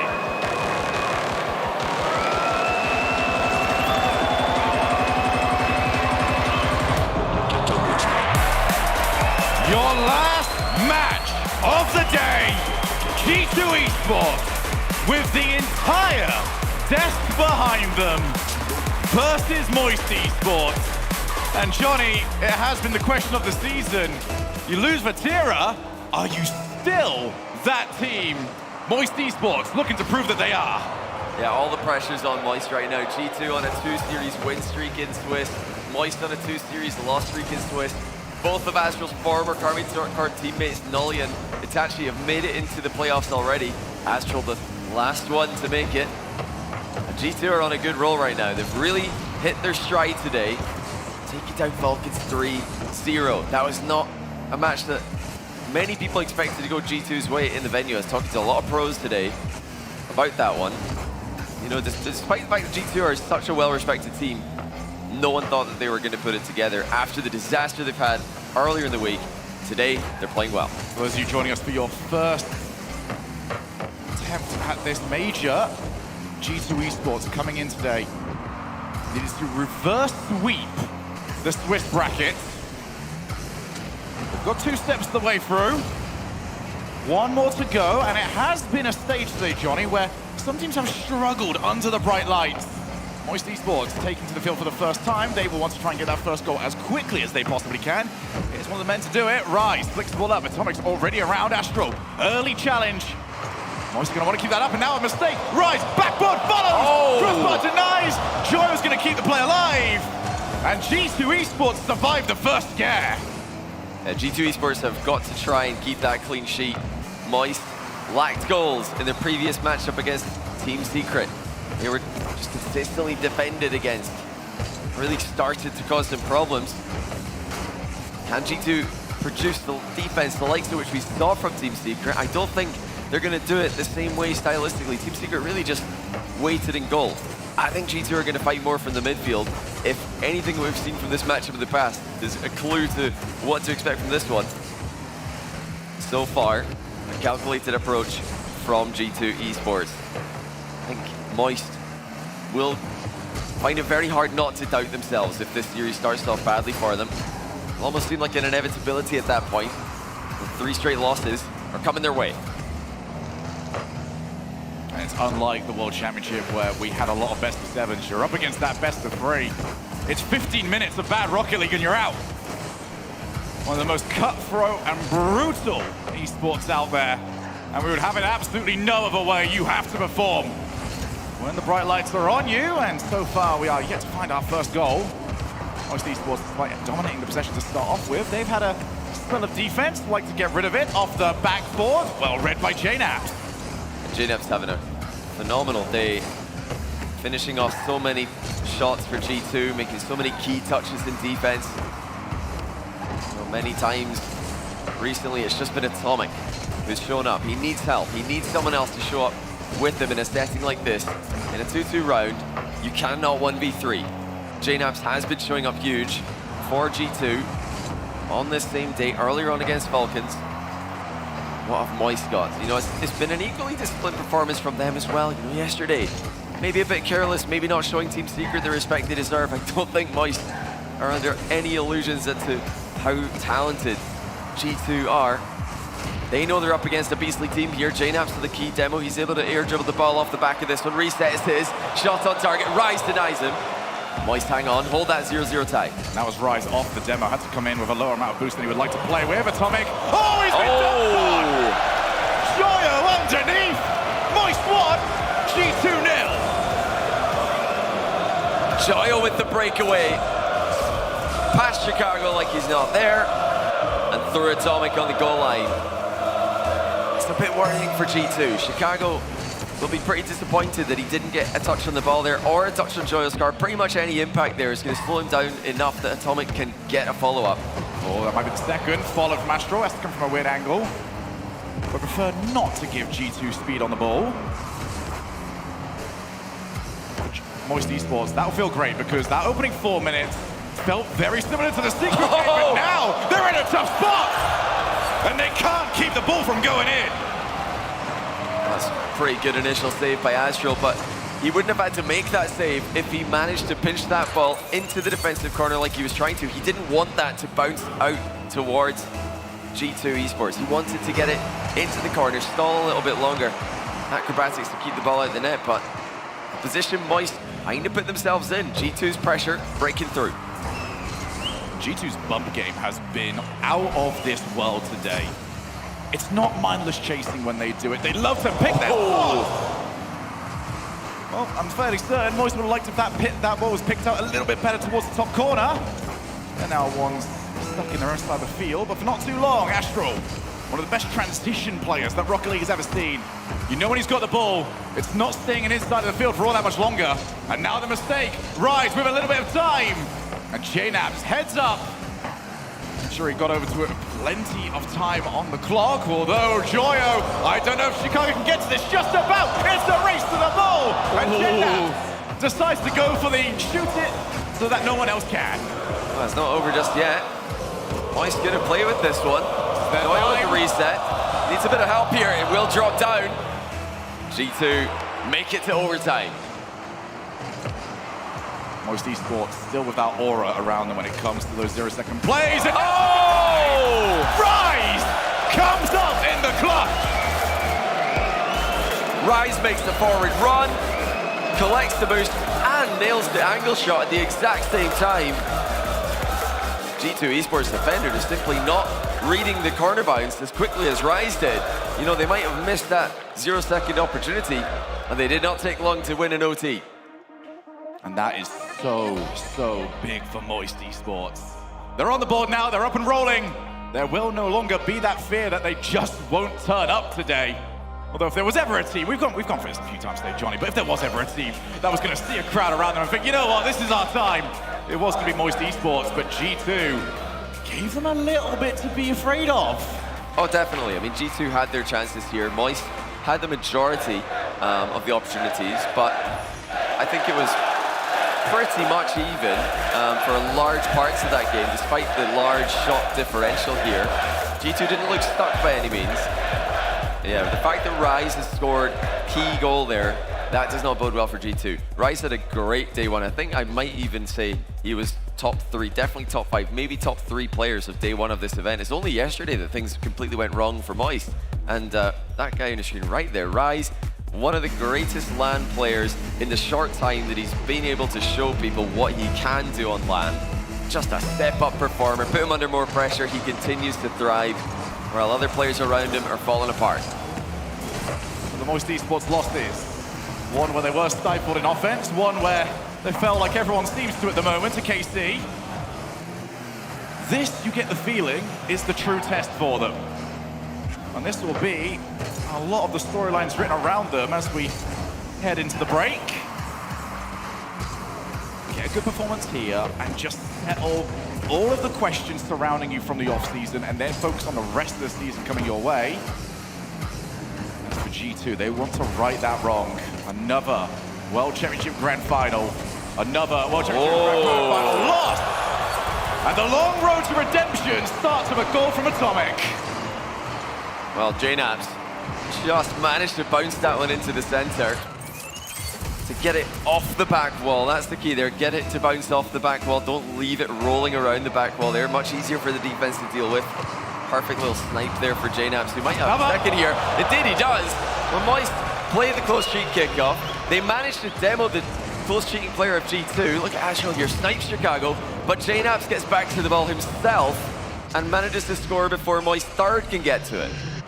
There's been a lot of times this season so far, Johnny, that we've complained about certain kickoffs, but from that JNaps, that's just brilliant.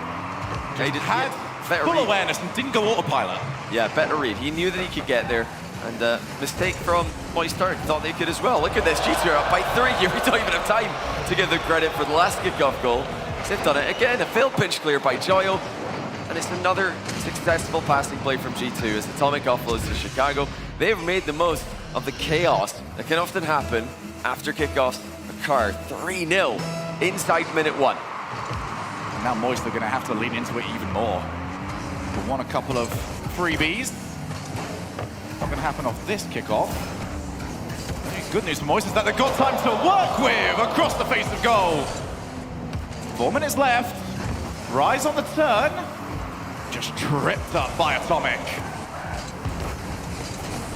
Back in yet again. Down 1-1. Rise got up halfway, just loitered in the area, didn't really want to go. There's the clear, and G2 Esports, if you give them the half volley, are going to get rid of their lines every single time. Double commit, double the chance. Well, double the chance of getting scored on if you're Moist Esports. Greasy, unfortunately, the coaching doesn't work out in this one. Yeah, Joyo thought that he could get there, but Astral had similar ideas. G2 are just capitalizing on very small margins for error from Moist. Either G2 forcing the ball into an awkward position, Moist don't respond correctly, or Moist just make a mistake completely by themselves. Now, I don't think G2 have handled the Moist offense as comfortably as Team Secret did yesterday, but they've also had a much better time going forward. They are scoring, especially in this game, often and easily at times. Now, it's a bit of a mistake there by G2, but they've escaped from conceding yet again. You think with a 4-goal lead, this is safe, but you scored 4 goals with so much time left on the clock. You don't want to be throwing away them that easily. It was one of the question marks on Moist Esports coming into this event as well. Just how is that rotation clicking? Because there was a lot of times during the regionals, they'd get in each other's way, they'd be a little bit slower on a lot of occasions where you'd expect a Moist Esports player to be available for a pass, available off the backboard. It wasn't quite as prevalent as maybe we've come to expect. The first day, it looked like that was fixed, but just creeping back into their gameplay over the past few. Astro looking to try and inject some life into this game. Fortunately, could have done with an injection of a little bit more boost. Well, Moist have got as explosive offense as any team when they're firing on all cylinders, but even I think a 4-goal comeback might be beyond even them. I mean, I think they would like the next documentary video to be about how they got a 4-goal comeback. As much as you like it, it would be a nice early Christmas present, but G2 are playing, I think, the best Rocket League today they've played all weekend. They really had to pick the right day to play well. It's under the most pressure. They have to win today. They haven't had an option. They haven't had another life to go to. Like we've been talking about throughout the day, if they can just get a win here, clean slate. They'll start off in the quarters just like everybody else, and they make it 5. Well, they don't have to. It's Moist have done it for them. Great work though by Atomic. He outplayed his man. A bit of a panic from the recovering Moist player. Yeah, Moist just had to try and scramble back, and as you're looking at 94 seconds left, you might as well send everybody. 5-0, 4-0, doesn't make any difference. You're well on your way towards a loss. That is not going to change anytime soon, so we're looking towards Moist Esports. It's a difficult one to analyze here, Johnny, because this one was done, this was over and done with pretty quickly. Can't really make too many judgments on their gameplay style. G2 Esports, we can look towards the improvements that they have had. What's really stood out to you? What's been massively different between them, between day 1 and day 3? Well, for G2, just looking at how focused they are on stage. It looks like they're completely focused on the task at hand, locked in. Trying to counter and read Moist in, follow their every move. Didn't really see that on day 1. Day 1, I was surprised to see G2 look so lost. Looked like they didn't really want to be there at times. But they've managed to turn it around, and that really shows their experience. It shows they've got the ability to go back to practice room, go back to the hotel and just have a talk and say, right guys, it's going wrong, but how do we fix it? And some teams this weekend have just not been able to have that conversation. Moist, far too late to be really thinking about a 5-goal comeback at this point. Do get 1. It is a nice infield pass towards Joyo that sets it up. Well, the video would be incredible if they managed to get it from here on out. 4 goals, 26 seconds, probably too high of a mountain to climb.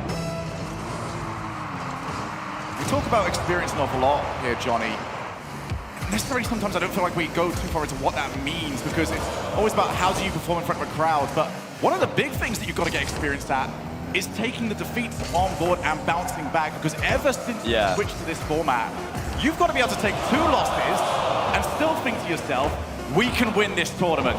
Yeah. And you look at the players on G2, they take losses and they know how to compartmentalize it, put it behind them. They're not going to get themselves another one. But for G2 Esports, the big important number is the 1 next to the name in the win column. Yeah, you look at the teams who have bounced back this weekend. Gen.G suffered an embarrassing defeat at the hands of Oxygen at the end of day 1. To be fair, they bounced back. Yeah, Oxygen have looked a bit different at times, but you would not expect that from Gen.G. I don't think they expect that from themselves, but they bounced back. They went back to the practice room, they talked about it, and they came back stronger. G2 are doing the same thing. They had an even worse start to this event, and they're coming back stronger, day by day, just making those small improvements. And now, I think, still the favorites to win this one, given how things have been on a downward trend for Moist. They haven't yet made that bounce back from the losses that they've seen. Space Station Gaming, similarly, you know, looked like they were bouncing back today, but then a bit flat against FaZe. It's about how you respond to things going wrong. That's what experience can do to help you. You know, that's why G2 have been so consistent with this roster regionally and on a world stage. The phrase I was trying to avoid, but I still can't get away from it, is getting good at losing. Getting good at understanding what that's like and putting that behind you.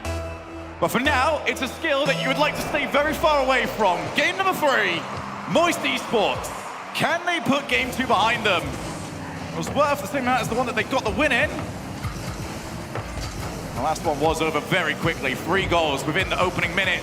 Although we're seeing Joyo trying to use some of his best. Rise pops it far side, and it was not on target. Well, it looks like that might have even been an open net as G2 vacated the goal line at the same time with their last 2 players. This might be an open net for JNaps, but he's accidentally missed and doubles it in. Well, he didn't mean to do this. JNaps tried to catch this more cleanly, clipped it a bit late, but the follow-through doubles it in. I think the grins on the G2 side of the screen there tell you all you need to know. That was a happy little accident for JNaps, but that was also an open net. Moist giving it to them. The defense is just not looking the same, absent Vatira. Big difference between the last game and this one, though, is that Moist did not try to go for a big play off the kickoff. Wanted to just resettle after conceding the first one. A big demo on the backboard. Atomic, can he set? Leaves it for JNaps and Astro. Clears the lines, but only momentarily. Now Chicago. Putting Astro back under pressure. Joyo has missed it. You can see Rise trying to escape some more pressure. Rise does get away. Joyo now on the chase. Moist Esports did score a bit of a consolation goal towards the end of the last one. They're looking for their first relevant one in a while. Rise isn't going to see anything this time around. He's up against Atomic. Will play it to his own back corner. Well, Moist are just so eager to attack. They're so eager to advance. They are leaving counter-attacking opportunities for G2. Often Moist attacking all on one side of the field. Such a dangerous thing to do against G2 Esports, who love to spread their options left and right. And if you're all on one side of the field, they're just going to switch it to the other. Catch you with a long shot. There's another miss from Joyo. Joyo starting to look a bit shaky here. G2 continue to pile the pressure on. Still 1-0, but Moist look more likely to concede than they do to create scoring chances right now. Moist, though, when they do have all their players back, you will struggle to find 3 better goal line defenders out there. It's just been when G2 are able to break away, they have been really caught lacking. Oh, and this might be another example. Chicago on the chase. It's wiped out for his effort. Now Astro! Oh, he's got everybody! 1-1! The speed of Astro, hardly any angle to work with, holds power slide on the landing to keep his momentum and beats 2 players to the punch. What a tie. That's the first shot Moist have had. Took almost half the game to happen, but Astro makes it count. And it was really a goal out of nothing. Astro reminding his team that they don't always have to be flashy. Rise again. Maybe not for the first time, just second guessing when he moves forward. Obviously on some of them you would want to fake out the goalkeeper as there's always somebody from G2 trying to find that demo on the goalkeeper on the opposite side. Now JNaps is challenged. Astro will take back over, not the most confident of touches. This is boost stolen away. JNaps will wait. He's got another chance, and Rise avoids the demo. Now he's got an opportunity opposite side of the field. And Chicago, I love that. Just time wasted a little bit. Now he's got the reinforcements. Oh dear, that's not the touch Joyo wanted. Well, Joyo's not online yet. Astral's made a massive play there. Now, this game overall has been pretty inconsistent from Joyo, one of the players who completely blew everyone away with his mechanical ability last season, but at times lacked confidence. Do Moist have the support structure around him to bring the best out of him? Have they got that same belief that they did last season? The same refusal to lose? They kept on fighting, even down in games where there's no time left on the clock, making a name for themselves as the iciest team with the iciest player Rise in the entire world. But that's not really who they've been this season. They don't have that same solid foundation, but here's a chance for Joyo to make a splash, denied by Chicago. It is still 1-1. Moist have been the team against it. 1 goal, changed the narrative very quickly. Joyo finds the space. Rise was up in support, can't get any extra on it. Astro in, goes straight for net. That was a bit of a test for G2. Needs to make sure they didn't autopilot, but Joyo's too far forward. Joyo is having a really rough time in game number 3. Moist needs to help him out. They've got to get them through it. G2 looking to smash and grab. Got it past 1. Off the backboard. Joyo gets out of the way. That's a little bit better. Astro once again trying to transition. G2 back to square 1. Rise. Off the backboard, and J-Naps just saw it away with a wave. Yeah, Moist have just got to get Joyo up front, just got to get him on the ball. He does not look comfortable as third man, but credit to him, he made a very nice touch off the back of an awkward position. Look at this from Rise. Astro's gone, by the way. Yeah, that could be a tricky one. It looks like Astro spawned at the near post. Rise going straight back towards the ball to remove any doubt. Here's Joyo, but comfortably dealt with by J-Naps. Composure from the great Canadian. And it's with an unbelievable catch! G2 with a 0-second goal on Moist. Clip it, ship it, love it! G2 Esports! Wow! What a way to end the series, or at least end that game, but G2, that might have just stole the soul from Moist. It would have been a good way to end the series, but wow. What a goal by Atomic.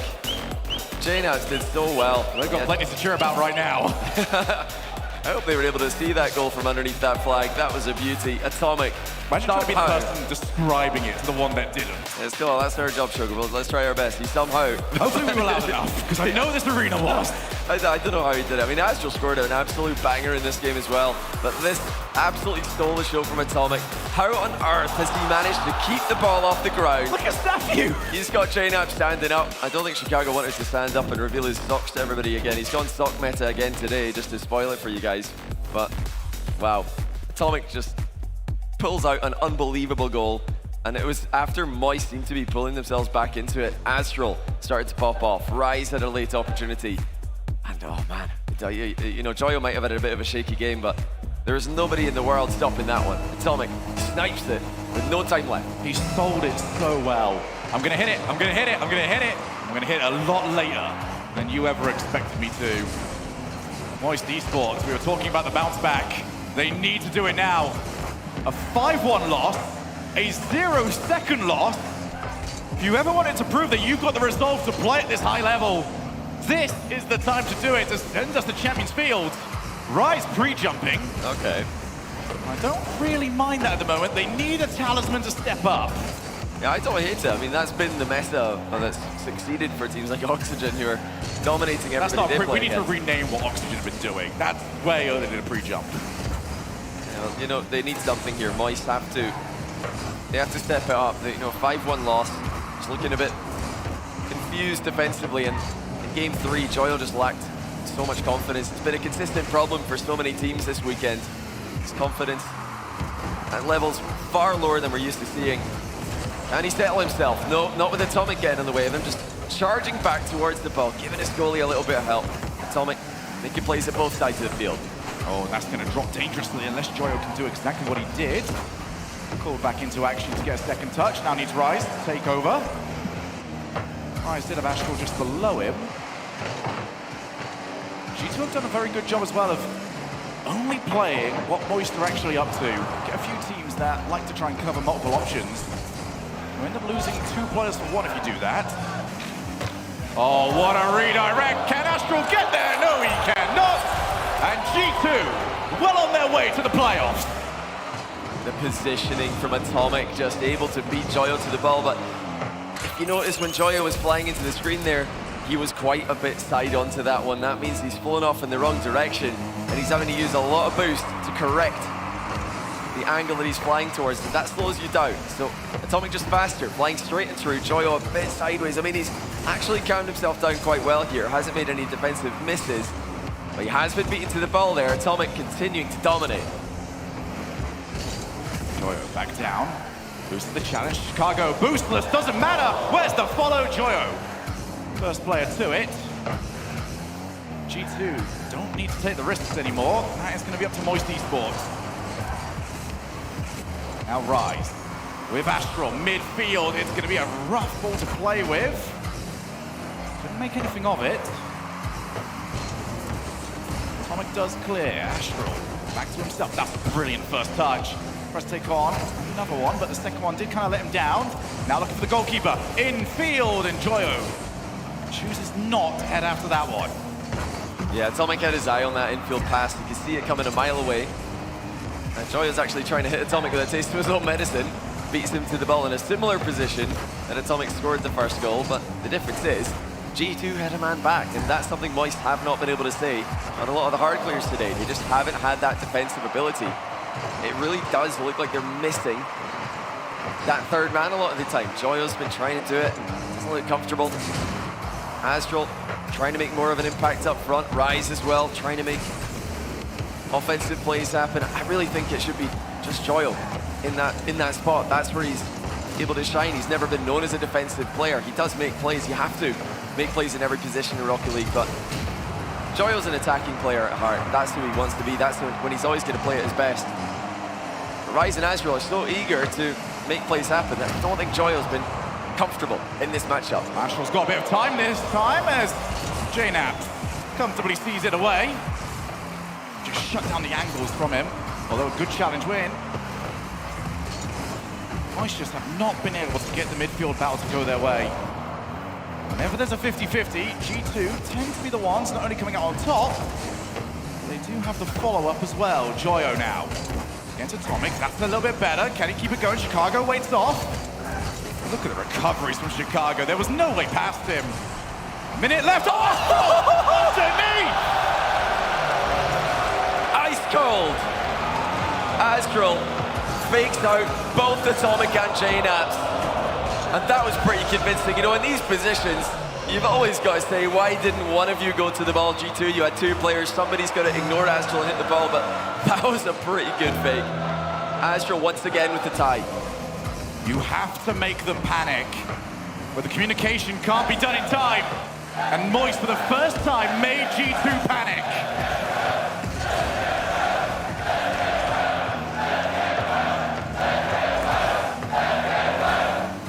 Demo on one, JNAP clears.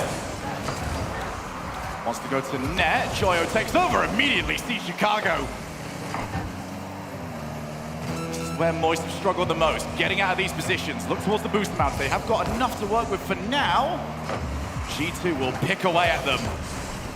It's the Astro avoids everybody, and Astro, he's starting to heat up. Now they've got the shot, and Chicago, again, the one in the way. I mean, Astro's just done everything this game. That was such a good dodge on the incoming demo. Look at him go past another one again, but he's only managed to get as far as JNAPs, who's air dribbling now. Can G2 hit them again on 0 seconds? Look at all the demo attempts that G2 have gone for. And now off the backboard, Astro does have Joy on the far side. Would rather see overtime. Yeah, they went for the ground on that one. That was not an attempt to keep up. Kickoff goes Moist way. Rise past one. 50s into Joyo. Is 1v1 and scores!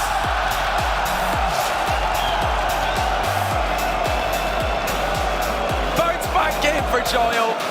He had a rough one in game 3, but he scores the winner to send it to the ace match.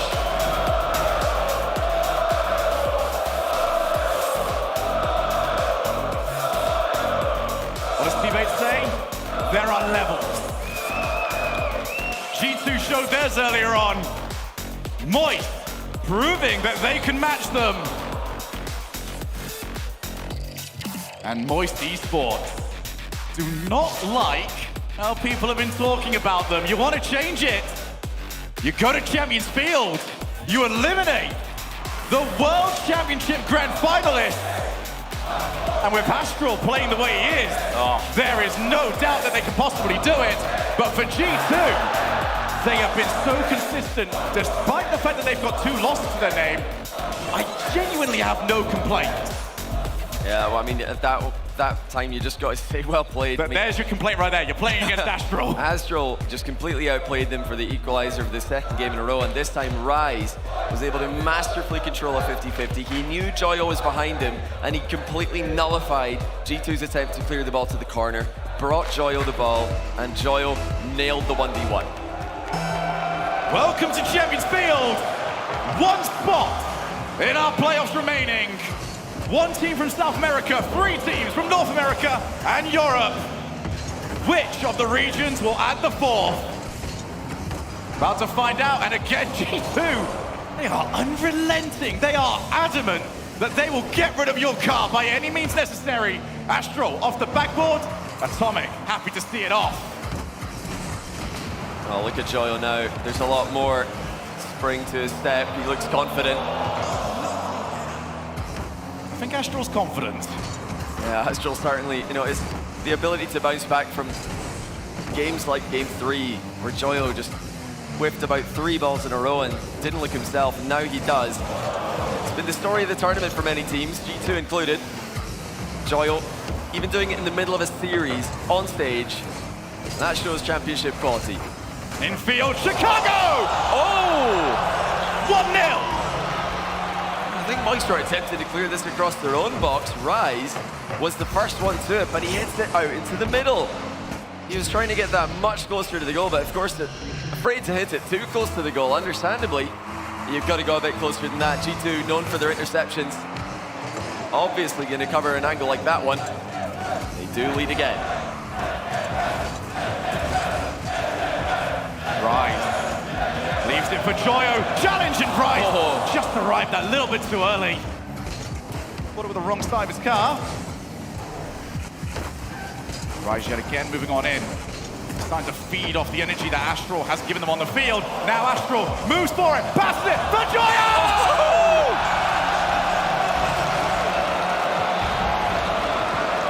They're not making it easy, but they're making it happen. Wonderful vision from Astro. Joyo there for the finish, but it's the pressure from Moist. They're back at their best in offense. They're swarming their opponents. G2 were not able to survive with the boost they had. All right. Looks that little bit more elevated. He's upped his level of game. Can G2 hold them off? Can they get the second? Oh.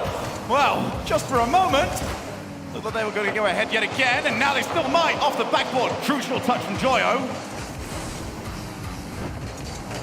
Gets another challenge, just back over. That one won't test them. Astro aware of it. This is what he does so well.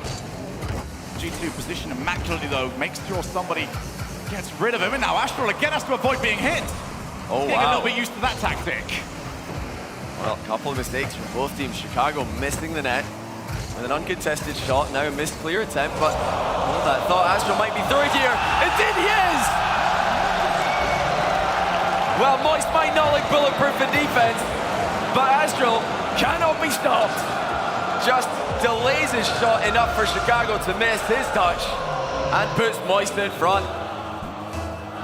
Before there was Vatira, we went to Madrid, and it was that man right there, Astro, that was considered the world beater. Can he do it?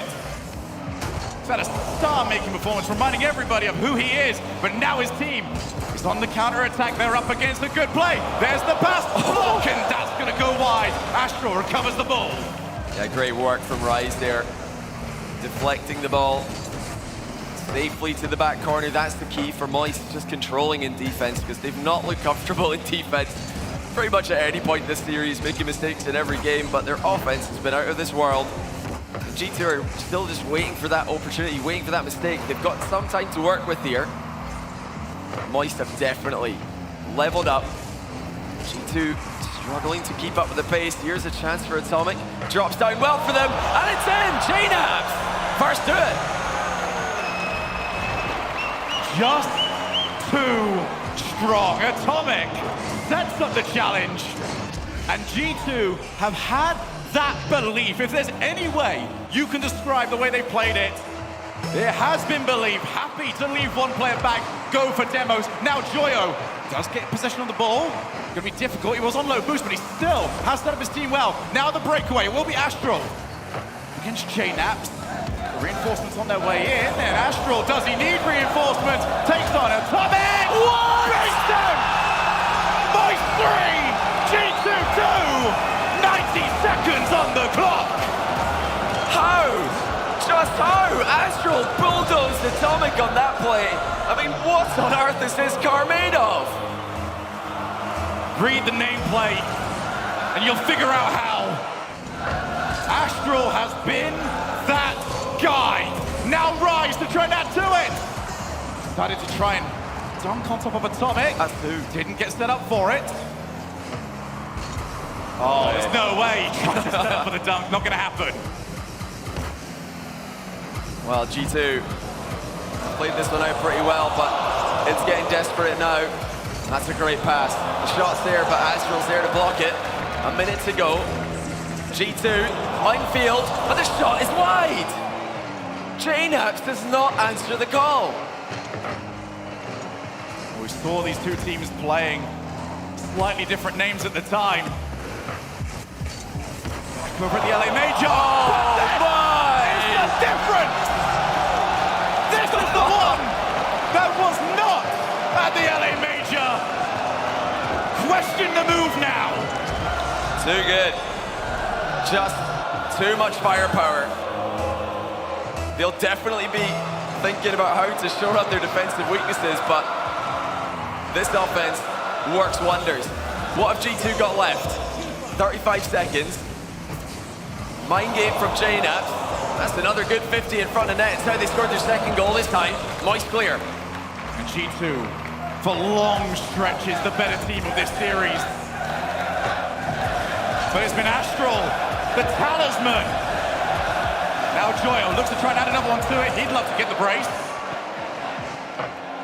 Astral in yet again. 10 seconds.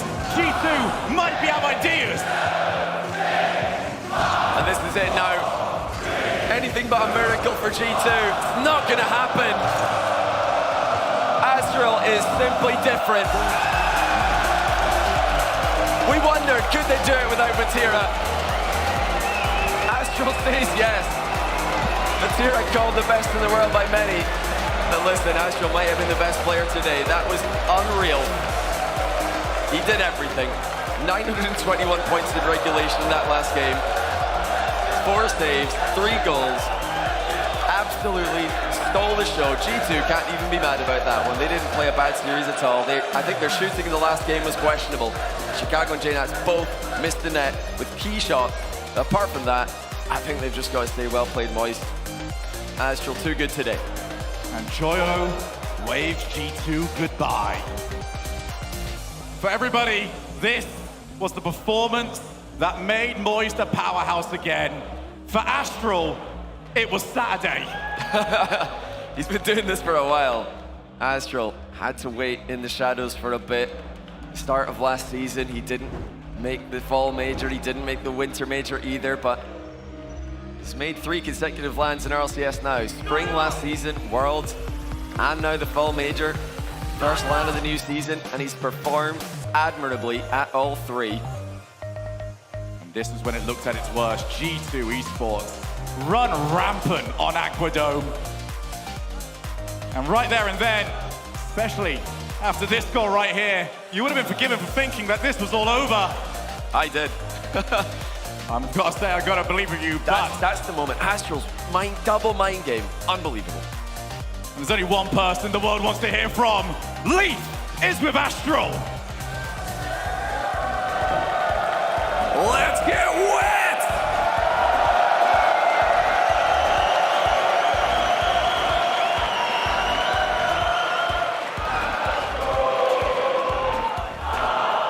Oh my goodness. That was quite the series. Are you still shaking? I am still shaking. That was so intense. These guys are loud. Do you hear that? You feeling that? Yeah, thank you guys. Really appreciate it.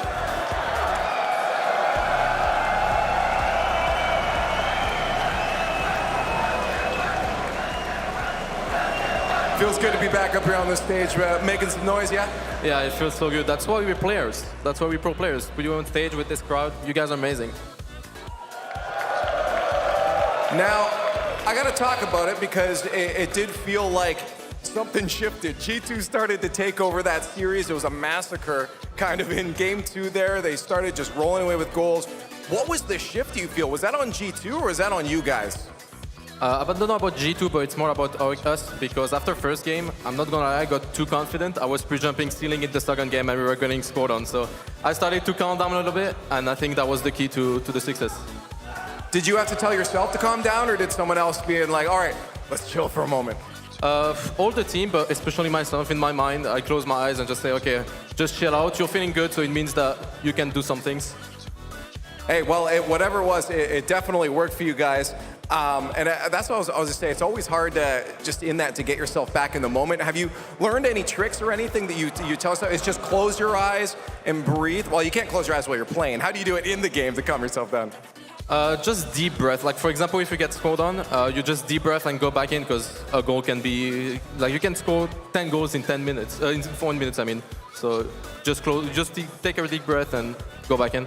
And it felt like you guys really started connecting at the end there. I mean, especially that last game and that last play, those passing plays, you guys were connecting. Were you just zoned in? Did that feel really awesome? Because it looked awesome.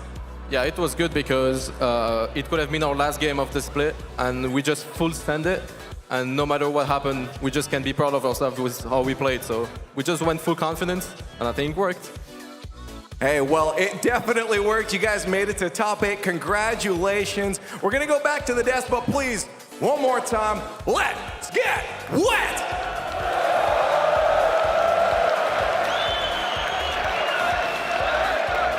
What a series! Oh my goodness. That was the way to crown off the day there, folks. And my goodness, Astro. We didn't want to crown an MVP in every series, but my goodness, if there was one, it was clearly that man. Well, I mean, we even talked about it before. I said you asked me who is it going to be? Who's going to be the first? You said Astro. But I also picked against Moist because I thought that Astro, he's good, but is he good enough to propel Moist into this next chapter of their team's story? And he did so, and he was the main character. The plays that he was making were unbelievable. How he overpowered Atomic on the goal line. Even the pre-jump play at the end, Astro was the guy.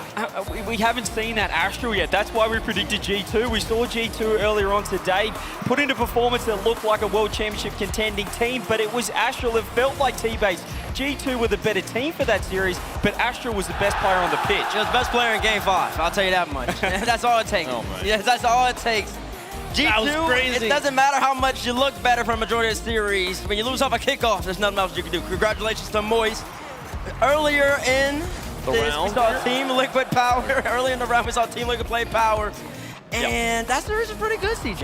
Yeah, it went all the way to game number 5. Power tried to start the reverse sweep to send OCE to their first top 8 since the RLCS Open format season, but unfortunately it wasn't to be. Team Liquid move on through the young guns from Europe, which is too good in game 5, and it was all Oski. I mean, have a look at these double taps. Oski was incredibly strong in that series, but ultimately Liquid will move on. Space Station versus FaZe looked to be a strong match until FaZe decided they were done with Space Station. They grounded them very quickly there. Game 3, it looked like Space Station was going to have some life, but no. Game 4, FaZe put it back away. Yeah, and I guess what it takes for NA to get through is gotta play another NA team, maybe, I don't know. But anyway, FaZe did look very good, and I was really impressed with the fact that Typical and Mist were the ones leading the charge offensively for FaZe. So now we've got all our 8 teams ready for the playoff section tomorrow. It is going to be a wild ride. We got 4.5 EU teams, 2.5 NA teams, and 1 South American team here. What a bracket, folks. Let's take a look at the matchups. We already know that Secret's going to be playing version 1 from earlier, but now we have our other matchup. Carmine Corp versus Moist for the top of the quarterfinals there. Oxygen versus FaZe Clan, and Genji versus Liquid. Not a bad match in sight, okay, let's forget about the other quarterfinal matchups. K-Corp Moist here with the fans behind it. EU. This is going to be electric. And honestly, Carmine Corp has gotten the better of Moist throughout this fall split, but none of that matters. The only thing that matters in that rivalry is what happens tomorrow. And Moist is starting to look icy again. Bates. They're always icy. That's the moment that game with the game 5, I was a little worried for G2, and rightfully so. That's Moist Field for a reason. They still have like a 70% win percentage on that map, and it doesn't seem like it's going to stop anytime soon. Doesn't matter whether it's Astro, doesn't matter whether it's Vatira, as long as you got Rise Joy on somebody. It's a W. And not anybody, Astro. You got to. Oh, no, he was MVP of game 5, no question. Sure. No question. It's crazy, yeah. Rise is usually the Champions Field man. They brought in another player who's just as icy on Champions Field. Moist, they found it a great addition in this lineup, on LAN at least. Yeah, I mean, we also have K-Corp on one side of the bracket, Liquid, or excuse me, Moist on one side of the bracket, Liquid on the entire other side of the bracket. El Splashico can only happen in the grand finals tomorrow. So if it happens, it'll be a pretty crazy one. It'll have never meant more. Let's take a look at how those quarterfinals are going to pan out. We're going to start off the day with Liquid versus Gen G. We'll have version 1 and Team Secret, then second. Oxygen will take on FaZe in the third quarterfinal. And we'll save the banger. I gotta wait all day for K-Corp Moist. Are we serious? I mean, you're going to have some treats before that. Let's be honest. I think that Gen G Liquid matchup is going to be very interesting because we saw Gen G struggle so much against Oxygen, a European counterpart. So I think we'll know, Gen G, they were the #1 NA seed. How do they stack up against Liquid? Is Gen G... I mean, I heard some people say in the back, oh, Jack and Nolly, they were average in Europe, and now they're at the top of NA. Well, I think if they come out tomorrow, they're going to silence all those people who were chirping in those stands. That would be huge. That would be a big win for them, put them through the semifinals. I mean, Bates, do you have who do you think's winning? Oh, well, now that G2's out, even though they looked absolutely phenomenal, I think I'm for tomorrow. You're still thinking, huh? Here, let me let me go first, Stevens. Let me go first. I think what I saw from FaZe Clan there, especially first clear on defense, which we didn't quite touch on. I mean, it feels like these guys are back. Really, you got sold by FaZe earlier. I'm sold by FaZe. Yeah, I think that on with the crowd, we talk about Roldy saying these guys are quiet. We predicted them at the start of the tournament, and I'm sticking with them. I think FaZe Clan are gonna go all the way tomorrow. FaZe. Got some good teams here. I think the winner of Moist K-Corp probably has the best chance there, folks. That quarterfinal match. I think people are sleeping on Gen G and Oxygen. I think the harder side of that bracket is the bottom half. I've literally forgot about Oxygen because we didn't see them all today. They were bananas in the first 2 days. So my goodness, folks. So many good teams here still alive. And genuinely, you can make an argument for every single one of them make it to the grand finals. If you want to see those matches and you just want to see the kickoff, it's going to be at 11 a.m. CET tomorrow. First touch at 10 a.m. CET for the final day. Championship Sunday is tomorrow. Thank you all for watching. We'll see you there.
defense though, as Kingsley sends one to the backboard, tries to send one to the back of the net, and he will triple touch.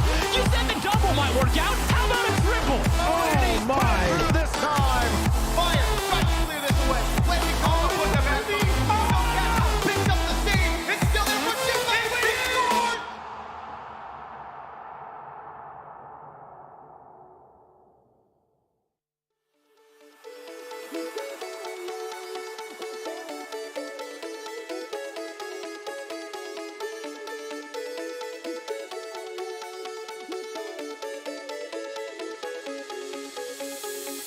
There